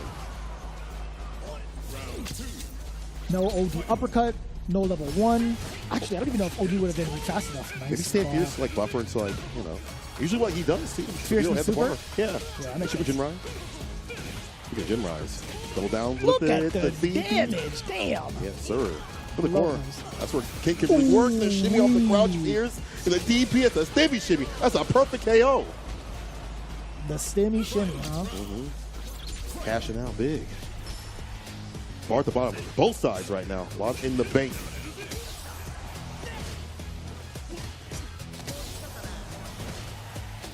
Man, he's really adamant about trying to get these throws against Tokido. Sorry, against Momochi. Like, he started off a whole set with drive rush forward trying to grab. Again? That's what he wants? Maybe this will set up for more, like drive rush button, establish other things later on. I couldn't tell you. I haven't really seen this tactic before. Yeah. Usually for him, it's like crouching midi kick or stand pierce or whatever as an entry point mid-screen. Yeah, Momochi not even going for like a counter poke while the green is there is actually even more of a surprise in my opinion. You're right. You gotta hold this too. If you're just blocking the flicker, boy, you're in big trouble. Strike and throw you gotta worry about. Right now, you're about to strike out level 3. Cycle blitz. Mochi staying solid, not getting thrown too much, and not getting opened up too often by the buttons. Has locked up in the corner. Desperate, and it's just too much. We talk about the corner pressure that Ken has, but the flickers at the perfect distances, you know, that Ed can enact, makes it very hard to lead. You have to use like OD Fireball, maybe if you can get a run cancel toe tap in the proper ranges, but even those things are very hard calls. I think from there, I think with the amount of bar that Tokido had in his drive gauge, I think he could have at least afforded a parry against that last flicker, right? Because if you do parry it, you're not going to be put as close to Momochi in fear of the strike throw mix. Yeah, some of that off the table. At least once, right? He just held it on like raw every single time. Switch up that defense. Stand fierce, does find the mark, forcing Momochi back up in the corner. Interrupts the go right kick. I like that. So the legs up. Oh, I thought it would be in range for the -4 punch. Had it last time. Combo.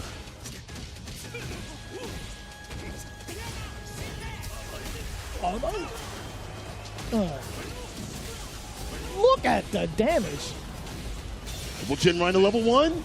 That'll get it done. Tokido knows how to dump it out. It's all been by Jinrai access for the damage. Making the most of that corner opportunity. Drive rush stand fierce this time. I see. So it is the setup for these buttons. Drive rush throw and then a drive rush stand fierce to switch it up a little bit. Tokido, you are a bad man. You are a bad man. Now he's got Momochi shook every time Ken moves forward in front of his face. But are we going to get the dream, though? Double bounce. The damage, the corner carry, the resources he built, albeit nerfed, still enough to get him a little bit past the 1.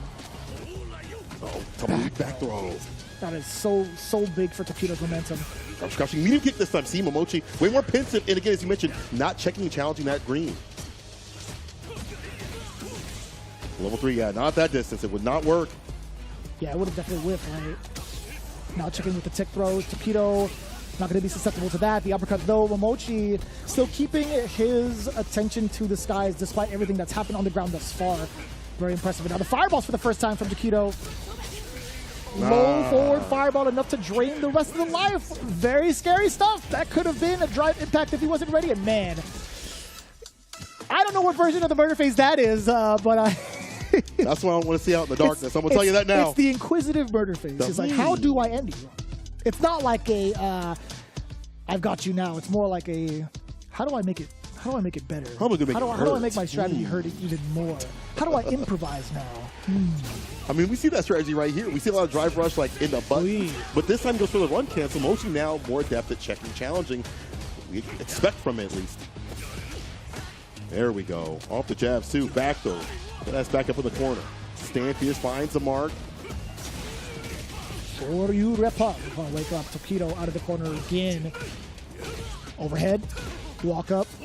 Gets the throw. Dash it forward. And it's Jesus. Momochi trying to press a button on wake up. Gonna throw those jabs. For the throw, it's a shimmy instead. See, I would attack too. Tokido gets through the defense of Momochi up in the corners. Yeah, just like that. Just like that.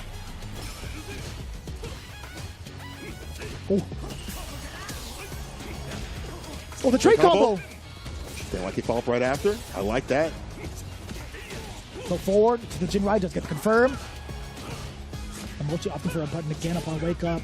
Has to pay the price to get out of the corner. That was mad ambiguous. I thought that was going to cross up. Tokido knocking on the door yet again. Also trying to check the micro walks just in case if Momochi wants to get out of danger, but he was willing to play defense and sit it out. Very close to danger, I feel like, is Momochi. Just off of one hit, you can die. Tokido does have enough in the tank to get one cancel.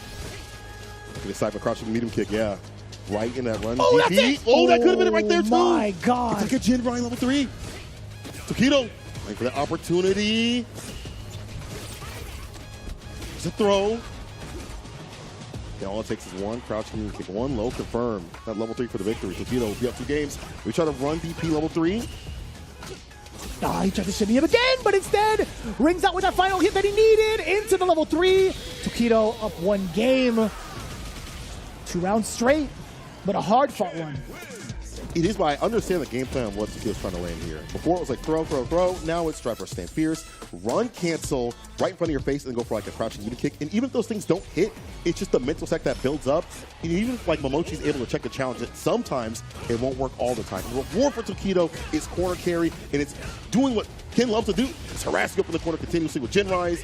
It's game point here for Tokido. Oh, Lord. Let's get the punch counter up on that. Sitting down with the blitz. Kill rush into nothing. Tokido takes the chance with the back throw. 50-button straight combo. He is so ready for every single trade.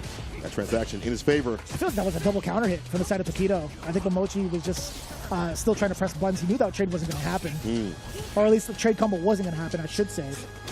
Ooh, what a punish. Aye, the splat. I think that's a lot harder to call out because it happens right as the normal rings out. So he's already dedicated to like canceling into the drive impact. Momochi just wasn't ready to punish against the forward heavy punch, trying to snipe out what? I have no idea. That was mad far. Look at that match point now, Tokido. Both at 2 bars. Gonna be pretty explosive, I'll tell you what. Just like that. Yeah, you have to get some of your drive back. And you know what better way to do so? Tacking on some damage and also building some super art for yourself as well. Walk it out. He went for a throw. Oh, no.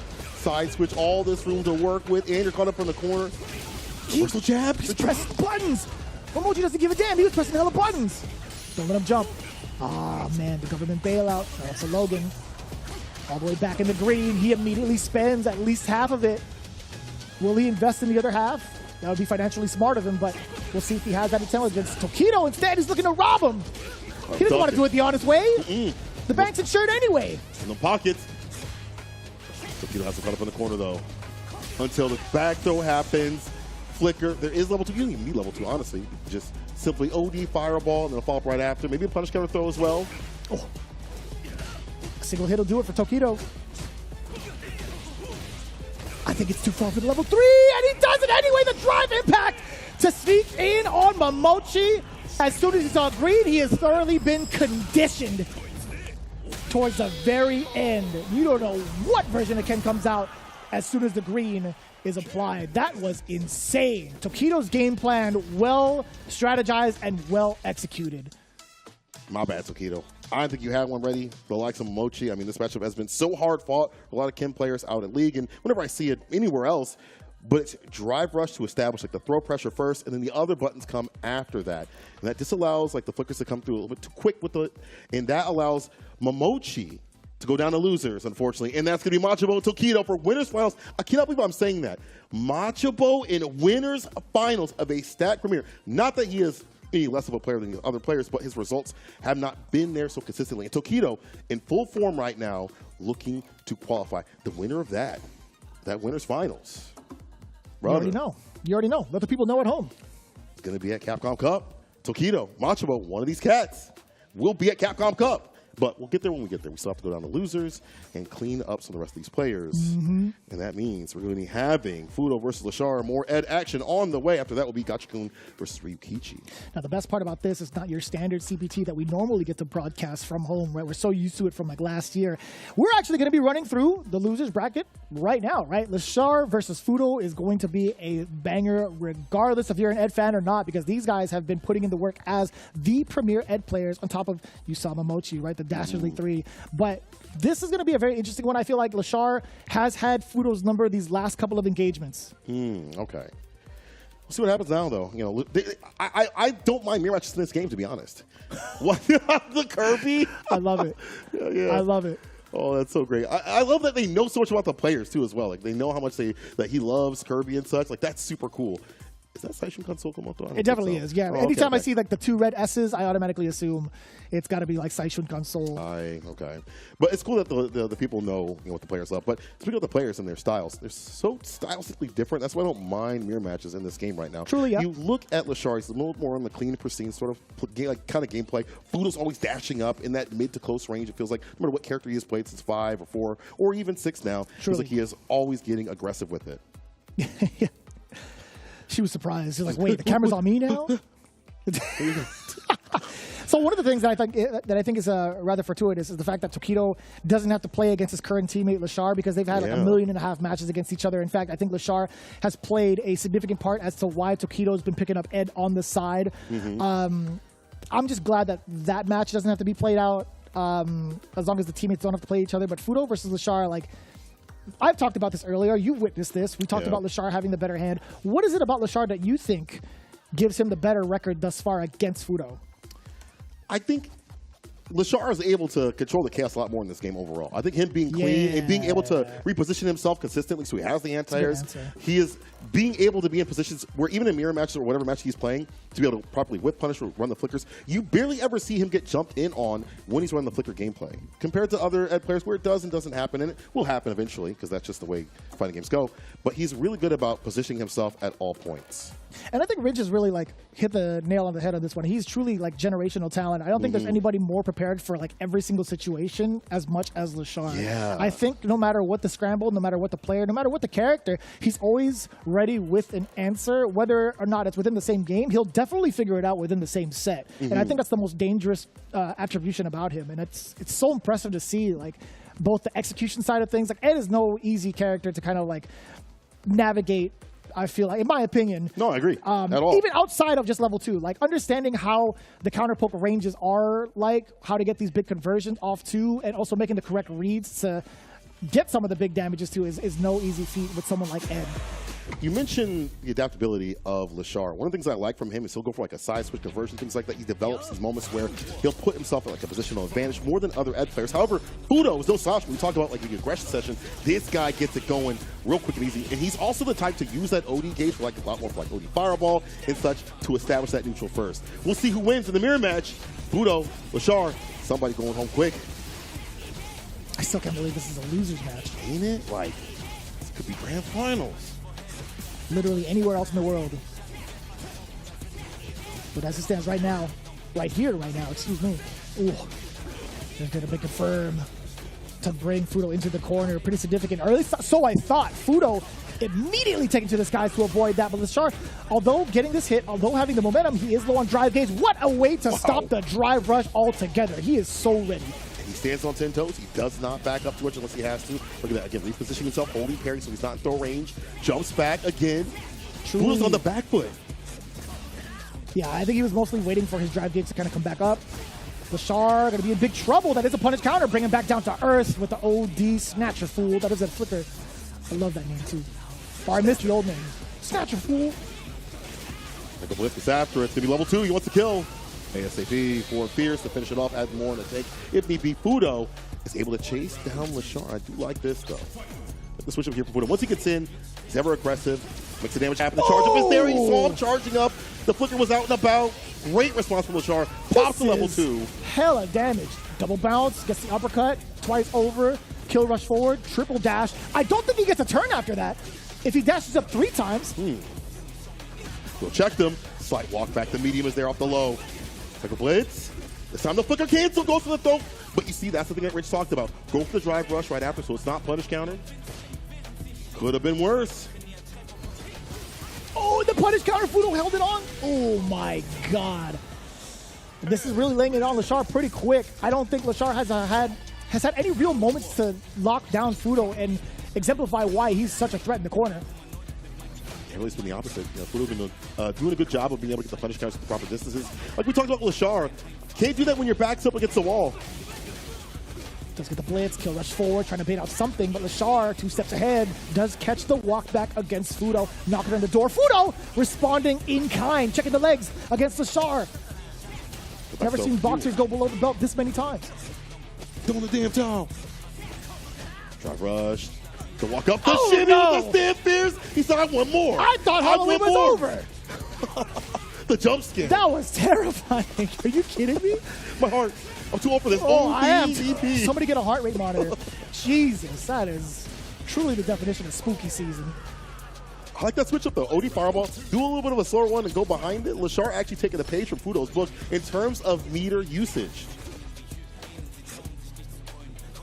See the micro steps coming in from Lashar too. 1, 2, 3. Push forward. Fudo testing the buttons. Oh! Yes! I was waiting for that response. That is a valid response too. As soon as the drive rush rings out, you are able to steal your turn back. That is a very big counterplay from Lashar. However, down burnout against like that, we can flicker all damn day. The backdash is the play right there against the throw. Good stuff here from Lashar. Can he stay solid while ashy? Yes, he sure can. Oh, the whip punch is there into the super. He's so good. God, he's so damn Cola, good. he is so damn good. It is ridiculous. Being able to get it confirmed from that far away. Not going to kill just yet, but hey, he's been bailed out. He's fully green. Usually means go. Uh-oh. But for who? Hopefully for Lashar, right? Yeah. It would make sense. Oh, he just held on to it. Too long. 4 frames. That was a lot. ODDP to make him drop the Lashar. Hard to predict it, man. I don't care who's in that scene. You cannot predict when Lashar is going to OD uppercut like that. That could have been game 2 if Fudo had called it right. Perfect parry against the charged knuckle. Get him out of here. 1, 2, 3. What a bait. Righty with it. Reels it in. Like a blitz. Playing around the idea of like jump in or like backdash and jump or backdash and fierce like a shimmy from Fudo. OD Fireball, again, using some of that bar, playing some of that space. Hopefully, slowly. Going out with Lashar. Yeah, perfect parry. Drive rush right after it. Like that response to get the knockdown. Oh, 4 fierce. Just got a button right after. No, the flip out allows Fudo to get a fat punish. The kill though, not just yet. Ooh, nice and easy too. 2 counter hit lights linking together into the blitz. I'm loving this from Fudo. The amount of control that he has too, both in the drive gauge in terms of like how much he's bullying Lashar from full screen has been such a good tactic too. He's letting the fireballs do a lot of the talking, right? Yeah. Use the bar behind him to be able to have that variance. It's hard for Lashar to be able to poke with like flicker or like a button. Now Lashar's in. Not for long too. Fudo's done a great job of threading the needle when it comes to like these escape options, right? And now that he's like, I was gonna say a little bit low on the drive gauge, he was gonna set up with the fireball, which he did. Caught Lashar mid-air. He's gonna be playing a little bit passively. He's waiting for the green at least. Now you see more of the flickers. Not even an attempt at an anti-air from Fudo. The defense! And Lashar threads the needle. Cycle blitz. Stage up with the fears. However, he is not budging. Now 10 toes. Strike distance. Try to tap parry. Try to call it out. Gets thrown instead. Drive rush medium. OD Spark and DP. You are dead. Still getting a confirm off of that too. I see you. They're both of them are so adept at being able to have confirms in the proper ranges. It takes a lot of work. People might think. He It's like walked this. right into it. That was a crouching heavy kick. That was mad far. The backdash. Gets to call it out too. This is a very good position to get a very effective. Oh, he dropped it. Oh no. At least he didn't get, I will say, the most damage that he could or the corner carry. But him getting the Lashar full screen, I think is totally fine. Just about even in life, not anymore though. The backdash as well from Lashar into level 3. This is going to be a pretty decent deal, I think. The life lead's going to be there. He does have a good amount of drive gauge to work with. He gets to dictate the pace with the fireball to open up, or will he drive up forward? No, it's flickered. Less that Fudo can do for his side of things. For the fireball from Lashar. The trade conversion in his favor. This transaction leads to a game point scenario. Lashar. I like that. As you mentioned, going for that super to be able to drain that drive gauge so that there's less of that OD fireball that's kind of been ruling the neutral from the side of Fudo. Game point here for Lashar. Can he keep it going? OD fireball, the trade, the dash up, back to mid-screen we go. Caught Fudo, just moving on forward. He got baited. He thought the flash knuckle, he thought the cycle knuckle was going to be coming through. You can see Lashar letting the fireballs work a little bit. He wants to regain some of his drive gauge. That's the primary focus. He's inching up forward just in case there is an option to jump out of the corner. If it's just a matter of whether or not Fudo oversteps his boundaries, he's backing off. Yeah. Fudo trying to reassess too as well. Extra 4 frames of recovery. Gets him every time. Perfect parry's fine though here. Fudo being able to get the knockdown. Kill rush, and then nothing. Both whiffing in the night. God, the decision making between both is insane. Throwing the fireball. Nothing doing just yet though. Forward Pierce. This is Fudo's time to strike. He does successfully net the burnout against Lashar. Knocking on the doors a little bit. He has to hold this. He has to hold this infinitely unless he decides to bust out with a super. No, sir, you cannot do it for free. Oh, cook that. Interruption that hit the permanent level 2. Yeah, you're through. I'm telling you, he's ready for every situation. The fact that the DI rang out early from Fudo in a manner that wasn't really as stealthy, still able to back throw it too. Lashar now the one on set point. He's been adding so much to his toolkit. As this is going on, he's taking some tips here from Fudo as well, and taking the toolkit away from Fudo if he's like stealing drive gauge, stealing some of these ranges too as well, and Fudo not holding parry right there. Caught him coming in with the heavy. I think that was an intentional drop too from Lashar. That reset caused Fudo to be a little bit stressed out. I'd be stressed out in the corner. I'd be hella stressed out right now if I'm Fudo. He'll strike back, careful now. Tapping parry could be so dangerous. Gets the recovery if he wants to. Okay, burnout, but we still aren't out of options. We got bar at the bottom. Fudo, drive reversal back up in the corner, hits the level 2. You're pissing me off. I like that. Using it as a utility to move on forward, to snipe out for the anti-air as well, and now getting closer and closer to that chip situation. Catches the walk back, and it's Fudo getting eliminated by Lashar in fashion of 3-1. Lashar moving on in the bracket. We talked about this in the production room that Lashar hasn't been able to or maybe won't enter his World Warriors. And so this is his chance to qualify. It's out here only chance. Offline CPTs, unless he chooses to go to the Kings event at the very end. This is it. Yeah, he's only got 2 more shots. I don't think he's going to be making it to Blink Respawn, but we don't know for sure. He might make those change of plans at the last minute, but at the same time, too. Lashar versus Mago in the run back. I know Mago had talked to his teammates over in SFL. He wanted Lashar in the anchor match. It went down to the wire as well. I'm super excited to see how this run back goes with so much more pressure on the line going into Capcom Cup. So that is going to be an insane matchup. It's actually pretty much a rematch from this week. But Gachikun versus Ryukichi, it's also coming right up. Man, 3-1 all across the board from the winner side and the loser side. Yeah, I'll see if that trend continues. So Gachikun versus Ryukichi, going to be some Rashid versus Ken action. It's cool to see Ryukichi again up in these top spots, being able to overcome that stress factor that he has, the panic I feel that we see him have in person, and overcome that and get to where he's at. Taking down the likes of Xiaohai and many other top-level competitors, and to get to this point is nothing short of incredible.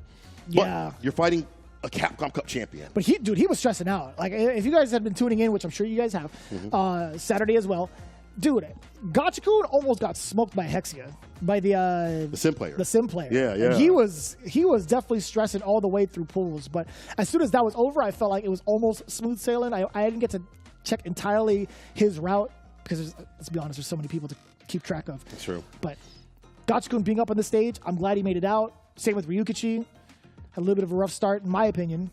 Dude, where are they getting these? How are they making these? Are they making it themselves? Because it looks very similar to the Momochi one. I don't know if that's like the same girl that's throwing up the signs too, but very, very impressive. I would be surprised if they're making them at home and bring them here to support the players. Yeah. Yeah. Dude, these guys can draw. So we've seen those too, the little square blockhead plush toys. I thought they were they would be maybe little paper things you could put on your desk or whatever, but they're full-on plush toys. They're full-on plush toys. I did not know that.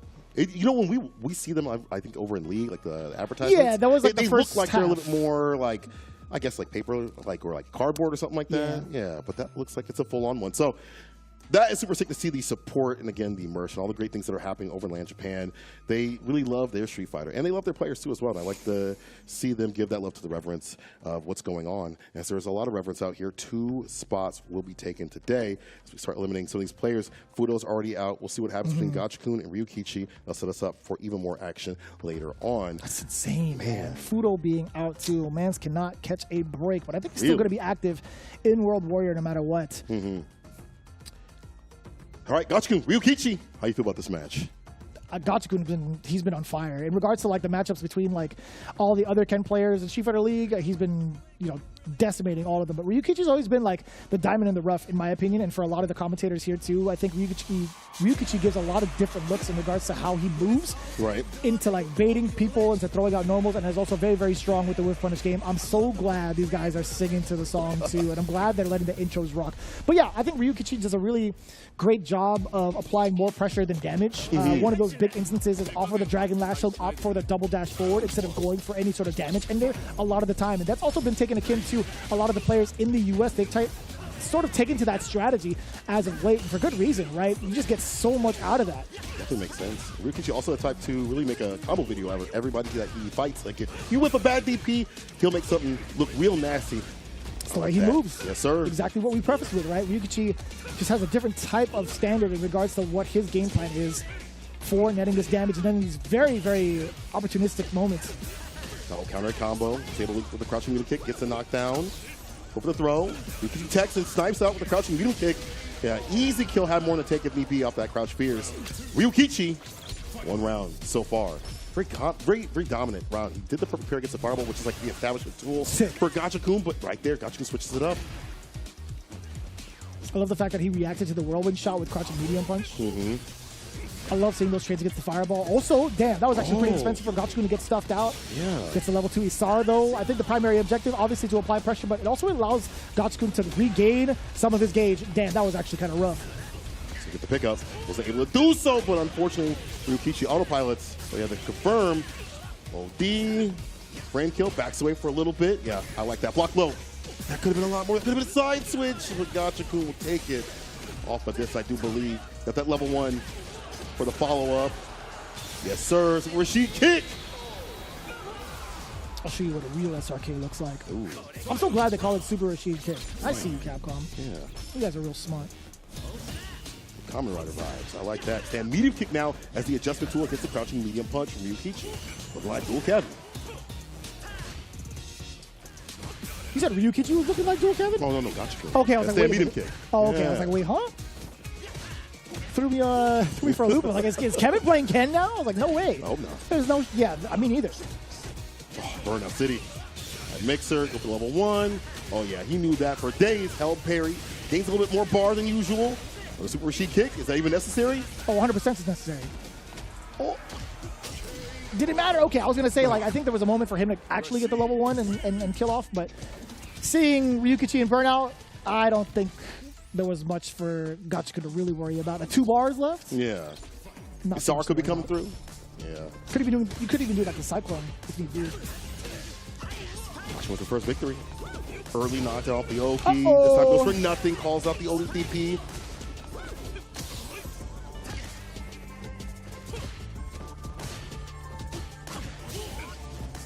They do about this team. Ryukichi has spent so much time on the far end of the screen. Finally, does get the opener.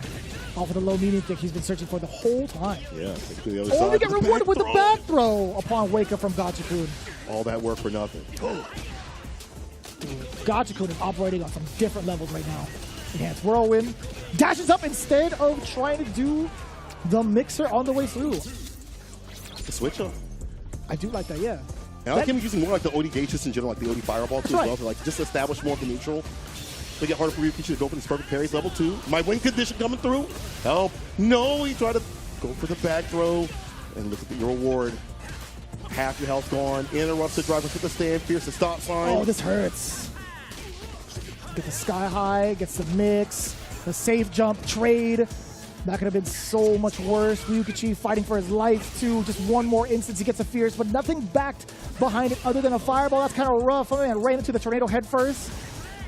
Oh, I thought we were going to get the Jonathan Kent ending, but no, it's going to be the overhead. Gachikun up 2 games, looking pretty confident. Ryukichi could the nerves be playing a factor. He's been getting a lot of free damage on the board against him from Gachikun's whirlwind shots. I think that's like the problem here. It's like you want to establish that cool Twitter clip stuff that you do, those cool combos that you have with Ken that are like really, I feel like Ryukichi exclusives. But Gachikun is stuffing and stopping this with stand medium punch. He's got the proper tools to stop crouching medium punch, like as an initiator. He's just disallowing what Ryukichi is known for. Here we go. As soon as I say that, the heavy kick enhanced toxin ender. Oki up in the corner. Punish counter throw. Ryukichi starting to wake up. Nice. He backed off enough for that deep DP to hit. Oh. Stuffing out the charge whirlwind shot. Ryukichi within range for the fears. Level 1, not going to be enough. Set up with the fireball. Of course. More touch. More free damage. He's just running into the whirlwind shots again. Again and again. Should I go for toe tap? I'm not sure.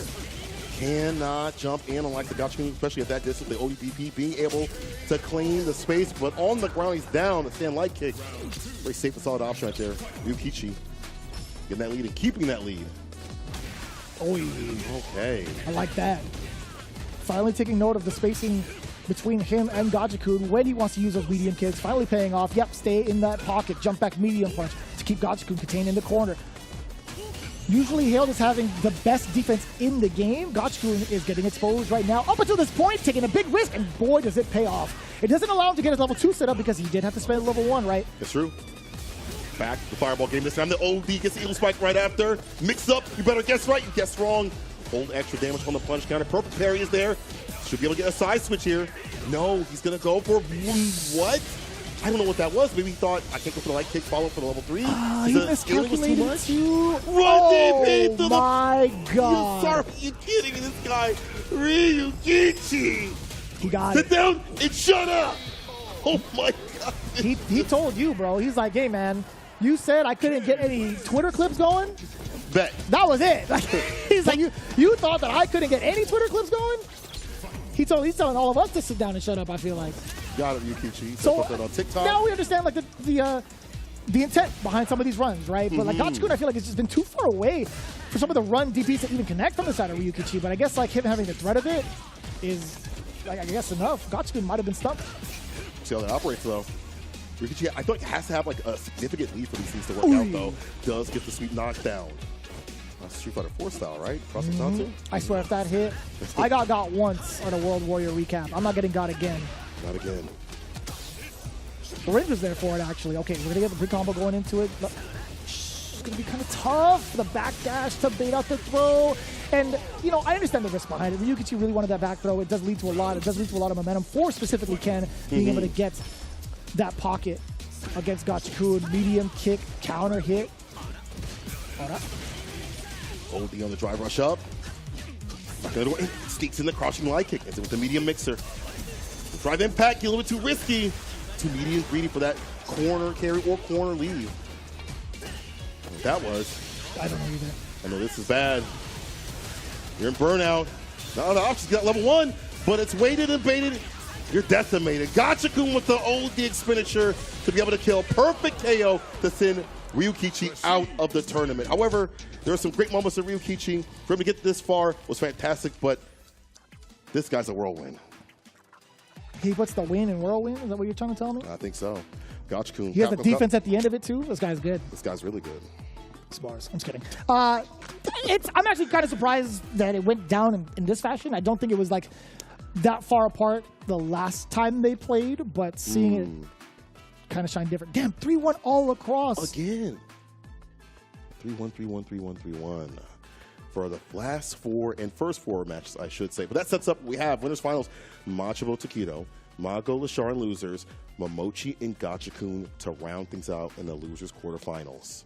Again, for some of these folks, it might just be the very last instance they get to qualify for Capcom Cup. I know that there's still a couple of more weeks in World Warrior for some of these players, but right now, as it stands, we only have 2 that are pretty much out of the running, right? Fudo and Ryukichi, they have to try their luck at the World Warriors or maybe at other potential events that are coming up too in November. I know after this weekend, it's going to be Blink happening in the Dominican Republic. That's going to be happening very, very soon. I'm really excited for that, first and foremost, because we talked about this pretty much the entire weekend. There's so much energy in that room, so much energy just coming from the people itself. It does genuinely feel like a wrestling match. But before I even go even further with that, I gotta say, man, this was I want to say slightly unexpected in regards to like how the turnouts have been. Like seeing 3-1 all across the board has been a big shocker. Mago falling short to Machabo in the way that he did. Momochi versus Tokido. I haven't seen Tokido be that dominant against Ed in a while. Long while.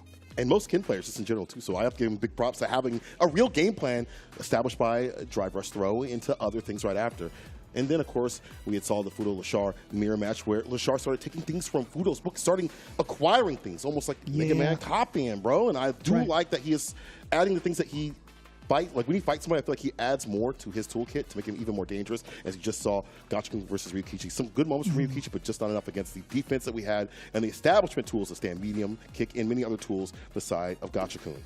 Yeah, kind of wild, too, to see it, like how the top 8 turned out, right? We're seeing a bunch of people coming in, actually the entirety of top 8, hailing from Street Fighter League Japan, which you guys are going to be tuning into these next couple of days. Street Fighter League Japan, we're going back into Division S this Tuesday. For those that are trying to catch the English broadcast, we have gone through with the production. They have officially said that, you know what, the English broadcast will be live at the same time due to the fact that there's going to be so many events going on for this month as it is. But again, if you guys have been enjoying yourselves with all the Japanese players thus far, guess what? You get to tune into them again and again and again over at Street Fighter League Pro Japan with 2 different divisions in 12 teams total. You guys do not want to miss that action because the meta with these cats specifically is ever evolving. You're looking for more live action, we're going to have it with Street Fighter League EU on the 15th all the way to the 26th. Live matches run every single day, every day. That's right. On those dates. Tune in, Capcom Fighters, of course, to check out what's happening over in the land of the EU. And we had some of the Invaders try their shot over at the Super Premiere in Japan, where you can catch them even more frequently. This week, starting on Wednesday, we have the Bandits, led by Mena RD, FlyQuest, led by Punk, Cloud9, and JB, along with Shopify Rebellion with Knuckle Dew. Of course, we saw Oil King this weekend, part of Fighting Spirit, then Red Rooster, led by Mono. And I do believe this week we still have Sajam on deck for this one as well. So a lot of big rotations in terms of the team and their compositions, but also a little bit of a flavor, like a exchange in regards to the commentary here as well. So I'm loving all of the action that's been transpiring throughout each and every one of these leagues. I'm personally obviously biased between like US and Japan. It's a little bit tough. But honestly, EU, the fact that they are live every single day is going to have me like completely locked in. I think they might take the top spot. I want to see it. I want to see all the drama unfold live. But again, you guys have been tuning in to the CPT thus far. And of course, we have to say big ups to Pagoda for letting us know how to level up our snack game each and every time, each and every one of these events. And I'll tell you what, as it grinds down to the top 6, you already know it's time to put the egg rolls in, baby. Yes, sir. People, go pick them up at your nearest local store. In fact, I'm going to go pick up some right now because my stomach is rumbling. I'm hungry, as these players are hungry for that top spot. When we come back from the break, it's going to be even more Street Fighter 6 action coming at you. Don't go nowhere.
The time has come to share with you news that's bleak but sadly true.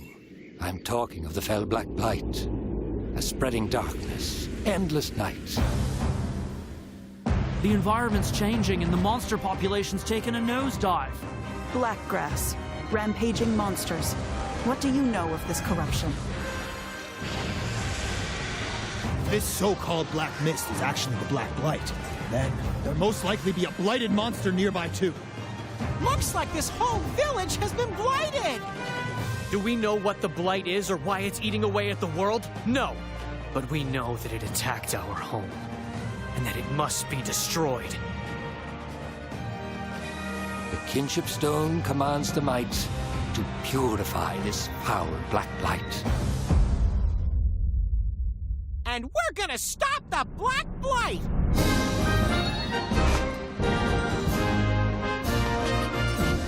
We can befriend monsters easy enough, but other humans are a different story. Hunters and riders. Like, they both respect and live with monsters. They're the same that way. I've been waiting my whole life for this. I want to help my friends, everyone. But right now, evil is growing in power. And soon, this whole world shall be devoured. Yeah, we got claws for concern. Wrath is blighted. You can use it to stop the blight. But I'm curious about this kinship with monsters stuff. So I was hoping you could show everyone what it means to be a rider.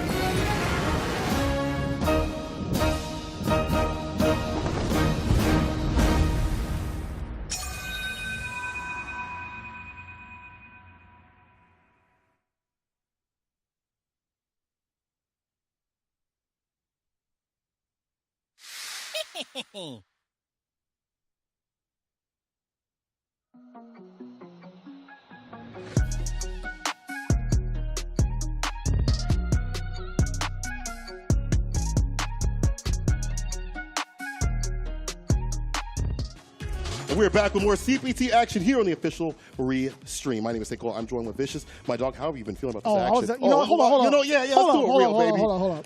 Okay. I've been doing pretty well. Okay. I will say I'm quite shocked in terms of the results, not just with who's made it past that initial scramble, but seeing it in waves of 3-1 all across the board has actually blown my mind. See on the screen right here, 3-1, Machabo, Mago, 3-1. But Momochi, Tokido taking that one. And the loser side, it's Fudo, Lashar, 3-1 right there for Lashar. And then Gachikun, Ryukichi, 3-1. What a trend. We'll see if it continues. What a giant blow-up. Winners final side, Machabo versus Tokido, but we obviously have to go through what's going on in the losers quarterfinals. Mago versus Lashar is going to be a run back of this week. It's going to be pretty interesting. Momochi versus Gachikun. That's going to be a little bit tough to handle. Another Ed. I want to say, how much has Gachikun, how many Eds has Gachikun gone through throughout the entire weekend? I hope somebody can actually pull that information up. Please do. If you guys can check along with StartGG, please do me a favor. I would love to know how many Eds Gachikun has run through. Please let me know at ViciousFTC or at _ St. Cola, because I feel like he's gone through at least 4. It's got to be a lot. Minimum. You're in the land of Eds. That's what I'm saying. Ed and Eddie out here, right? So there's been a lot. But, I've seen him talk to Big Bird on Twitter about this matchup. They've also come up with strategies. In fact, we saw him mention that in one of his interviews where he was like, yeah, I went to Big Bird. I got some information about how to deal with Ed. And that's how he came through and was able to defeat some of the Eds over Street Fighter League. But we'll see what happens here. First, we have to have, as you mentioned, Mago versus Lashar. This is so sick. This is actually so sick. Mago he's been quite the fan favorite for quite a long time, but even more so now as everything's been kind of blowing up. Like, Mago has always been like the most, I want to say, aggressive type of player for a very, very long time, even from my introduction to him in 3S too. So I love seeing the way he's playing right now. I think this is going to be like his ultimate test. He's the one, again, that initially stepped up to Lashar in that anchor spot and barely, very much so, barely fell short to him in fashion of 2-3. This is where it matters, though, in a different sort of way in terms of qualification play. But I like seeing Mago have confidence. Mago with confidence, it's no longer like September Mago, it's all days Mago. This is the Mago I want to see, where he's confident in his game plan. Obviously, he was sent down to losers, but I like seeing this Mago that's a little bit more assured in what he is doing and what he is trying to approach with, when he goes to like the level 1, for example, using that bar at the bottom for corner carry a little bit more, drive rush overheads and things like that, and take it versus spacing. All those things feel like the Mago we want to see and we expect to see, but we won't always get to see, but I feel like a lot more consistently this season. Yeah, he's played a lot more of a stable game, too, specifically against Lashar, because he understands what Lashar's primary game plan is and how strong his adaptability stat is. I think there's a lot of kind of like homework that goes beyond like some of the games that you've played, the games that you watched. I think Mago has a really good game sense of that and what to do specifically against Lashar in this moment. We're going to see it. I guarantee you we're going to see it. There's going to be some very neat specifics to look out for in regards to the way Mago operates against Lashar. Now, I can't say it, I can't pinpoint it exactly, but I would imagine it's all going to revolve around that neutral game and what he's going to do against the Flicker. Yeah, like how is this character going to get through? We've seen that he's had to make some personal reads more so than like character reads because she has a difficulty dealing with fireballs. We mentioned how like the dive kicks are like a thing that she can go for, but it's a very risky option. If it's blocked, it's punished. And what is Mago doing? He is hyper focusing right now. Yeah. Have you seen Mago do this? No, there's a lot of pressure on those shoulders. Mago's been doing this for years, man. I don't know how old Lashar is, but I feel like if he's under like maybe like 25 or 28, I guess, I think Mago's been doing it longer than than Lashar has been alive. I couldn't tell you. Man's been gaming. But it's cool to see him focus up too as well. Really getting gear, getting order. He's going to have to out here. Loser's side, Lashar, Mago. I wish I was there in that arena, dude. I would be popping off every time the song comes on. We might be the loudest people in there. I can't lie. We'd probably get kicked out. Yeah, they were foreigners, get out. All right, let's see what happens in this run back. As you mentioned, Lashar being able to barely take it against Mago. Oh, in that compact space, Lashar being at like 1.5 range, still able to counter, poke away, and get the whiff punishes against Mago's heavier normals, which he has been doing these last couple of games against Lashar, right? He's been fishing a lot with both forward fierce, standing fierce, but now it's going to be crouching medium punch to start things off. The immediate, actually no, very delayed tech from Lashar. It created so much space away from the two. Again, the later you tech, the further the characters are pushed away from each other, so I like that. Rubber still again on tap parry, and that's all he needed to find the finish. Lashar working his way outside the corner very quickly. That's over 4K damage. It adds up. Taxes. Bro. Ain't no refund, that is for sure. You are paying the government. The first victory. Woody Farwell does get the knockdown. Double dashes up for the medium punch, staggering every so often with the plus frames. Seeing the responses here from Lashar. Nothing doing, but Lashar's up in the corner. This is where it's good here for Jury, depending on what you're able to utilize. That stand fierce, one of those proper tools to do so. Again, still being able to thread the needle. Those lights lead to such a massive conversion too. Good amount of damage to Mago. Just backs away. His intention to regain some of that drive gauge. But right now, he's a little bit overzealous with some of his normals. Lashar has given him that punishment multiple times over. You got to pay a hefty fee to get out of the corner for free. Actually, technically, it's not free. Yeah, it's not free. Excuse me. That was a soul he had to spin right there. Yeah. Ain't much left, too. Lashar hunting for a stand medium kick. Do not whiff a single button, Mago. You know Lashar's hunting. Even that stand fear is problematic, or he'll just find his own off the heavy. Lashar steady with it. Very similar start, very similar structuring, I feel like, from the way that Lashar is playing, breaking down what Mago's trying to do in this neutral space. Again, Mago's been throwing out a lot of heavier normals that allow him to be susceptible, but maybe, just maybe, it's to set up Lashar. We'll see. I saw it was a little bit previous when we saw him in the other matches. Able to get the crouching kick now, snipes it out. Starts with Huajin, caught him trying to walk back. Decent lead from Lashar. Could be the start of it too. That single opening. Now it's back to the flicker again. That was mad delayed on the standing medium punch. Base up the DP for free. Renko kicks to start off the party. Is it with the DPL? Sequence level 1 wouldn't have killed. Base another DP. I don't usually typically see Lashar run 2 DPs in a row on wake up like that. That might be stress showing. It's definitely a guess against the throw from Jury, all right? I feel like that's the only option that he can do to blow up the throw. Against the normals, though, you saw it. Standing light punch twice from Mago to bait it out. At meaty timing, she recovers just in time. to avoid getting hit on that 13th frame. But now the perfect parry. It's going to be a great opportunity for Lashar to bust out with the level 2. Now, no matter what route he takes, desync or not, which is going to be impressive. It is a single bounce. Right. It does have scaling behind it because of the perfect parry. But just look at how much damage either way and how much carry he gets from corner to corner. That is ridiculously hard. And I got to say, super impressive to see him execute that. Quick punish is there, though. Stampier's doing work. Burst himself out. Have to go for level 3 for the victory. Yes, sir. Dump it out. Mago found his opportunity. I'm so surprised that Lashar went for that button that distance. I feel like Mago's so good about counter poking, even when he's caught up in the corner, even when he's like a caged animal. Well, that was the thing. It came from the way that he was trying to press buttons in the first game, right? I think he's kind of conditioned Lashar to think maybe he's going to be pressing buttons from certain ranges, kind of sneaking on in there. And then also, when he does let out some of the normals ring out, he's going to have some intention behind it, right? It's going to be connecting, whether it's hit or block. Now he's securing those ranges against Lashar to give him that false sense of security of walking up. Mago and a game on the board. Psycho Blitz for the medium and flicker right after. Ooh, just like that too. Mago making sure his ranges are correct thus far with some of his normals. He hasn't really whiffed up until that point. That DI, we definitely count that on the whiff board. Normal throw. Stocks up in between. How do you operate on the flicker game? Yeah, he goes for the heavy one, the high one. Being able to get the finish right here. ODDP. Great call from Lashar. Again, he's always good about positioning himself for the proper moments and having the right moments to, I guess, go for the higher flicker. Calling out Mago's jump. It's looking bad to worse right now. Already caught up in the corner, not even 10 seconds in.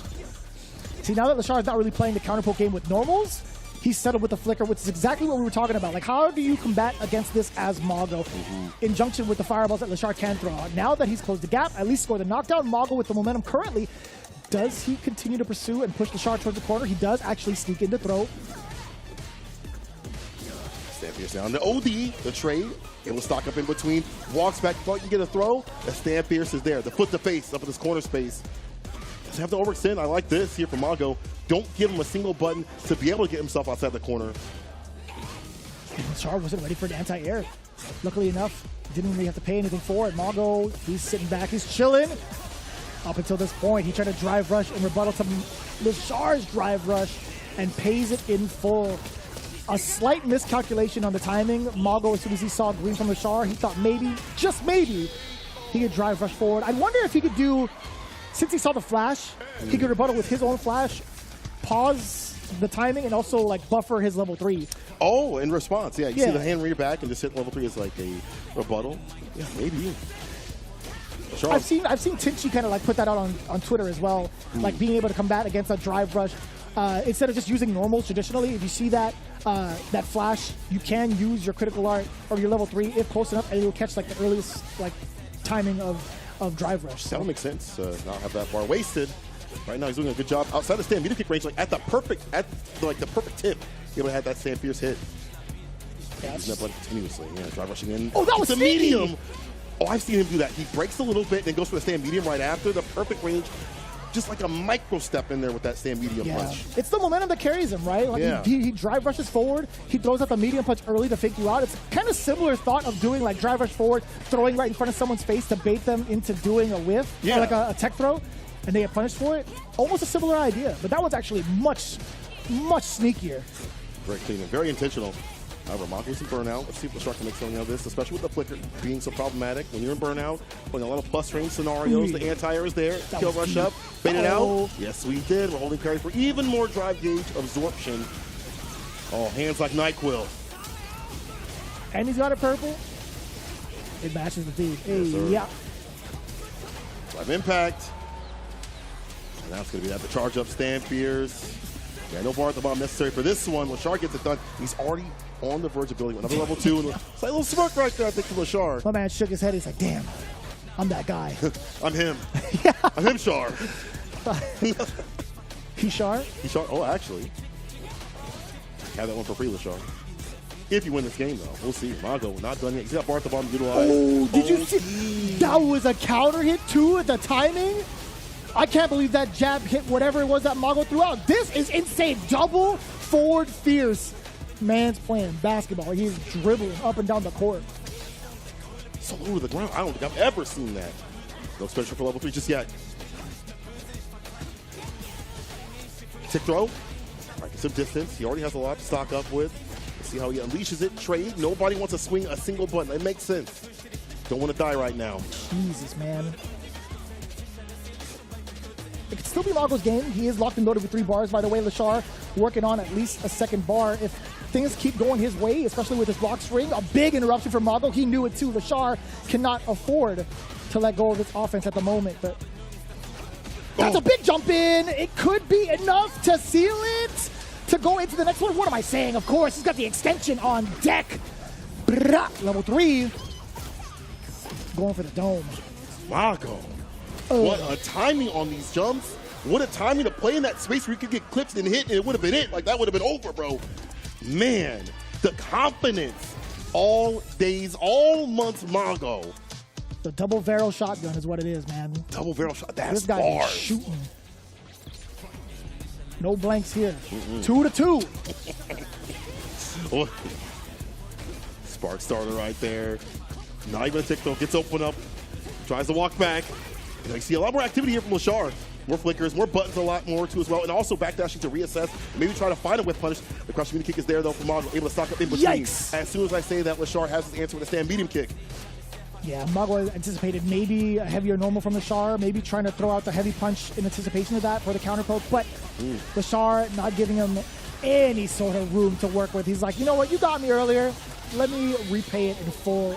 Near perfect. Lashar looking at match point to eliminate Mago. Insane. Could be, could be. We'll see though, Mago has come from worse. Counter hit again off these tick scenarios, like off these lights. We see a lot of switch ups, buttons, throws, taking Mago off guard. That's a punish counter. Pick up with a cycle blitz. What's after? Get the DP. Damn! Ooh, and the throw right after. It's looking long. He's playing on instinct. He doesn't need desync. Is that the bars? I think so, yeah. Is that what he's saying? I had no idea. Shout out to you guys. I think about it every time that song comes on.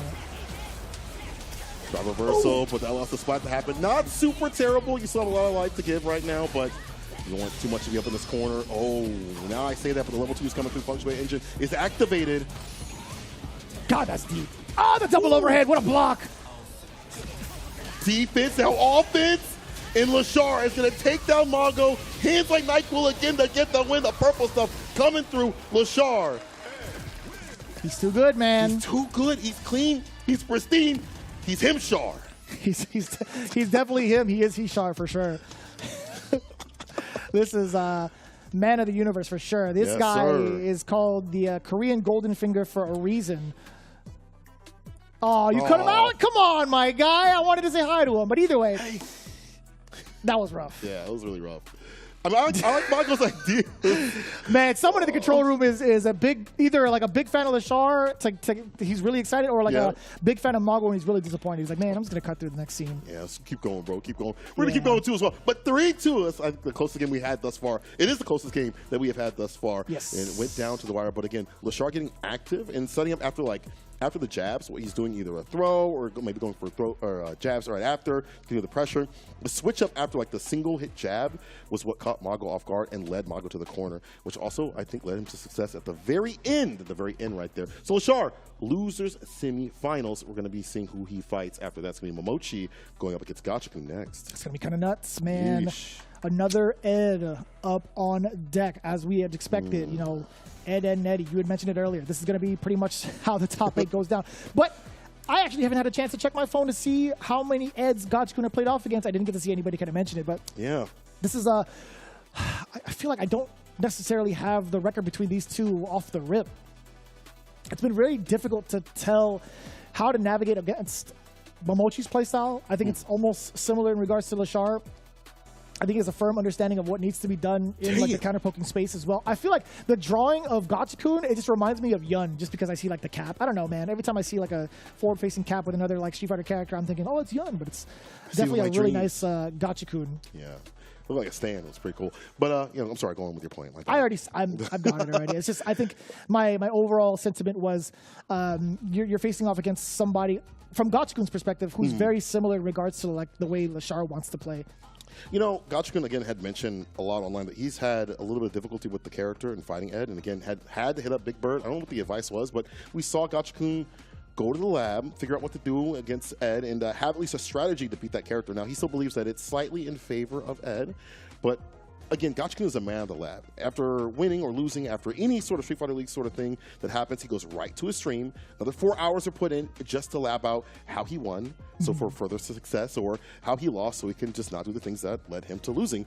And I like that kind of grind set mindset mentality that he has. The sign said Momochi, Gachikun, and Mago. Is that either like rooting for them or is it jinxing them? Because we got... Is that a death note? I don't know, maybe. You lost one of them. Now you're about to lose the second one because only one could move on from this position. That's crazy. He's like, Gachikun. I'm gonna draw it out in a way where it's not as like suspicious. Oh, that's sick. Oh, the Goki. Bro, I want one of those.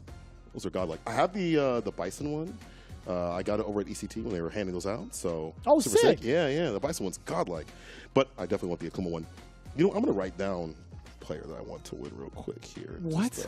No, I'm just kidding. I'm kidding. I'm not gonna death note anybody. You gotta sneak it in like a bag of chips, and you know you're just trying to. Oh, wait, what? Bro, that's a. They got acrylic stands and stuff for the player. Yo, can I get that? Like the players just have them like lined up, collect them all. Just for the homies, really. That's so cool. Rashid is a hero. Yes, he is. Is that what it said?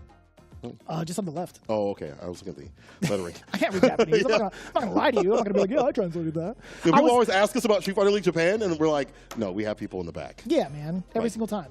I think it's really interesting to see like how this has played out thus far. I didn't think to see these two on the loser's side up until this point, genuinely, because these guys are so well, I got to say, like, well put together in regards to like their overall strategies in Street Fighter 6 thus far. I think they've really meshed well with how they want to play against multiple parts of a premiere, like multiple parts of a tournament, right? They get through pools really well. They get into like the second part of like 128, top 64, and excel extremely well again. And it's tough to see like these two players now have to face off against each other, but that's just the nature of the beast. Yeah, especially when the quality out here is just so condensed from top to bottom, from the very beginning of the day to the end. That's just how it is, man.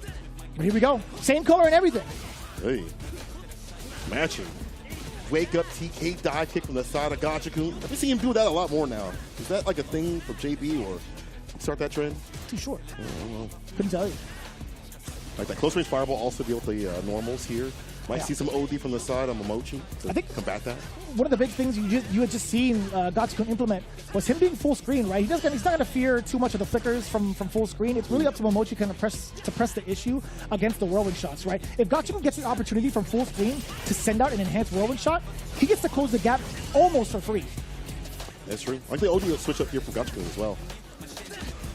More the fireballs, the charge up is there. Only DP can't do that for free. You saw the reaction. For free, asterisk. Well, for free, asterisk. I want to say like almost free, like Momochi has to spend something for it, right? Yeah. Oi, where she kick. And he gets the anime ender. I like that. Yes, sir. Damage well spent. That's what the first victory. What that level 2 if need be. Ooh, drive rush into flicker to get the crumpled still skin. Crumpled still skin. I haven't heard you say that line in a minute. Yeah, it's been a while. It's late. Baby Cyclone. Ooh, the slight walk back with a stand fierce. That was sick. Gachikun, save that space trap with the Arabian Cyclone because it is harder for Ed to punish. Be surprised. Knockdown frame, kill the throw right after it. Gachikun is cooking up in the corner. Give this man an apron. And again, to go back to that statement about the Arabian Cyclone, you should be able to punish it. It's like minus enough where Ed can do so. But the way that the pushback is, Ed can't do that. And Gachikun played around that idea up in the corner. Fantastic done. Yo, he's got the matchup knowledge. This guy's good. Oh, too stubby. Crouching kick might have worked out a little bit better there, but that's okay. Corner play on the way until. Expensive, albeit momentarily getting himself out of the corner, allowing himself to push back against Gachikun. Does get the punish counter. The backdash, good anticipation. Gachikun still resetting the situation too. If he's going to let himself go with the whirlwind shot, Momochi needs to keep track of that. He needs to push forward, which is exactly what he's doing, right? He's kind of goading him on. He moves backwards to give Gachikun that false sense of security with the spacing, then moves on in. Back and forth, right? Right here. Exactly what I was talking about. Momochi now sniping out that charged up whirlwind shot. Too comfortable. Feet were up. Wants to stand fierce. Got the punish counter right after. Space out a little bit better. Careful now. All it is was one snipe with one of these buttons, a stand beating kick. Oh, off the lights though. That's just fine. Mochi turns the lights out and Gachikun. That was kind of sick. Yeah, he's been kind of like flossing in and out of that range too. Oh, wait a minute. Hold on. Let me hold my thought. Did we get a dream? Yeah, we get some damage either way, right? It was mid-screen. Not really necessarily going to go for like the harder stuff. Restful nap, but it definitely works out though. The refresh. Oh, punish counter. Side switch, but caught him on the way down with the stand medium. Level 2. Yeah, pop that sucker. Huh? Light mixer, put himself there, take it for the back throw, possibly. Damn, you know he lost just as much drive gauge as if he were to like, or instead of just going for like a drive reversal at that moment. Like almost the same amount. Jesus, that was expensive, but that was cool. They burn out. However, he does have to lead the walk-up throw, the confidence of Momochi. Very nice. You know, it's really smart that Momochi went for that type of risk because he knows that Gachikun is prone to making those defensive decisions, right? You do the drivers forward after a normal, and you would think, okay, I can option select here if they don't keep the string tight. Momochi going immediately into the OD uppercut was a call-out to that defensive tactic. That was really, really smart from Momochi's end. High risk, albeit, but it led to the W. True. Well, that confidence, that walk-up right after. Gachikun, deer in the headlights. Again, as you mentioned, like the spacing has been fantastic. As soon as I say that, the OD, the switch up here from Gachikun disallowed the flicker stance from coming through. Maybe Cyclone, jump fierce, to throw again. So fireballs make it difficult to bust out. Gets a counter hit. And it should be, it's got the level 1 to expend. May not even need it, to be honest. Fireball. He might not. Oh, my He God. definitely might not, man. This guy, Gachikun, starting things off pretty aggressively, and that's just the nature of the beast when it comes to facing off against Rashid. But Momochi setting himself up again within counter poke range, but Gachikun, he's like, you know what, you're a little too close, fam. Let me check the distance with my low medium. It's on your breath. Oh! No, he can't. He can't kick it. He got denied by the tribe. Let me tell you, it's hard to do. You know, gotta get predictive with it. A little bit slower. This interruption at least disallows to mix up the jump fierce. Knocking on the door. Open up, Gachikun. 4 fierce, maybe looking to bless that crouching medium kick. I agree. Yeah, That's actually a very valid response to that. Gachikun had thrown that out a couple of times over to open up Momochi, drive rush forward, halting the momentum, baiting Gachikun into pressing the button. But again, his defense has been near immaculate thus far. Not susceptible to that. A lot of drainage on the drive gauge against Gachikun, so he's going to play a little bit passive, right? I think more so on the counter poke ways. As you saw that roundhouse come out, and as soon as I said passive, he went go, and gets punished for it. Stop. It's a great time to utilize it, yep. Damn, burnt out! That's what it sounds like. That's what he's aiming for, right? Burnt out! Burnt, as you mentioned. I'll ask you right now, Gachikun. We do. Yeah, you don't have to overextend. Because the flicker, man, just leaves you at that perfect range. That's going to be chipping it. Momochi ties things up. What a beast. This guy's good. Game to game, round to round right now. Level 2 on his side of things. Level 2 up on the side of Gachikun. Has to find a proper time. That knockdown for that Lashar to come through and be a problematic thing. Heavy. Yo, that was actually something that we haven't seen Gachikun utilize, right? I don't think we've seen him kind of like move on forward with that flip.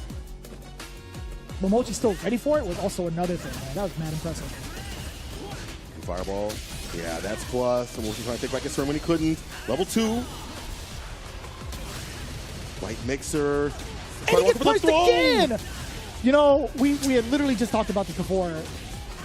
Not spending that drive reversal. I understand because you have the tornado on top of you, but that is actually kind of rough. A chunk of damage, chunk of health gone. Momochi does have more to work with. Able to utilize it. He has to find a way to stand fierce in front of the face. And Gachikun with the slap chop. There's some about 2 games in totality. Now we get to see the next phase of the gameplay between these two. Uppercut, yes sir. Gachikun no longer trying to stay steady on the ground. Momochi still having the presence of mind to snipe out the air approach, forward medium punch, slapping him right across the chest. Woo! First to throw after the Oki, looking for the heavy kick on a possible button. A counter poke. That's why you see the flicker, but then that's why you see the OD fireball. The switch up to the game plans. You see so many different rotations of offense. And speaking about offense, wake up with the level 1. Wants to conserve that drive gauge as much as possible. He's almost back in the green. until he got hit. The crouching kick is going to land right here. Eagle Spike, Oki, neutral jump, calls up the throw, and there you go. Holding north to put this man's out. Gachikun on set point. I thought it was a throw. I genuinely thought a throw was coming up. So did Momochi. Gachikun 2 steps ahead, and now 1 round away from eliminating the head ninja. Legs might be too strong, bro. Bar being built up at the bottom. That level 2 be coming through. We'll see. May not even need it, to be honest. Gets him up in the corner. Yo. Not going to set up. Overhead, just within range. Uppercut. Get off of me. Okay, using the OD just to set up for the level 2. Defense in the corner has not been so good. I mean, it's hard to defend against Yasar. But for Mochi, he's been getting exposed for these throws. He's in burnout now. Flip out, still caught up in the corner. Oh, no! That was too far away for a throw. Gachikun, he let it slip for a moment, and that's just the moment he needs. Momochi, I should say, to maybe get this rebuttal. What an anti-air. That was with forward medium punch. Takes a jump back, too, as well. Back in the green. Back in the game. Oh. Back in the door. No back throw just yet. The flicker at that perfect range, and now it's a bait. Switches up the fireball times, lands the OD DP. Back up in the corner you go. Oh, space, but that's room where he could use the OD fireball again for the level 2 scenario if he wants it. Oh no! The defense is great from Momochi, blocking the overhead as well! Walking out of the range from Gachikun's throw. Momochi keeping the dream alive. Not time to wake up just yet. Big jumping, lands the OD right after this for the level 2 scenario. Not the biggest combo, but listen, the positional advantage, the damage that's been adding up. You'll take this. Half health gone. Like that. Wait for the flip out. Just go for the throw right after. Got you text again. What a call out 2 times over. Nice confirm off of the counter hit stand jab into the medium, setting up the Isar. What do you do in the corner though? Damn, Eagle Spike so aggressive, and look at all the gauge that Momochi gets back. The first time he's able to fend off the Isar successfully, and in a way that benefits him. Big lead in health. Finds the answer, gets a pick up on the level 2. Yes, sir. And the flicker for the pull. That gets him a game point scenario along with Gachikun. As you mentioned, that defense up in the corner, being able to survive the Isar, pivotal, and with health and drive gauge to spare. Game to game right now. He's locked in. He is locked in. He got a better murder face right now than Tokido. He's got full murderous intent, I'll tell you what. Dash up again, the parry, an immediate counter pull from Gachikun. Uh-oh, that jump back snipe, being able to stop the drive rush. Gachikun with the wherewithal to stay ready for Momochi's approach. Gets the side switch as well. Set up, safe jump. That was a counter hit, still able to get the throw no matter what. He tried to throw him again, but OD uppercut, rings free. Pulls him close, yeah, he wasn't on pair at the very end right there. Gachikun was able to attack. All right, forward medium punch connects. Should be able to kill level 1. He wants it done, and Gachikun back on set point. We've seen this before. He could get the rebuttal though. Sitting at 2 bars, Momochi could start off with a very explosive start. With maybe a fierce into the OD blitz, perhaps. Oh yeah, that would go up the bar. That will though. OD uppercut. He's setting the space in between the 2. Jump it again. The timings have not been on point here for Gachikun with the fireballs. It's still allowing him access to damage here from Momochi. Level 2. Single blitz right after it. Off the below. The throw. One more touch. We're gonna do pull him close for the strike. A sneeze. The breeze will kill. Oh, the shimmy will do it though. Damn, and he built himself just shy of 2 bars again. We talked about that momentum. If Momochi manages to get a sick combo into the level 2, that was going to be the round. And now it could be a guessing game. Gachikun starting things off right. He does have the Isar. We talked about that aggression. Who gets to fire off their level 2 first? Gachikun making it count damage-wise. Oh, he didn't get the proper finish. It's a tick throw though. So it's a significant lead. Oh, he goes for the button this time, and Gachikun easily closes it out. The corner pressure, the rotation of options up in the corner, too difficult to deal with. It's not just about the SR, it's about what he does before and after, and leads him to success. And further through the bracket, again, as we mentioned, had studied the matchup so much, so significantly. The fireballs are a really big pain point at the beginning. Momochi maneuvered around that, but it was the corner play more and more, what he was doing, what he's rewarded with, that I feel like kind of finished things off at the end for Gachikun. Whew. Man, that guy.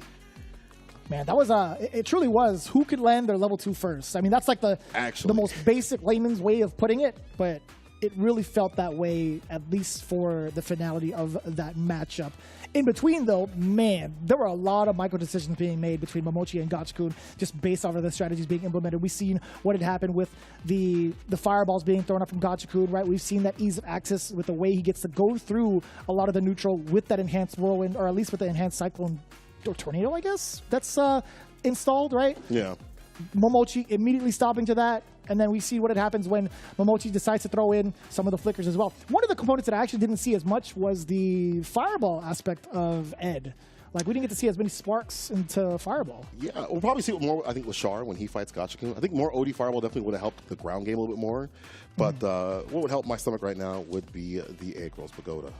Let's put the egg rolls in, bro. I got to give them big credit. They've been doing a lot of stuff with the collegiate work, and they've been doing a lot of stuff with the FGC overall, so big shouts for them supporting the FGC scene in totality. Yeah, I actually wanted to hear like the rest of your sentiment in regards to like Lashar and Gachikun, because right now it's going to be like the best way to level up our snack game on top of our Street Fighter knowledge. I got to say, man, it's been interesting to see like how this is all fleshed out, and also more interesting to see Pagoda being a part of majority of these premieres that have happened, like being in person, I should say. They are part of the Capcom Pro Tour through and through, but seeing them in person sometimes is actually it's a godsend. I'm not gonna lie to you, man. Free food, they just passing it out. It's a blessing.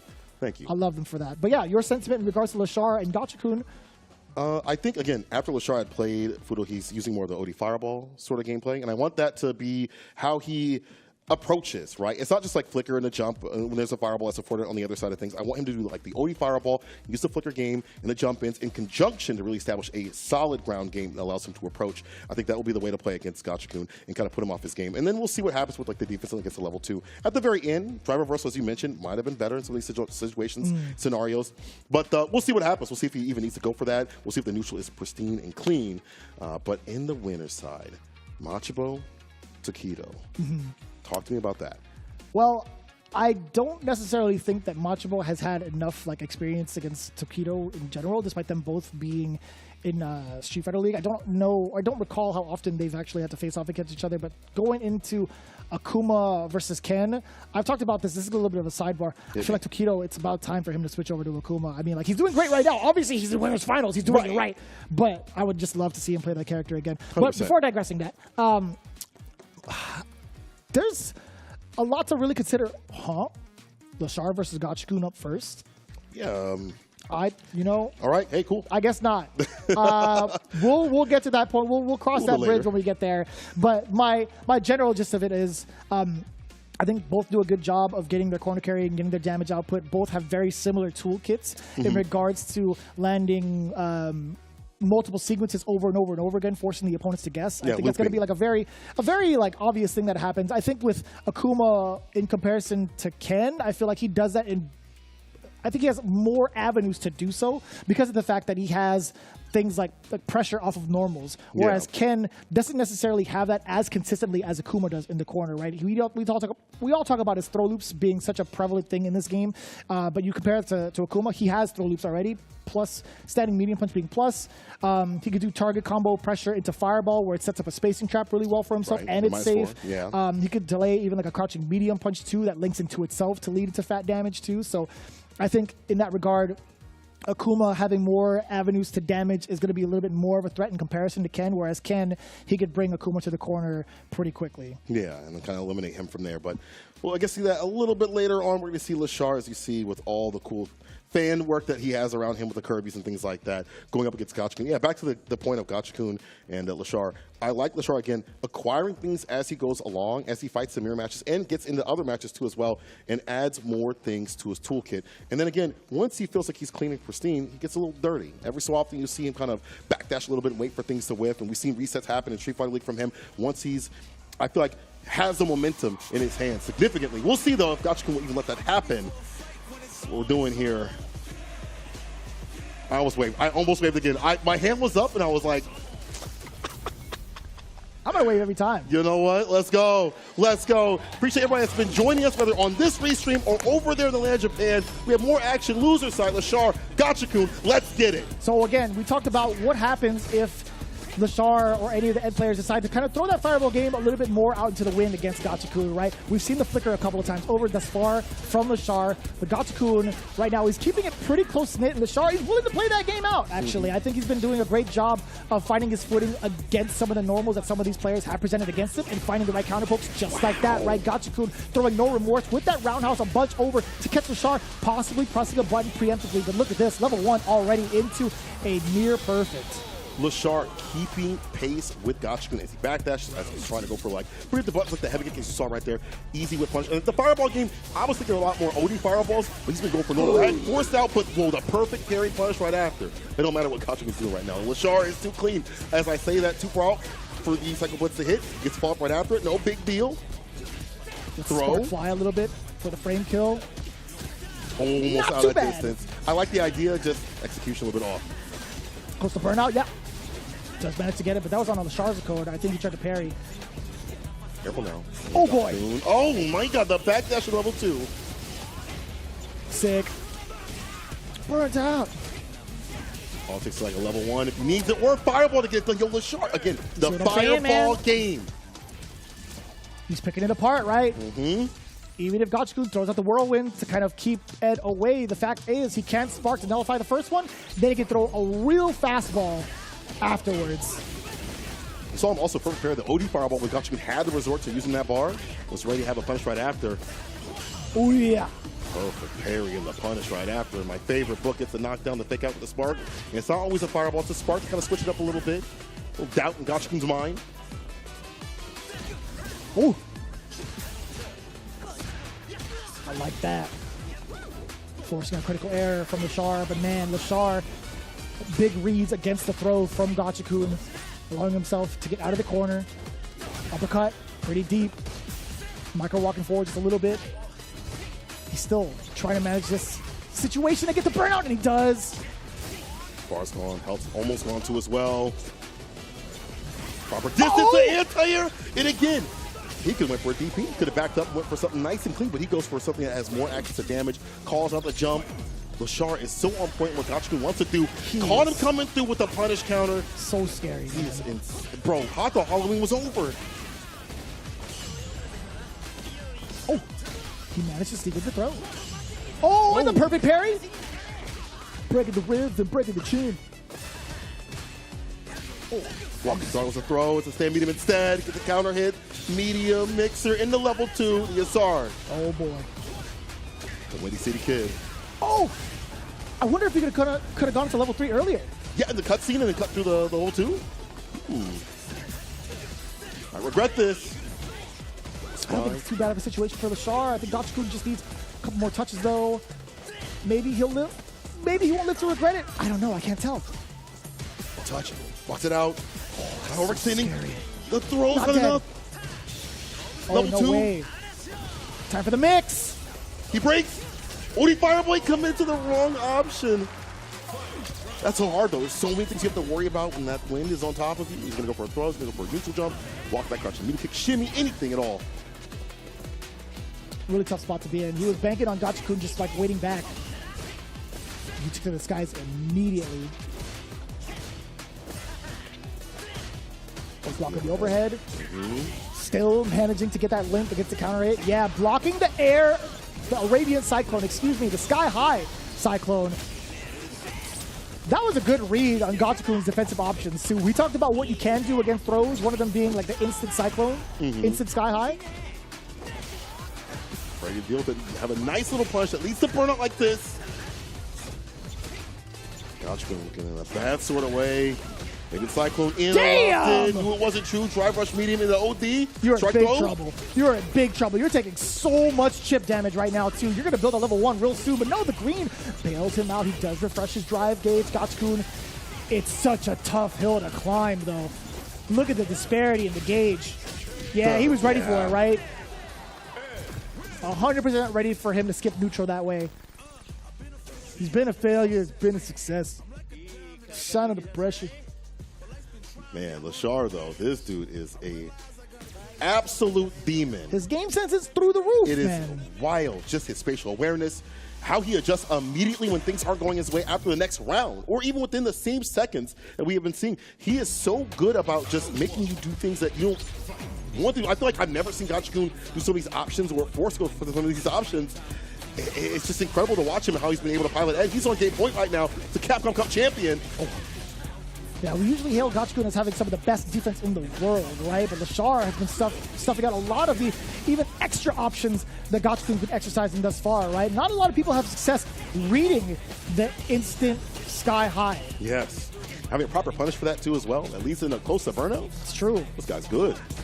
Whip punish. Not a big one, but again, Gachikun going for things that I would typically expect. No drive rush behind that forward heavy kick. Very strange.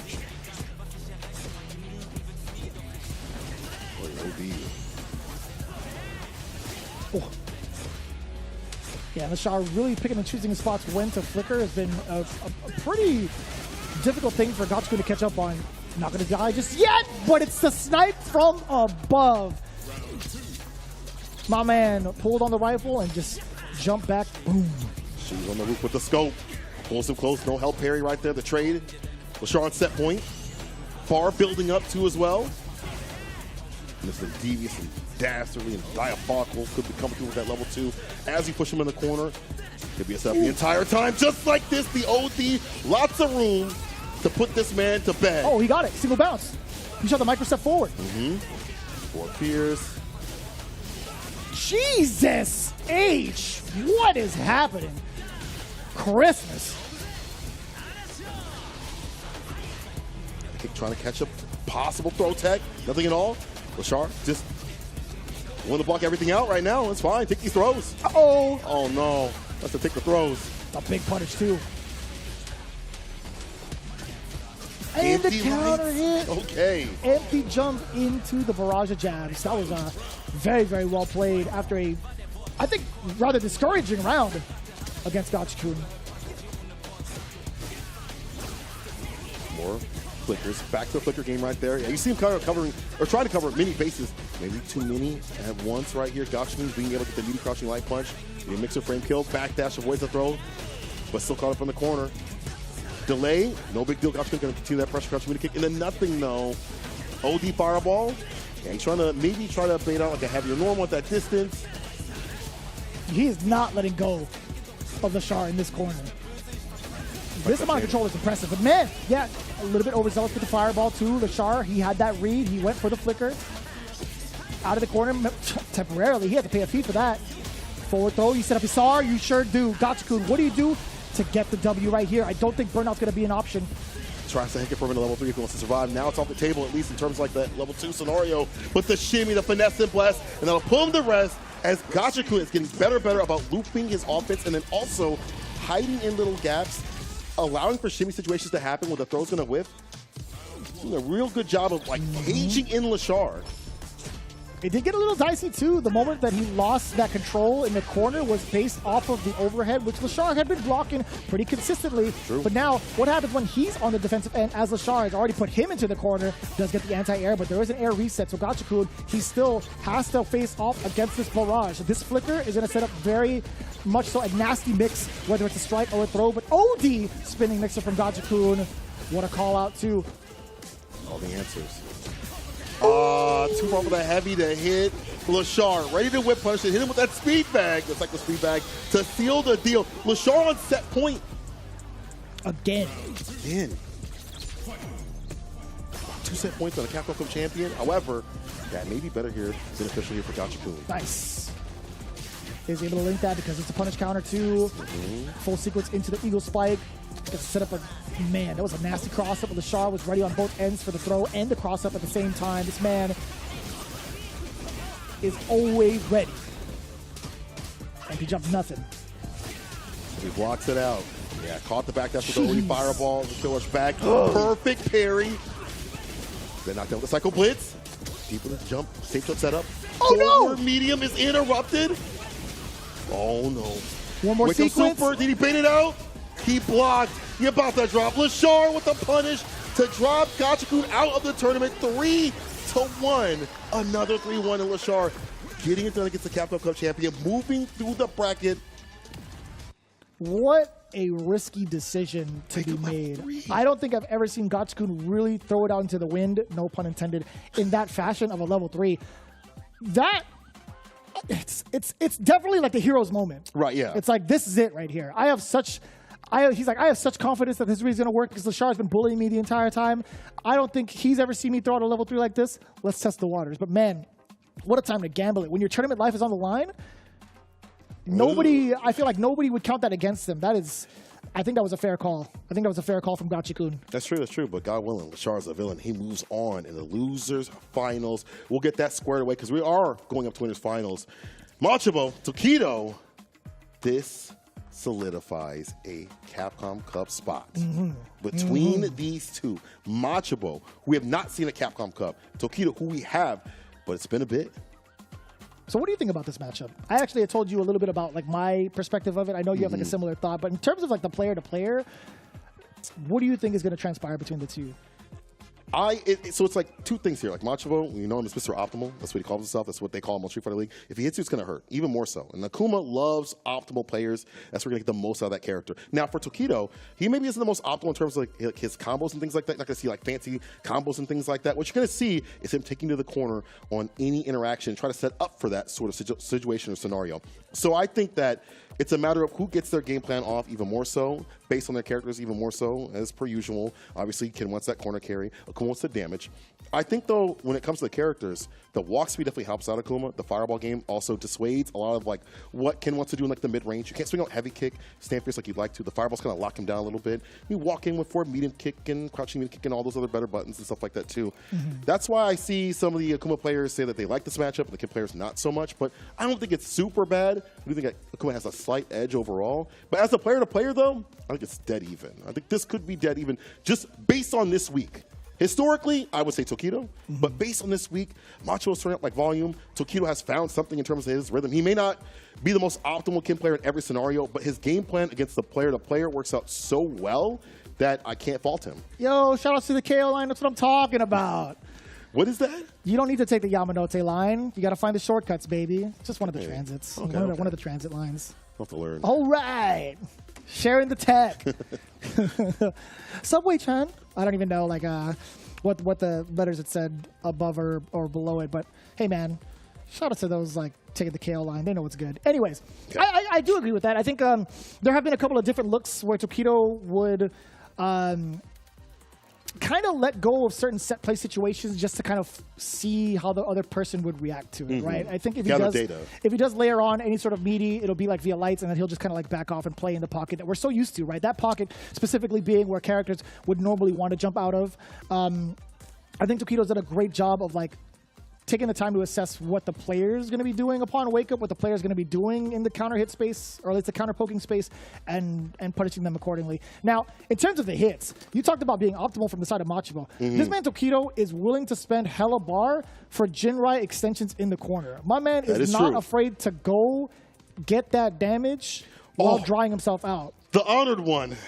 Damn, that's the manga rare Tokido. Yeah. That's crazy. The one shot in every like 2 pallets of cards. That's crazy, man. I alone in the honored one. Okay, let's see if he is. I would love like hand drawn like caricatures of like the pro players from some of like the mangaka out there and putting the trading cards. Listen, man. I'll buy all of it. I'll buy it by the case. I'll buy it by the palette. I'll do that, man. I'll search for the manga rare Tokido. The manga rare Tokido. I'll do it, brother. Oh, they going in with it. I mean, this matters. Winners of finals. Machabo, Tokido to qualify for Capcom Cup. Yo, people, let's get it. Akuma versus Ken. It's going to be a very explosive matchup. Either way, it's going to be corner carry. It's going to be big void demonic damage. We'll see. You can hear the voices ringing out from Aru and Hameko, getting the crowd hyping for very good reason. Again, this is one of these players pretty much shot to get into the Capcom Cup. Machabo at a slight deficit. Now that we get to really look at it, the fireball's bringing out from Tokido. We talked about Akuma having a stronger fireball game, but Machabo being the aggressor with Drive Rush. Yeah. Does find the opening. Gets the roundhouse extension of the Jinrai. You're trying to get sneaky with it. Machabo threading the needle. As you mentioned, like go for these little resets, but still finds face-to-face up in the corner space and still seals the deal. But you mentioned that, like, Tokido will go for these things where he's like trying to gather data on what you're going to do and then add up as the set goes longer and longer. First of threes, I feel like really benefit that sort of style, that sort of game plan.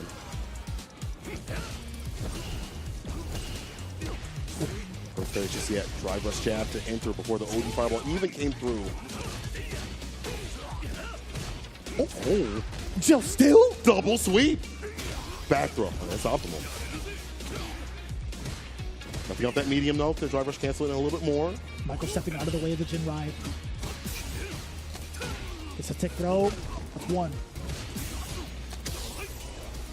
I like the tech two from Tokido. Machabo could have had a great time if that throw had connected with a back throw. I would imagine. What a space the connection. trap. Standing light kick as a counter hit fireball into the Sip of Calamity. Not necessarily burnout just yet. That bar to get that nice little lead. The jump back is there, looking for maybe a driver for Pierce or stand Pierce. Nothing doing, but is caught up on the corner now. What's the defense like? It's not good. All up in the guts. The forward Pierce coming through with the drivers behind it. I couldn't tell you what the counter hit was, what Tokido had pressed upon wake up, but you saw green from the side of Machabo. My man was charging forward. You still pressed the button in the face of danger.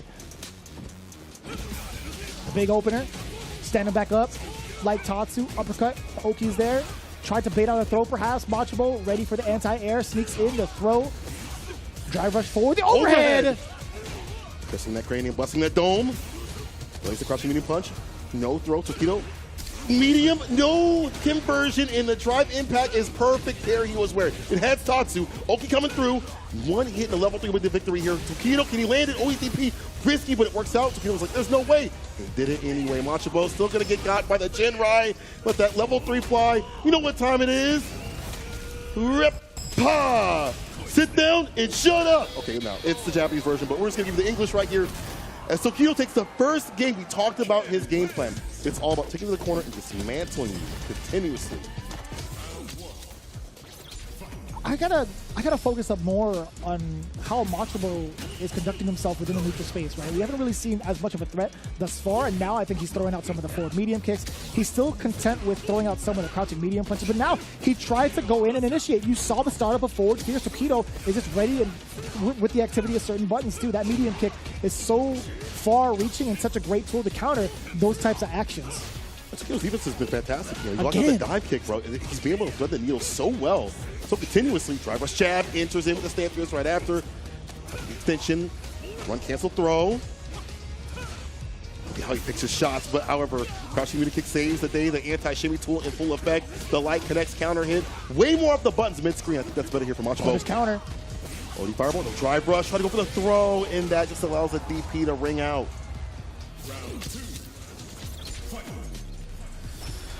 Perfect calculated decision from Tokido. Getting that OD uppercut for medium kick. Now Machabo gauging the distance against Tokido, but now the drive rush allowing him to get in scot-free. Standing light kick. How long can you stave away Ken's offensive pressure? Tokido trying to get that bar back. He's back in the green. Reversal jabs, being able to counter hit, into with the DP, drive a jab. This time a throw instead of the stand fierce. Drive impact, clap back. Machabo ain't gonna take that. And the fist in level 3, burn him out. A lot of Bardic spin right here. Maybe level 2 would have been better here to burn out? Yeah, so you can take level 2 for a little bit later on. I think it pushes Ken too far out, perhaps. So you're gonna be able to continue after? Yeah.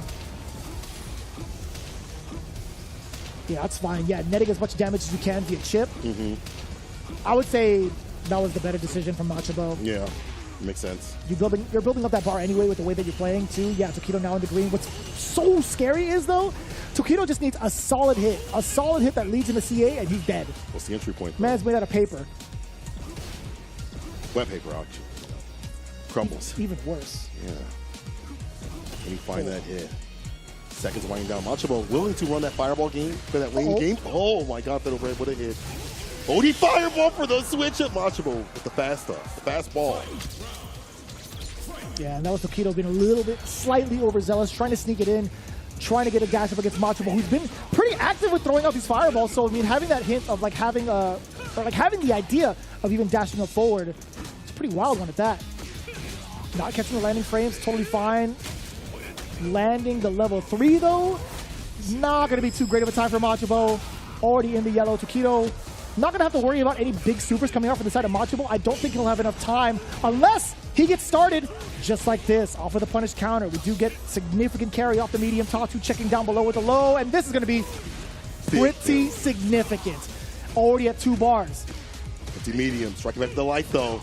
Machabo not complete some of these combos. Let's get the cross cup. DP wakes up with a back throw. The tumbleweed. 2 games up is Tokido. Closer and closer to qualifying for Capcom Cup.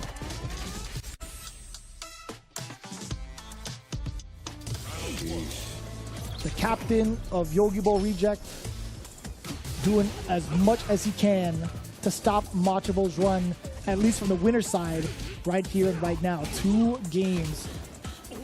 Slow but steady. Machabo now initiating. Meaty fireball, what do you do about that? That could have been so significant. He was actually within range of a standing fierce punish. There's a lot more. Mr. Optimal. Let's find those access points. Set the lead though. Hard knockdown with the sweep. Deep with the jump fierce. Oh my god, it hits Tatsu. That hit his hair. Don't touch the hair. Oh. He's got enough in the tank for sure. Nice and easy. Machabo is being so steady. The people up front can't even handle it. Feel that. Stay with that set point. Nice! Crouching light kick opens him up. I like the switch up. It's been like light. Now he goes for the crouching light kick. ODDP is a reversal, the rebuttal, the trade. Heavy kick right after. Ooh, like the auto correct. Using the drive rush to be able to get that DP cross cut off. That was so high up there. We don't really get to see it in that fashion too often, but Machabo still staying ready. No punish counter, no whiff punish, I should say, on a very long-standing low medium kick. That thing stays out forever and a day, but Machabo not being ready for it is a big surprise. Now the safe jump, and also not willing to let go of the pressure. My man's trying to bite on and fight on, I should say. Level 3 is still intact. Machabo just needs a single hit from both ends, actually. Could be a single hit. Oh, wake up super did it. Work it then.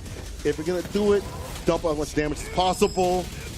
And Tokido leads himself to set point. And that was dangerous. Like, you're up caught up in the corner, throwing a fireball, he'll Imperience in through it. Or whatever he wants, honestly, being up at the corner is dangerous against Akuma. Set point, but there's more at the bottom for Machabo to work with. We'll see what happens. Does get the tick throw. Move on in. Cuts himself short. Preparation for the counter hit too, but Machabo not biting on that bait. No. Medium kick. Mid-air too. Yeah, caught Tokido trying to jump out perhaps. Heavy kick right back at him though. Jinrai gets the overhead again. He's sticking that in. 4 fears. Set up the space trap at all. Oh boy. That was actually rough timing. Machabo tried to throw out a button. Tokido managed to get the low forward as a counter hit. Now the throws are going to be a little bit dastardly. No, actually, he went for a standing medium, but you are hella negative. Not punishable, but you lose your turn. Back throw. One more hit. OD fireball. What a wake up decision right there. Limit fist. Expect a turn. Jinrai crouching in the kick. He's able to get the DP. It's Tokido qualifying for Capcom Cup with a 3-0 defeat over Machabo. Wow. And of course, that means he moves on the winner's side of Grand Finals. This guy is a dismantler, a doctor of dismantling. He is Dr. Dismantle? Actually. The newest Marvel villain? Yeah. I wouldn't want to face him, I'll tell you that right now. Especially mid-screen corner. It doesn't matter where it's at. He is so good about taking away the things that you want to do. And you mentioned it before. Early in the set, we saw him go for the go-right kicks, the overheads, and sneak those in every so often, take them off the table, then go for the other Jinrai versions in mid-screen, taking away the drive gauge and then slipping in other things. He's just adding so much in there. It's not about like going for these like cool combos and converts. It's about dismantling the character, their drive gauge, and getting the kill. Tokido will move on to winner's side grand finals. We'll have our losers finals real soon here, but that set was fire, bro. His timing against like Machabo's counterpokes have been so on point, even towards the end, right? Throwing in that low medium kick in the timing where it actually caught Machabo pressing a button was everything. But I feel like there was a lot of conditioning behind it, right? I think Machabo hadn't really done a thorough enough job of keeping Tokido out, whether it be like with fireball pressure, with some of the normals that he wanted to utilize. I think he had the most mileage using forward medium kick a bunch, but every time he tried to go for like a forward fierce, he never really found success with it, which actually kind of breaks my heart because I think that normal is so good to keep people away. But there was a moment too where Machabo started to figure it out. I think his fireball game was really starting to shine while Ken was on the back foot. Ken had the life deficit against him. I think in those moments, Machabo really understands how to close out the games little by little, but it's so tough too. With how many times Ken can land a single hit confirm into massive damage in moments where Tokido was actually holding on to meter for the longest, it always ended up in Tokido's favor. And that's actually really heartbreaking. But I mean, better for Tokido, right? Oh, yeah. Still maintaining his status as one of the premier players in the world, getting his ticket into Capcom Cup in this fashion, 3-0 emphatic fashion. You couldn't ask for any better story, at least one half of the story thus far. That's true. We're not done. We still need one more person to qualify, as well as see who our champion is of this CPT offline. It has been absolutely ridiculous in terms of the matches we've had yesterday leading up to this point. We only have 3 players remaining, though. We'll see who's crowned in a few. And even if we don't get some of your favorites into Capcom Cup this weekend, well, guess what? We have another weekend happening with another Capcom Pro Tour premiere event with Blink Respawn happening in Santo Domingo, the Dominican Republic. It's going to be absolutely electric. And we've talked about it amongst ourselves. We had talked about it on the desk. I know Ringe and James Chen have both been able to visit. It's been so cool to see how much energy the people of the Dominican Republic bring each and every time. Blink Respawn, well deserving of the CPT spot. I'm so glad they got it. And guess what? They're going to put on a show happening again next weekend from the 8th through the 10th. The signups, I do believe, are still live. You guys can check it out if you're planning to compete, still trying to make it to the big dance. I want to say the signups are still currently live. And also, there's going to be a bunch of languages streaming it as well. You can see it right there. The link tree towards Capcom Fighters going to be available in Portuguese, the English stream as well, of course, Spanish and Japanese. You don't want to miss it. As well as Kings of the World happening all the way across the pond, for us at least in the States, in the I want to say the land of so many killers, London, UK, December 14th through the 15th. The registration also is available now. You guys do not want to miss it with the amount of players there involved with Street Fighter League EU. Best believe they're going to be taking a part of Kings of the World. Along with the commentators there, man, I'm excited to see who's going to be in that lineup. Is that a hint? Not me. Oh, well, you know. For sure not me. I'm not even going to be here. Well, people, while we put in a lot of good action, put the egg rolls in while we have been having some great moments. Take a second, put the egg rolls in, reassess, come back and get filled up. Honestly, Pagoda, shouts to them. They've been doing a lot of work at the FGC. Again, I mentioned them with the collegiate stuff, mentioned them for the offline, the online. They have been here helping us out. Hope they continue to help us out and provide a lot of great, I guess, filling moments. They're truly pagoded, I will say that. Pagoded. I don't think I'll get away with that for too long, but you know what? I'll say it for the first time, maybe the last time, but they truly are goated. But with that in mind, our top 3, speaking of goated, we might actually, you know what, James, keep it down. Get out of here, James. We have our top 3 right after this break. The action does not stop just momentarily. When we come back, we got ourselves the finality of our Super Premiere Japan right after this.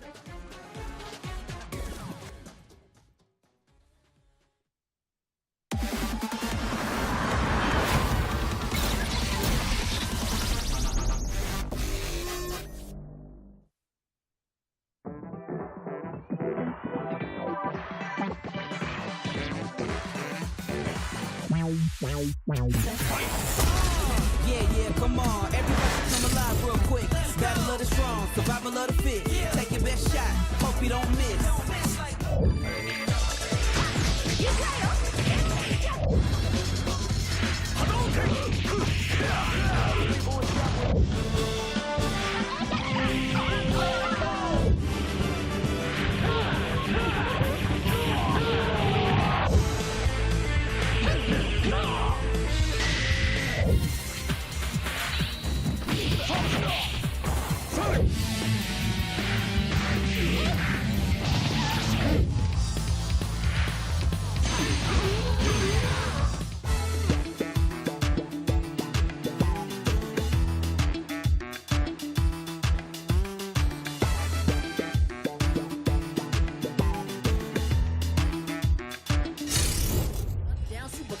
I ain't never scared, never quitting is the motto.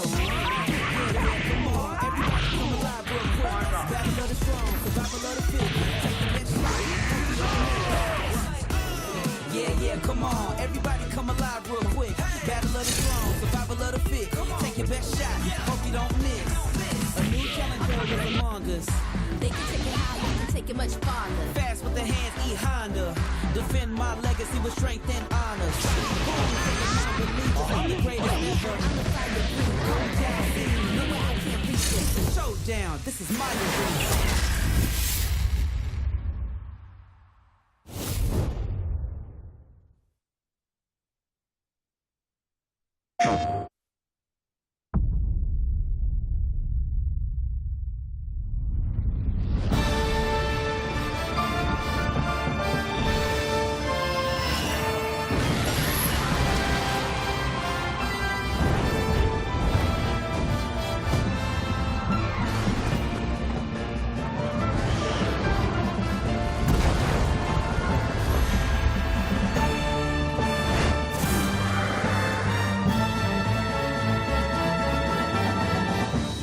Our world is not headed for disaster, as you say.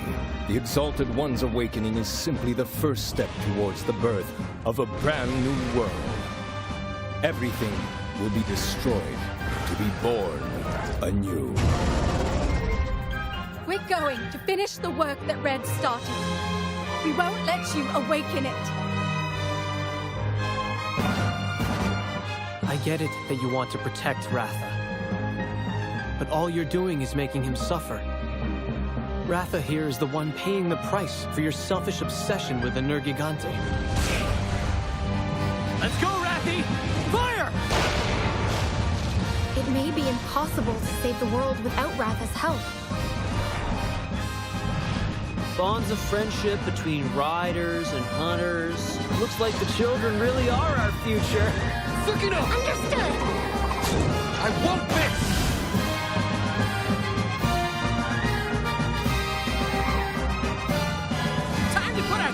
To the task. This is where it all ends.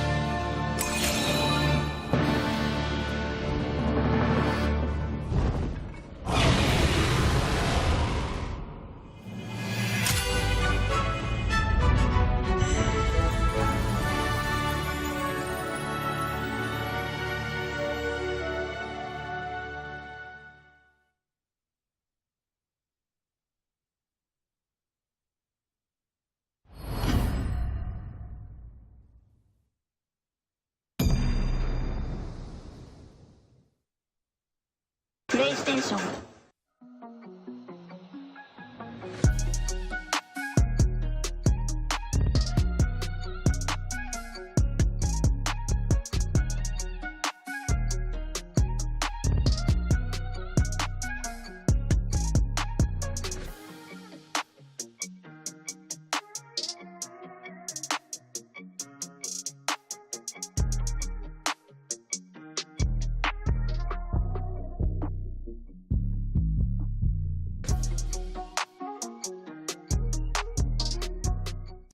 Ladies and gentlemen, the action is about to unfold as we've gone down to our final 3 players remaining here in the Super Premiere of Japan. You guys are tuning in to the English restream with myself and St. Cola. You guys have no idea what's in store for you right here, right now, as we have Tokido in Capcom Cup in Grand Finals via the winner's spot. But down below, we still have to fill in that other spot. It's going to be between Lashar and Machabo. Taking a look at the bracket and how everything transpired, man, I can't believe with some of these results that it's actually happened in this fashion.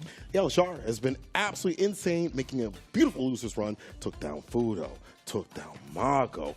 And now, after taking down Gachikun, has to fight Machabo. Now, on paper, though, we talk about this a lot in League. Akuma does really well against Ed. I feel like it's almost like a counter pick at this point. Aerial approach, the variance, hard for the character to continuously deal with, but along with the fireballs on the ground. But on paper doesn't always happen in the match. We'll see if that happens in this one. Losers finals. The person that wins this moves on to Capcom Cup. Man, it's going to be a Detonation Focus Me versus a Yogi-Bo reject match. Color me excited. Machabo versus Lashar. We had seen some of the struggles prior between Machabo and Tokido. Hopefully, it doesn't persist on through this very, very important matchup. The matchup of their lives here at Losers Finals. With Lashar, man, how often have we seen somebody make this type of significant losers run? Starting in from the loser side, I should say. He has been dominating so much. Prove and I gotta yourself. say, it's gotten him a lot of fans over in Japan too. Man, that is some kind of love right there. Prove yourself. Lashar, which he could. I mean, you talk about losers runs that have been done. We saw Idom do it over at ECT and almost win against Itazan to get the victory, but wasn't able to do so. But that losers run was very, very dramatic. Same with Lashar, what could happen here, but again, Macho stands in his way. A lot of faith, and that was in Korean. That was so godlike. I like how they have the actual language for him, but he speaks 3 languages at this point: English, Korean, Japanese. Yeah, and his Japanese is getting sharper and sharper. Yeah. I've heard the tech for him is he practices Japanese in puns. Like he'll try to find ways to manipulate the language so that it sticks to his brain a lot better. This is like more so coming from the production side of Street Fighter League. They were telling us how they had asked how Lashar goes about studying the language. So he does a great job of trying to find puns and jokes, and that is how he retains some of the knowledge of his like lessons week after week. It's been pretty cool too, and I'm sure hanging out with a goober like Tokido, I'm sure he's figuring out some other phrases that are like kind of like I want to say kind of corny, but also low-key kind of funny. He's got some dad jokes on him. Oh, of course. He's been around the block for a while, but that's cool. Whatever it takes to learn and takes to like absorb that kind of information. But that being said, I feel like him also being a part of the team has helped him exceed where he's already been.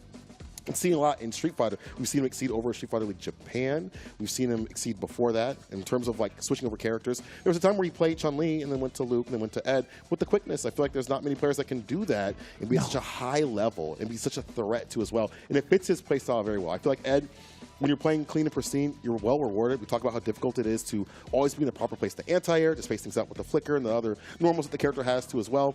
He's just really good about adapting to that and then adding things on top. OD Fireball, Fireballs in general, just to lock down the neutral and the approach, when to drive rush in, and then adds his own style of baiting out for the throws and things like that. And of course, is level 2. All the level 2 scenarios feel like they lead into something significant, whether it be a side switch or damage or corner carrier, meter buildup, whatever it may be, there's always a purpose. I'll agree with that. I think there's more opportunities for Akuma to net some damage and significant damage against Ed. I think Ed really revolves around getting some big damage into super arts, in my opinion. But at the same time, like if he does manage to get some big damage and he doesn't have that meter, I think the drive gauge is more than enough to suffice. Although it leads him into burnout situations a lot earlier than most, I still think it's significant enough. Granted, you're facing off against an Akuma who is almost paper thin with 900 health.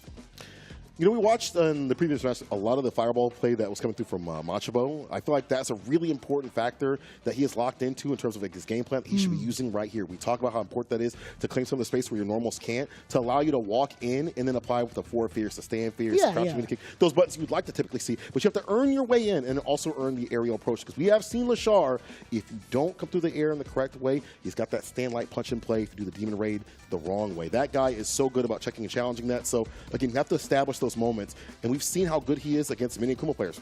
At NL, in the LCQ over at EWC, we've seen it over in Street Fighter League. We might see it here. Don't let yourself be a victim, Machabo. Yeah, and you're looking at the current route, man. Lashar has not really had to face off against an Akuma, at least within the top 8, but I'm damn sure he faced off against 1.5 million of them in pool play, preliminaries, etc. So we'll see right now.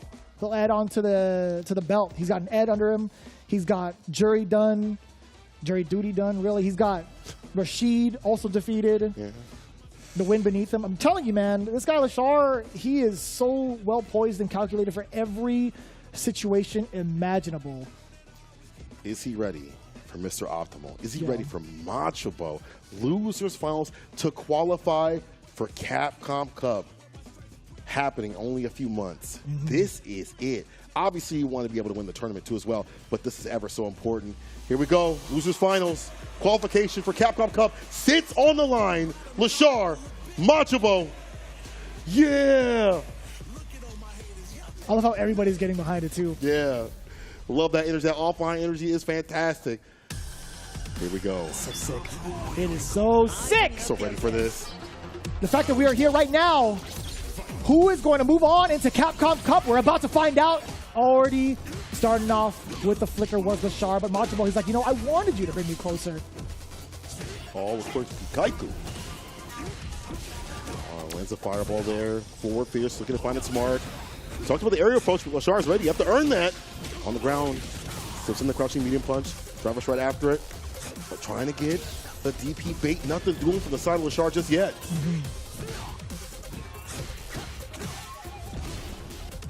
Man, the windpipes.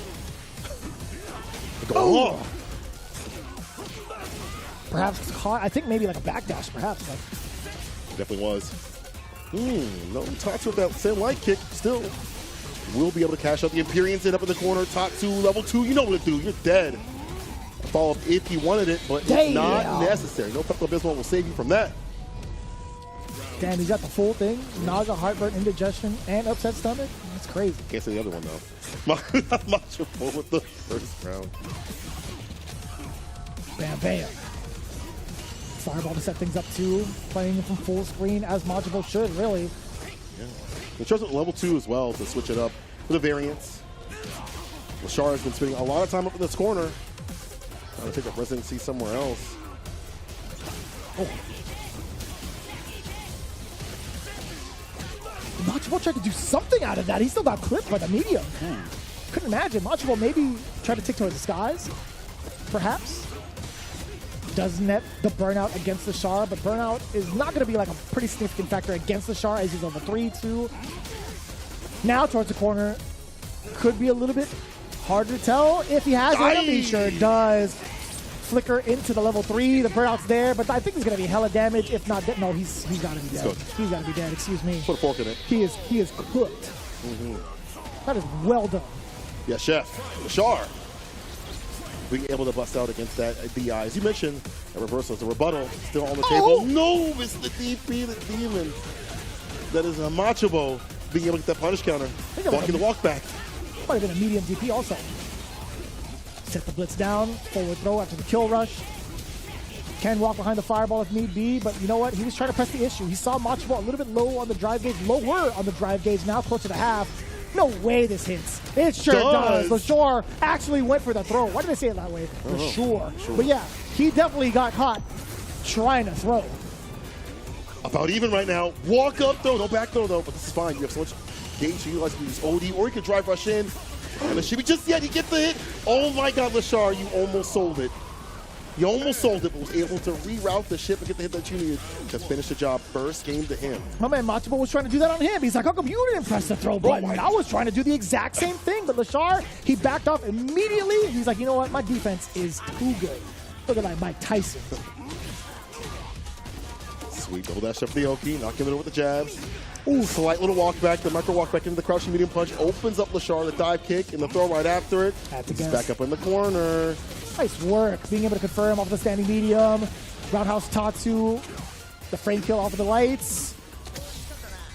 A little bit of a stagger, but still not close enough. Doesn't even have the meter though. Not too bad for Machabo, I will say. The life lead is there. Just about half of the drive gauge. He gets sniped out with the crouching heavy kick. Lashar got 2 bars to his name. Actually closer to killing out Machabo. If he's not careful enough, he could get thrown, punish counter, and die. We fireball, yeah. As soon as he saw the hands go down, he had something for him. When you go in the flicker stance, it's harder to get the OD fireball. So fast fireballs that you see from Akuma. Watch me do what to do. Gets the crouching kick, round start, heavy kick, tops to the corner you go. Walk up throw, strolling on in with that walk speed. Cross up DP, I thought, but Machabo didn't have it ready. Ooh. Ooh-wee. Level 3 pretty early on, but I think it's going to be the perfect time to do it, right? You have so much damage, pretty much close to death. You refill your gauge and leave Lashar pretty much starved. Uh-oh! No way, dude! Restock the fridge. Being able to snipe out and get the level 2 off. Look at the damage! Play on the way. Great fireball. Machabo's not done yet. He's got more to work with too as well. Oh! DP to the fireball. Breaks the throw. He brought it all the way back with a sequence and a half. But imagine, one OD fireball here from Machabo, especially from this range. The normal fireball does clip, and the crouching mini kick does hit, though. Machabo brings it back at that desperate spot. That could have been anybody's game, though. Anybody's game. My man took a sip and the deepest breath. My man looked to the skies. He's like, dear God, I got to do this again. This guy's a monster. Like, who put this monster in front of me? I am not God's strongest soldier right now. Who taught him to be so good? Okay, how did he learn that? Chris Rock just yelling into the microphone. Oh my God, Lashar being able to have a strong start right here. Psycho Blitz. Go for a throw right after. ODDP as a rebuttal here from Machabo. Very active on defense. And very meter hungry with it too as well. He backs off, runs the level 2 fireballs. Perfect pair from the side of Lashar. Stand on business. 10 toes down. Ooh, knock on the door a little bit. Machabo not budging. Try the windows. Yeah, he's peering through the blinds right now. I see your home. I see you. Your television is on. Ooh. Uh-oh. Yeah, man. Answered the door, still in his pajamas, wasn't ready for it. Bust him down. Bam. Lashar, ready for the OT uppercut. You hit a man in pajamas? It's crazy. But that's like the third time he went for that OD DPL wake up, though. Lashar ready for it. As you mentioned, up around so far. Has to really grind this out, dude. Even if Lashar is close to the corner, it's no easy defeat. Excuse me, to keep him there. More activity from Lashar. The fireball to kind of lock him down. There's going to be an anti-air, but nothing doing, but that's fine. Claim that space, kill rush back, reassess, drive rush right back in. Yeah, still covering the jump back. Yeah. I like that a lot. Uh-oh. I like this a little bit more. Look at the damage incoming again. And you get the corner carry.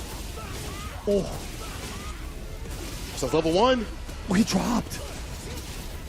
It's almost done, though. Dash up, check the challenge. Level 3 immediately. Wants to put him in burnout. Okay, I agree. I get you, Machabo. Damn. Check it out. That's where all my power is. Boom. Big goal. Oh. Lashar, he's definitely not tempted to throw in those situations. That is for sure. Machabo has really tried to throw bait him multiple times over in this set, and it has not paid off. In fact, it worked against him, which is why Lashar even got that first W. But, man, you understand when he's charging the flickers, you are not allowed to throw that fireball game. You got to back up. Use the OD if need be. You're going to do something like that, but Machabo, unfortunately, getting got by that flicker. Game point. Lashar to qualify for Capcom Cup with this Ed? Perhaps. It could be. We'll see. Dash and throw. I like that. Oh, big interruption, though. Damn! He's so active, and especially against like drive rush, where most people would be so afraid of like a drive rush stand fierce or forward fierce. Makes a lot of sense, too. The fact that the roundhouse run out again! Lashar starting to get a lot of the movement options on defense that Machabo's trying to take two. Backdash into the corner, only to get sniped out. The feet get crushed off of that fierce. Lashar being able to put himself at match point, possibly into Capcom Cup. This might be the moment. Machabo, though, he's going to make it as difficult as possible. You still have a demon in the face, and that's me. You know what? He can just speed bag his way through these demons. Let's find out. What's the damage like? Single bounce, baby. Look at the damage, and I do mean that. Look at the carry on top of it. You look like, man, you are beaten, battered, and bruised right now. Oh, yeah, Grimace. Man is a menace. Still sharp for the corner of the wall sweep. Does get the punish counter, actually. Caught the button. Adamant Fist, the OD fireball. We'll probably have to go for DP level 3. Has to CA, do it. yeah. You know what's Even more funny damage. about that? The cross-up hit, but I don't think that was a full combo. I think Lashar might have like let go. I don't know why I don't even know if it was the scaling or not, but the combo counter was weird on that. That was weird. We'll take that. Oh, 100%. Staying on set point.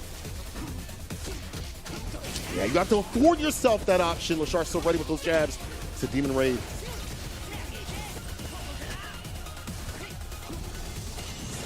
Parrying the button right after. Cardinal coming in. Kill rushes back, looking for the reassessment. The sweep is there. Aye. Deep with the dive kick. Gets a top two sweep right after it. Go for throw. Strike instead. A tick throw. As he should. Again, we talked about Lashar not really biting towards the throw bait, so why not actually go for the throw? Machabo, he's starting to put the pieces together, but can he finish the entire puzzle that is Lashar? Forward throw now. He gets to do it again, but no. Level 3, and that's going to be CA instead. Machabo is taking a severe amount of damage, pretty much close to lethal. If Lashar could find one more hit, Machabo is in dire straits. He's bleeding. Oh no! He micro-stepped forward. Lashar creeped away back, and he puts himself into Capcom Cup with the right defensive decisions. Machabo no longer in the running. Lashar no longer having to worry as to how he makes it into Capcom Cup. Absolutely insane decision-making on defense. No man in Japan is able to shake him through. Lashar qualifying for Capcom Cup, as we mentioned, had not been the World Warriors. This was his shot. This was his chance. His only moment. Really, honestly, his only moment to do so, as you mentioned, and now sits with another chance. That million. Congratulations to Lashar. Well played. You see them saying, hey, man, you got to sit down. Your job's not done. Listen, you beat the final boss, but the true boss remains. Your boss, you actually. You have to fight your own boss. Actual boss. Get to fight Tokido from Yogi Reject. But again, congratulations to both Tokido and Lashar qualified for a Capcom Cup. It means we get a Ken and we get an Ed sitting in those seats in just a few months. You got to be feeling really great about yourself with the way that you played defense. You know, we've talked about Gachikun having some of the most stellar defense we've experienced in Japan. Man, Lashar might be one of the best in the world in regards to defense. Oh, for sure. He has to be a part of that discussion because the way he proved himself against a lot of the tactics that Machabo was trying to condition him with throughout the entirety of that set was phenomenal. Not a single moment of him budging against Machabo's tactics, right? You saw the tick throw setups. You saw the attempts of him trying to walk forward and go for some of the normals. Like, he would micro-step forward and then go for a normal a bunch of times against Tokido. It worked just a small handful of times. Against Lashar, not too many times. His audacity of being able to walk back, micro-step backwards, knowing full well Machabo wasn't even going to try to contest down below with maybe like a crouching light kick. Right. Him taking that chance and making that read is... it's incredible. Beyond insane. It's beyond insane, man. Wake Up Supers also worked out a lot for him. I feel like that's something you don't get to typically see from like high-level competition. In the sets as they go on, netting a ton of reward, getting a big lead, harassing the drive gauge. He's just so good. And also the spacing that he plays at, reassessing get the anti-airs off more often than not. Yeah, a few drops are going to happen, but that's going to happen when you have a character that has the variance of the demon raids. And then when those started coming through in the wrong sort of way, he had that jab play. Bow, bow, knock him outside the skies. Lashar was just too ready, prepped, and prepared, as you mentioned, on defense. His offense was fantastic. Now, that being said, you got to fight your boss, all right? You want more vacation time? It's funny. I'd imagine it's a conversation of like, do we put you as the anchor? Do I put myself in the anchor? We're both on the anchor. What am I talking about? You got to fight each other. I think this is so cool. I really think this is such a fitting end for both of these individuals, right? They've worked so hard to get to this point. I mean, that's not to take away from any of the other competitors. They've worked like... They've worked their asses off. That is for damn sure. This is probably the most stacked Super Premiere with 1,000+ entrants, all certified killers. From around the world as well. From around the world coming into this. I will say, wholeheartedly, I did not expect Tokido to be sitting in that winner's spot in Grand Finals. I'm with you. It's not to take away from him, but from a stats standpoint, and I know a lot of players and fans would like agree with me, he hasn't had the best showing thus far, but this is easily his stellar and breakout performance for Street Fighter 6. No, 100%. Like, you watch how things were happening, like World Warriors, he's not high in terms of like the points. You see like Hikaru and such, like Shuto, of course, Higuchi, those cats, not even in the top 8, but when it's time to turn up, Tokido will be turned up like volume, and we see him right here, winner side, grand finals.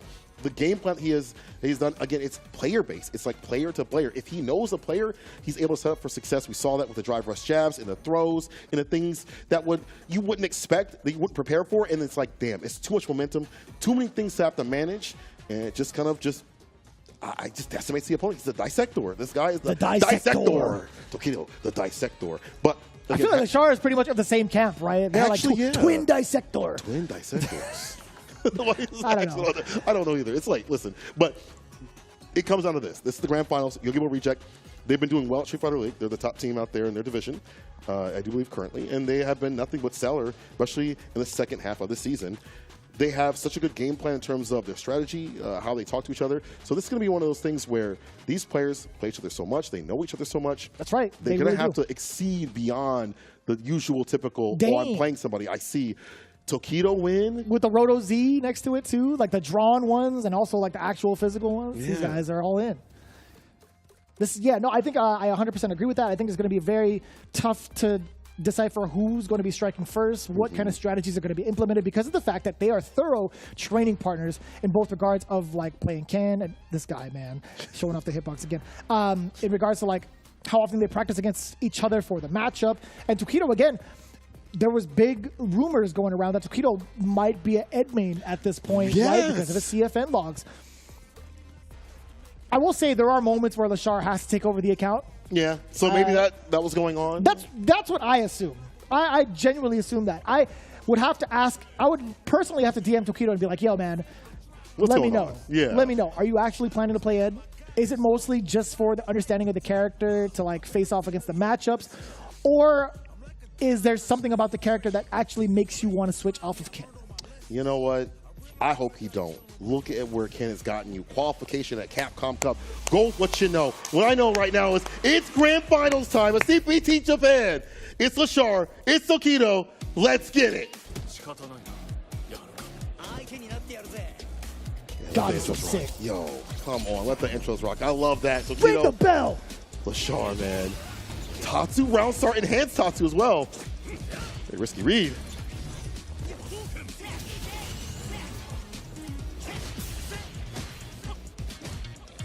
Man. There's already so much being told between the two. It's pretty intense.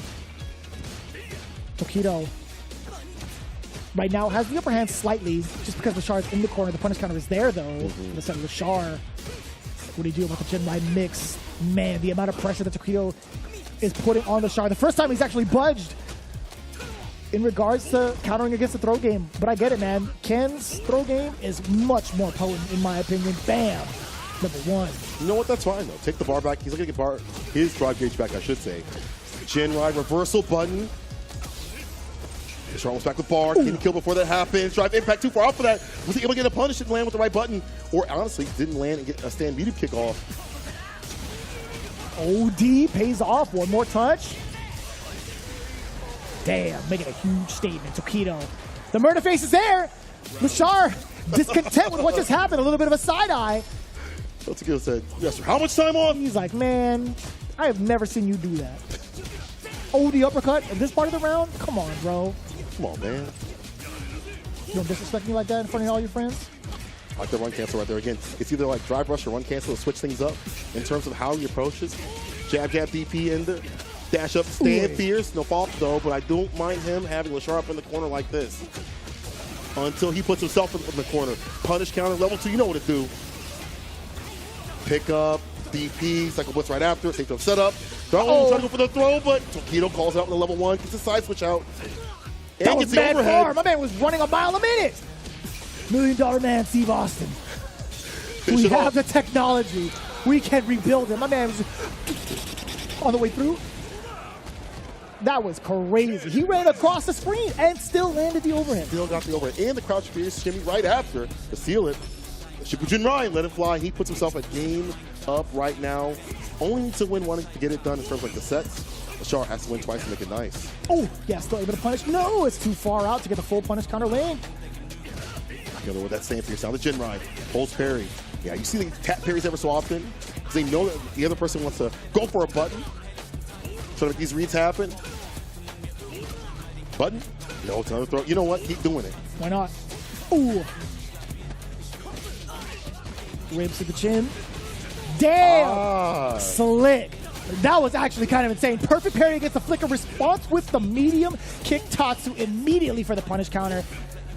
This guy Tokido can ball. Yeah, usually don't have the range and room to do so. Enhanced Tatsu actually clips. Medium drive rush right after it. Should be a level 1 finish here. Jinrai, yeah, get that level 1 to fly off and another round up. Tokido, very dominant, bro. The reads, the reactions, as mentioned, perfect parry against flicker. You don't get too much reward. You don't have the distance to do so, but you have the Tatsu to do it. That was wild, too. What an innovative response. I don't think there's anybody who's really done that thus far this weekend, or at least on stream. I've only seen it like once before, but I've never really seen it on this stage. Just continued action right there. Tokido, Lashar, unfortunately both of them in the corner.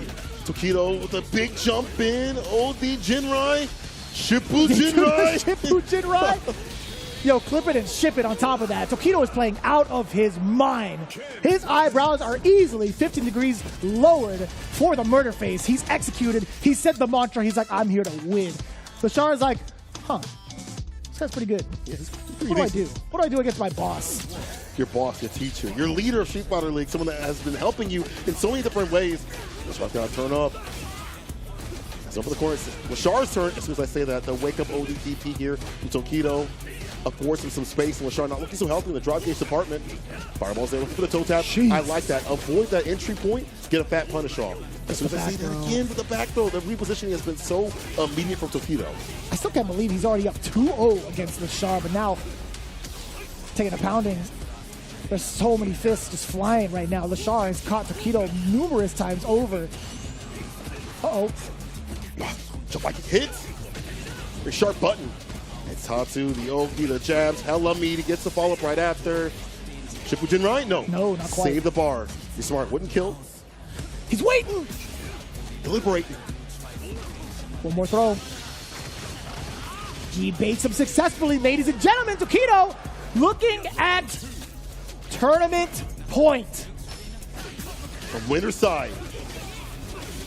Second blitz knockdown. Goes for the meaty heavy. Lashar now riding this momentum. The tech is there, but it just takes 1 second for Tokido to hit like a DP, reversal button, a counter hit, something, a back throw too as well, to lead himself to that success, that momentum that he just kind of rides all the way through. Oh, I thought it was going to be a whip punch with that crouching medium kick. Does not get the hit that he wants. Not yet, at least. This could be the beginning of the end. Tokido forcing Lashar into the corner, does get the trade combo off of that medium into the light kick, and now with 3 bars to his name, Lashar actually sneaks in the normal, staying alive, maintaining his super art gauge as well. This is going to be a very explosive start for either player. Whoever gets the first hit, it might just be it. Oh, Lashar starts off strong. As mentioned, right, that momentum. Unless back throw. Again, his defensive tactics on Wake Up have been nothing short of incredible. We talked about that with Lashar. There's some room here to Tokido. Not going to move that stand fierce, punish counter, burnout incoming. No. Brother, Not look at like the bar at this. the bottom. Cross cut, level 3 does not hit. My God. Hold on now. You're telling me there's a shot, there's a chance. One's level 3. Yeah, get that lick back. Not going to lose here. Not to anyone. He's just about to be in the green. Tokido, he's bleeding all over the floor. Down below too, Lashar, the big opener, stays alive. 2-1. Can you believe it? Tokido had the right read, just not the correct timing. You could have had a different outcome altogether. But Lashar staying alive here could be what needs to happen for him to make and amass this comeback. Jab, crushing medium punch this time, so if I can throw or stand fierce. Like the switch up, too far out. And then crushing medium kick, getting blessed by the flicker. Allows the punish counter to happen. Tick throw for some medium instead. Switch up here for Lashar. The slight walk back. We mentioned the defensive timings and how he's been able to space himself out. Very well done. Drive rushes in again. Knocked down, if nothing. What a whip punish. Reversal jabs. Lashar not letting anything go for free right now.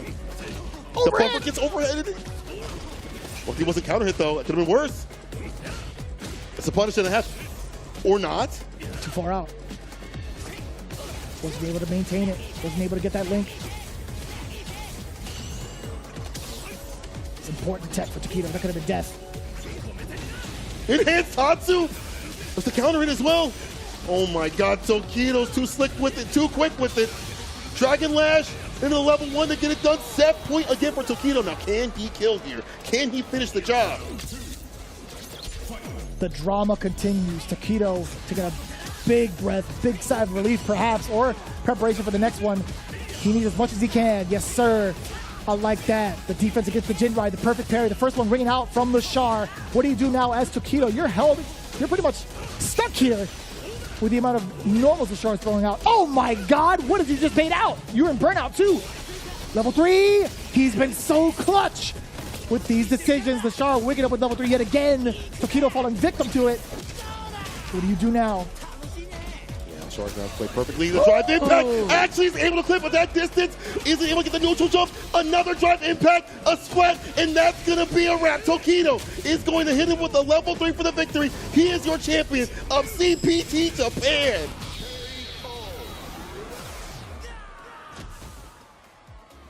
Can you believe it? Can you believe it? Ladies and gentlemen, Tokido, with a run of a lifetime, not only making it into Capcom Cup yet again, but also taking down the best in the world here in a 1,000+ man bracket for a super premiere in his home turf. Hard to fight the boss, man. Can't lie, you know. So Tokido hands over the big slip to Lashar. It takes content too as well. This guy does it all. Arigatou gozaimasu. You can read it and you can see it. This guy is an absolute beast, reclaiming his name as the Murder Face. We haven't really seen it thus far. We haven't seen it as much. True. But when the moment counts, boy, does he do it well. This guy is truly a professional's professional. He's an FG genius for a reason, right? He is the genius for the reason. I mean, he's been able to dissect Lashar, the Ed matchup, have the right opportunities to dissect all of his opponents through winner's side. Tokido, again, your champion of CPT Japan, as you mentioned, probably the most stacked rack that we've had in a long time since EWC. But what I see right now is Tokido in full form with his kin. Shouts to Lashar, again, has already qualified throughout his run, and very significantly done too as well on defense. Have some great reads, but man, I think it takes someone like Tokido who really knows him to take him down. Had it been anybody else, I don't know if they would have been able to take Lashar down in grand finals. I don't know. I would have to agree with that. I would definitely have to agree with that. I think the one of the biggest factors easily has to be how much practice Tokido has specifically against Lashar, his motives in regards to what he does on the field, in regards to his decision-making on defense. There's been so much between the two in regards to that chemistry in training partners that allowed, I feel like, Tokido to have the upper hand, right? I mean, we could say that if Lashar would have won, we could have said that the exact same story, but I feel like, again, Ken being able to overcome that matchup in that fashion was a lot to say in regards to what's happening in the meta, and also some new things being brought to light, I feel like, in what Ken can do to combat against how Ed is performing in the current meta. Yeah, I mean, we mentioned that a lot in Street Fighter League. Like, how are the Ken players going to be fighting Ed? Perfect parry with a heavy kick Tatsu, right? That down Ken players.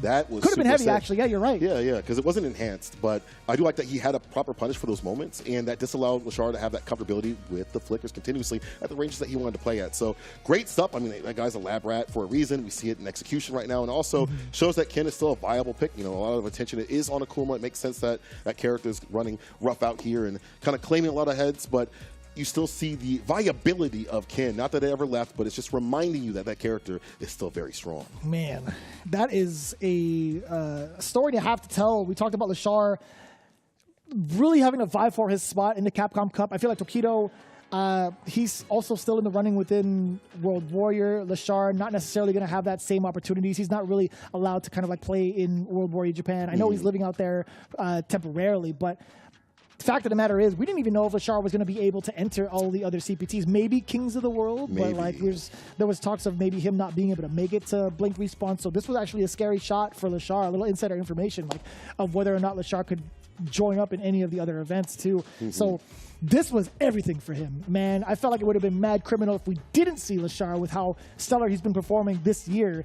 I think he's also had a breakout performance of a lifetime, putting Ed on the map the way that he's done it. Right. So really much so different looks throughout Japan in regards to the 3 Eds that we had seen in the top 8. But before we digress, we get to talk about that a little bit afterwards, even during the awards ceremony later on. But for the most part, for those that didn't make it in, big shout outs to Machabo, Mago, Momochi, Fudo, Gachikun, as well as Ryukichi, as well as the rest of everybody that had been a part of the Super Premiere. There's still 2 more big chances, as well as the World Warriors. But again, let's talk about what's happening this coming weekend. Ladies and gentlemen, we still have much more in the calendar. You can cross that off now for the Super Premiere of Japan. But Blink Respawn, best believe it's going to be eclectic and electric. Santo Domingo, Dominican Republic, coming up on the 8th through the 10th. Be able to watch it live over at the Linktree over at Capcom Fighters for all of the languages available down below. Again, the registration is still up and running for Blink Respawn. Get in while you still can, as well as the next event coming up afterwards in December, which is going to be Kings of the World.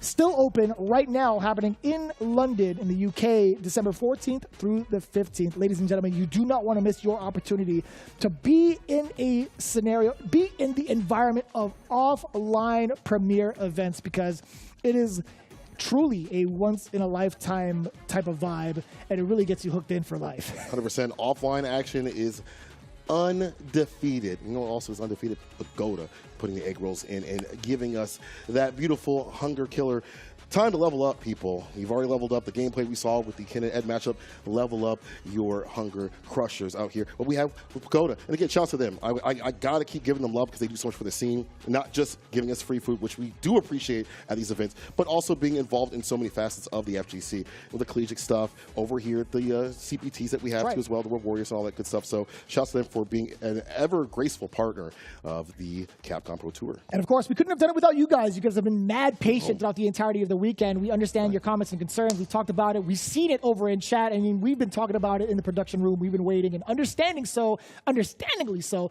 So we do appreciate you guys from the bottom of our hearts for being such a pivotal backbone to everything that's been going on towards the success of the FGC. So with that in mind, we still got plenty more to talk to you about after this message, after this break, I should say. So please, please, please tune in just a little bit longer as we have much more to tell you going forward in the realm of the CPT right after this break.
That's another CPT over. It's been a fantastic time. CPT Japan was electrifying all the way through. My name is St. Cole. I'm joined with Vicious, and we're going to close this out. My dog, how'd you feel about this weekend? Man, as a fan, there's so much energy going on both in here and in here. But I was just so excited to look into it. I mean, also being a part of it is truly a blessing. But man, as we had our expectations in regards to who's going to be showing up, who's going to be playing, it absolutely delivered. Oh, yeah. Right? Not even just in the top 8, but throughout the entirety of the preliminaries, going into day 2 of top 128.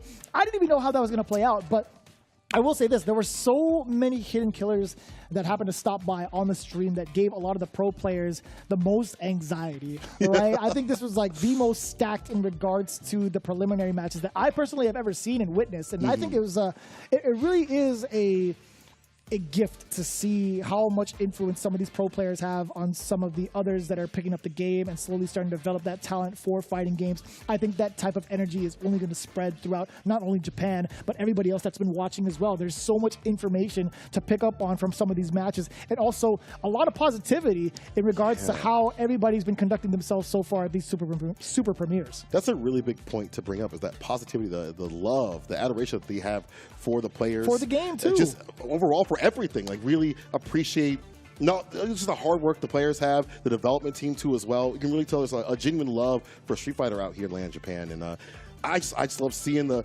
many pieces of artwork that are out here. Now we're seeing the top 8 spot. The top 3 award ceremony right now, yeah. Wow. Oh, it was so close. It was so close for Machabo as well. I wonder what that is, by the way. I'm not sure, but still. Really cool that they get some parting gifts. I wanted to see the pricing. Hold up. I want to see some of that. Hold on. It's gone. It's gone. No, I wanted to see what they got. We'll have to ping Lashar later. Dang. It's called the Drive Impact. Oh, it's the Drive Impact Award. Oh. Damn. Wait, they get awards out here, too, in the actual... I mean, to be fair, he netted like 2 Drive Impacts towards the end. So this guy's cheating, man. Okay, all right. I like that. If you all don't know, in Street Fighter League, they have different awards that you can win, and Drive Impact is one of those. And I guess they're doing it out here in the CPT event. Damn, it's designed by Graph, too. It's literally called the Drive Impact. That is godlike. That's pretty funny. Does that mean, like, so every time the Drive Impact actually happens, does it, like, amplify the noise? Does it, like, take a part of your brain that's like, hey, I'm going to help you? It's designed to, like, help you counter it specifically? Yeah. I don't know. Looks like a jump scare. Oh, I don't know about that. You know what I'm saying? It's 10 times louder. This is one of the cooler things to me. Like, these guys are just bringing up a ton of gifts towards, like, the players. They're like, yeah, let me give it to these guys for a bit. Let them take a picture, and then we're going to move on to the next award. You can see it, actually. There's an SSD. There's an LCD screen. I think that's like a travel-sized monitor that I think a lot of players already have, too, that they bring, like, their own setups and whatnot. But there's actually a full-on capture card with a base stand monitor, too, for first place. Okay.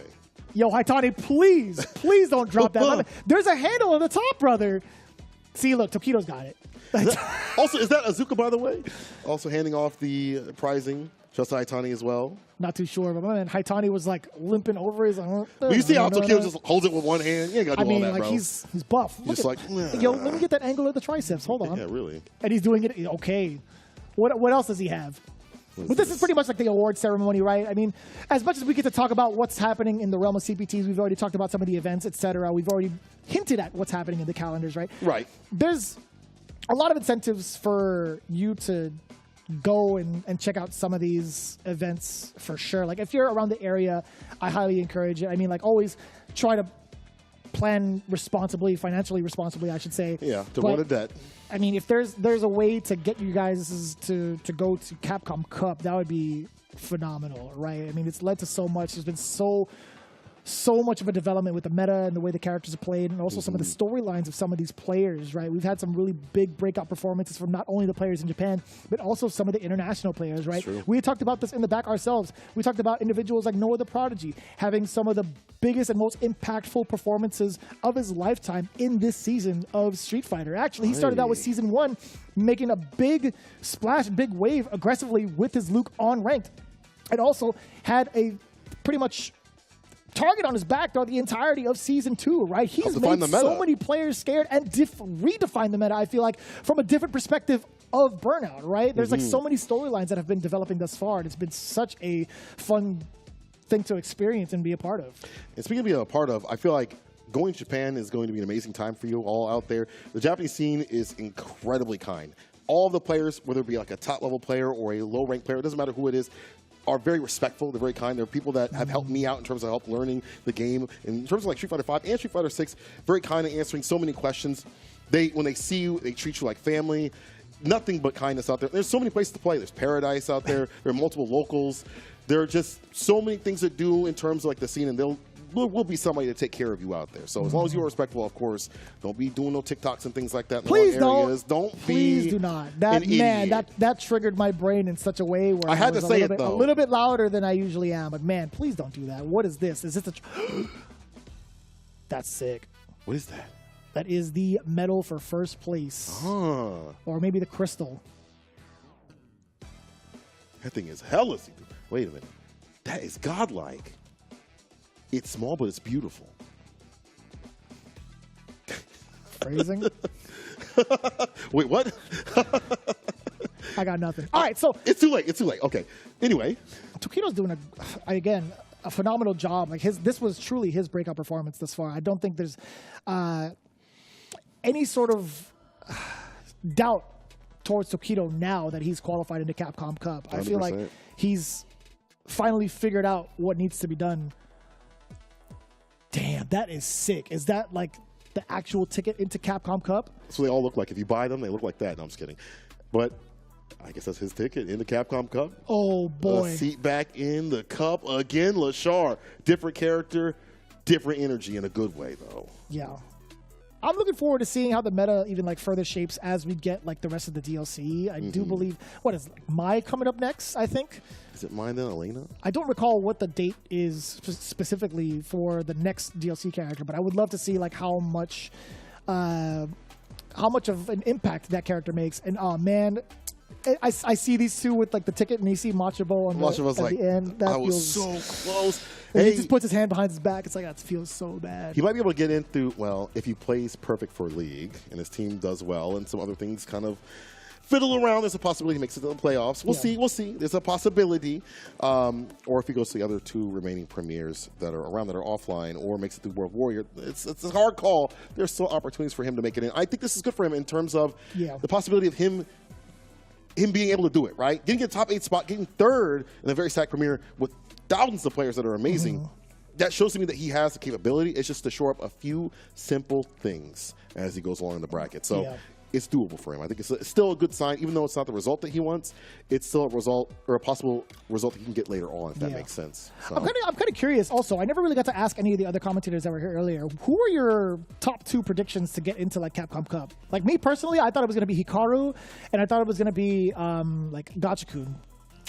I only had one. I thought it was just going to be Hikaru, to be honest. I thought Hikaru was going to play amazing this week and just kind of, maybe not through winner's side, but at least make it through and scrap it through to at least qualify. That was my only pick that I was like, I can see him being up there because he's been so strong in the World Warriors.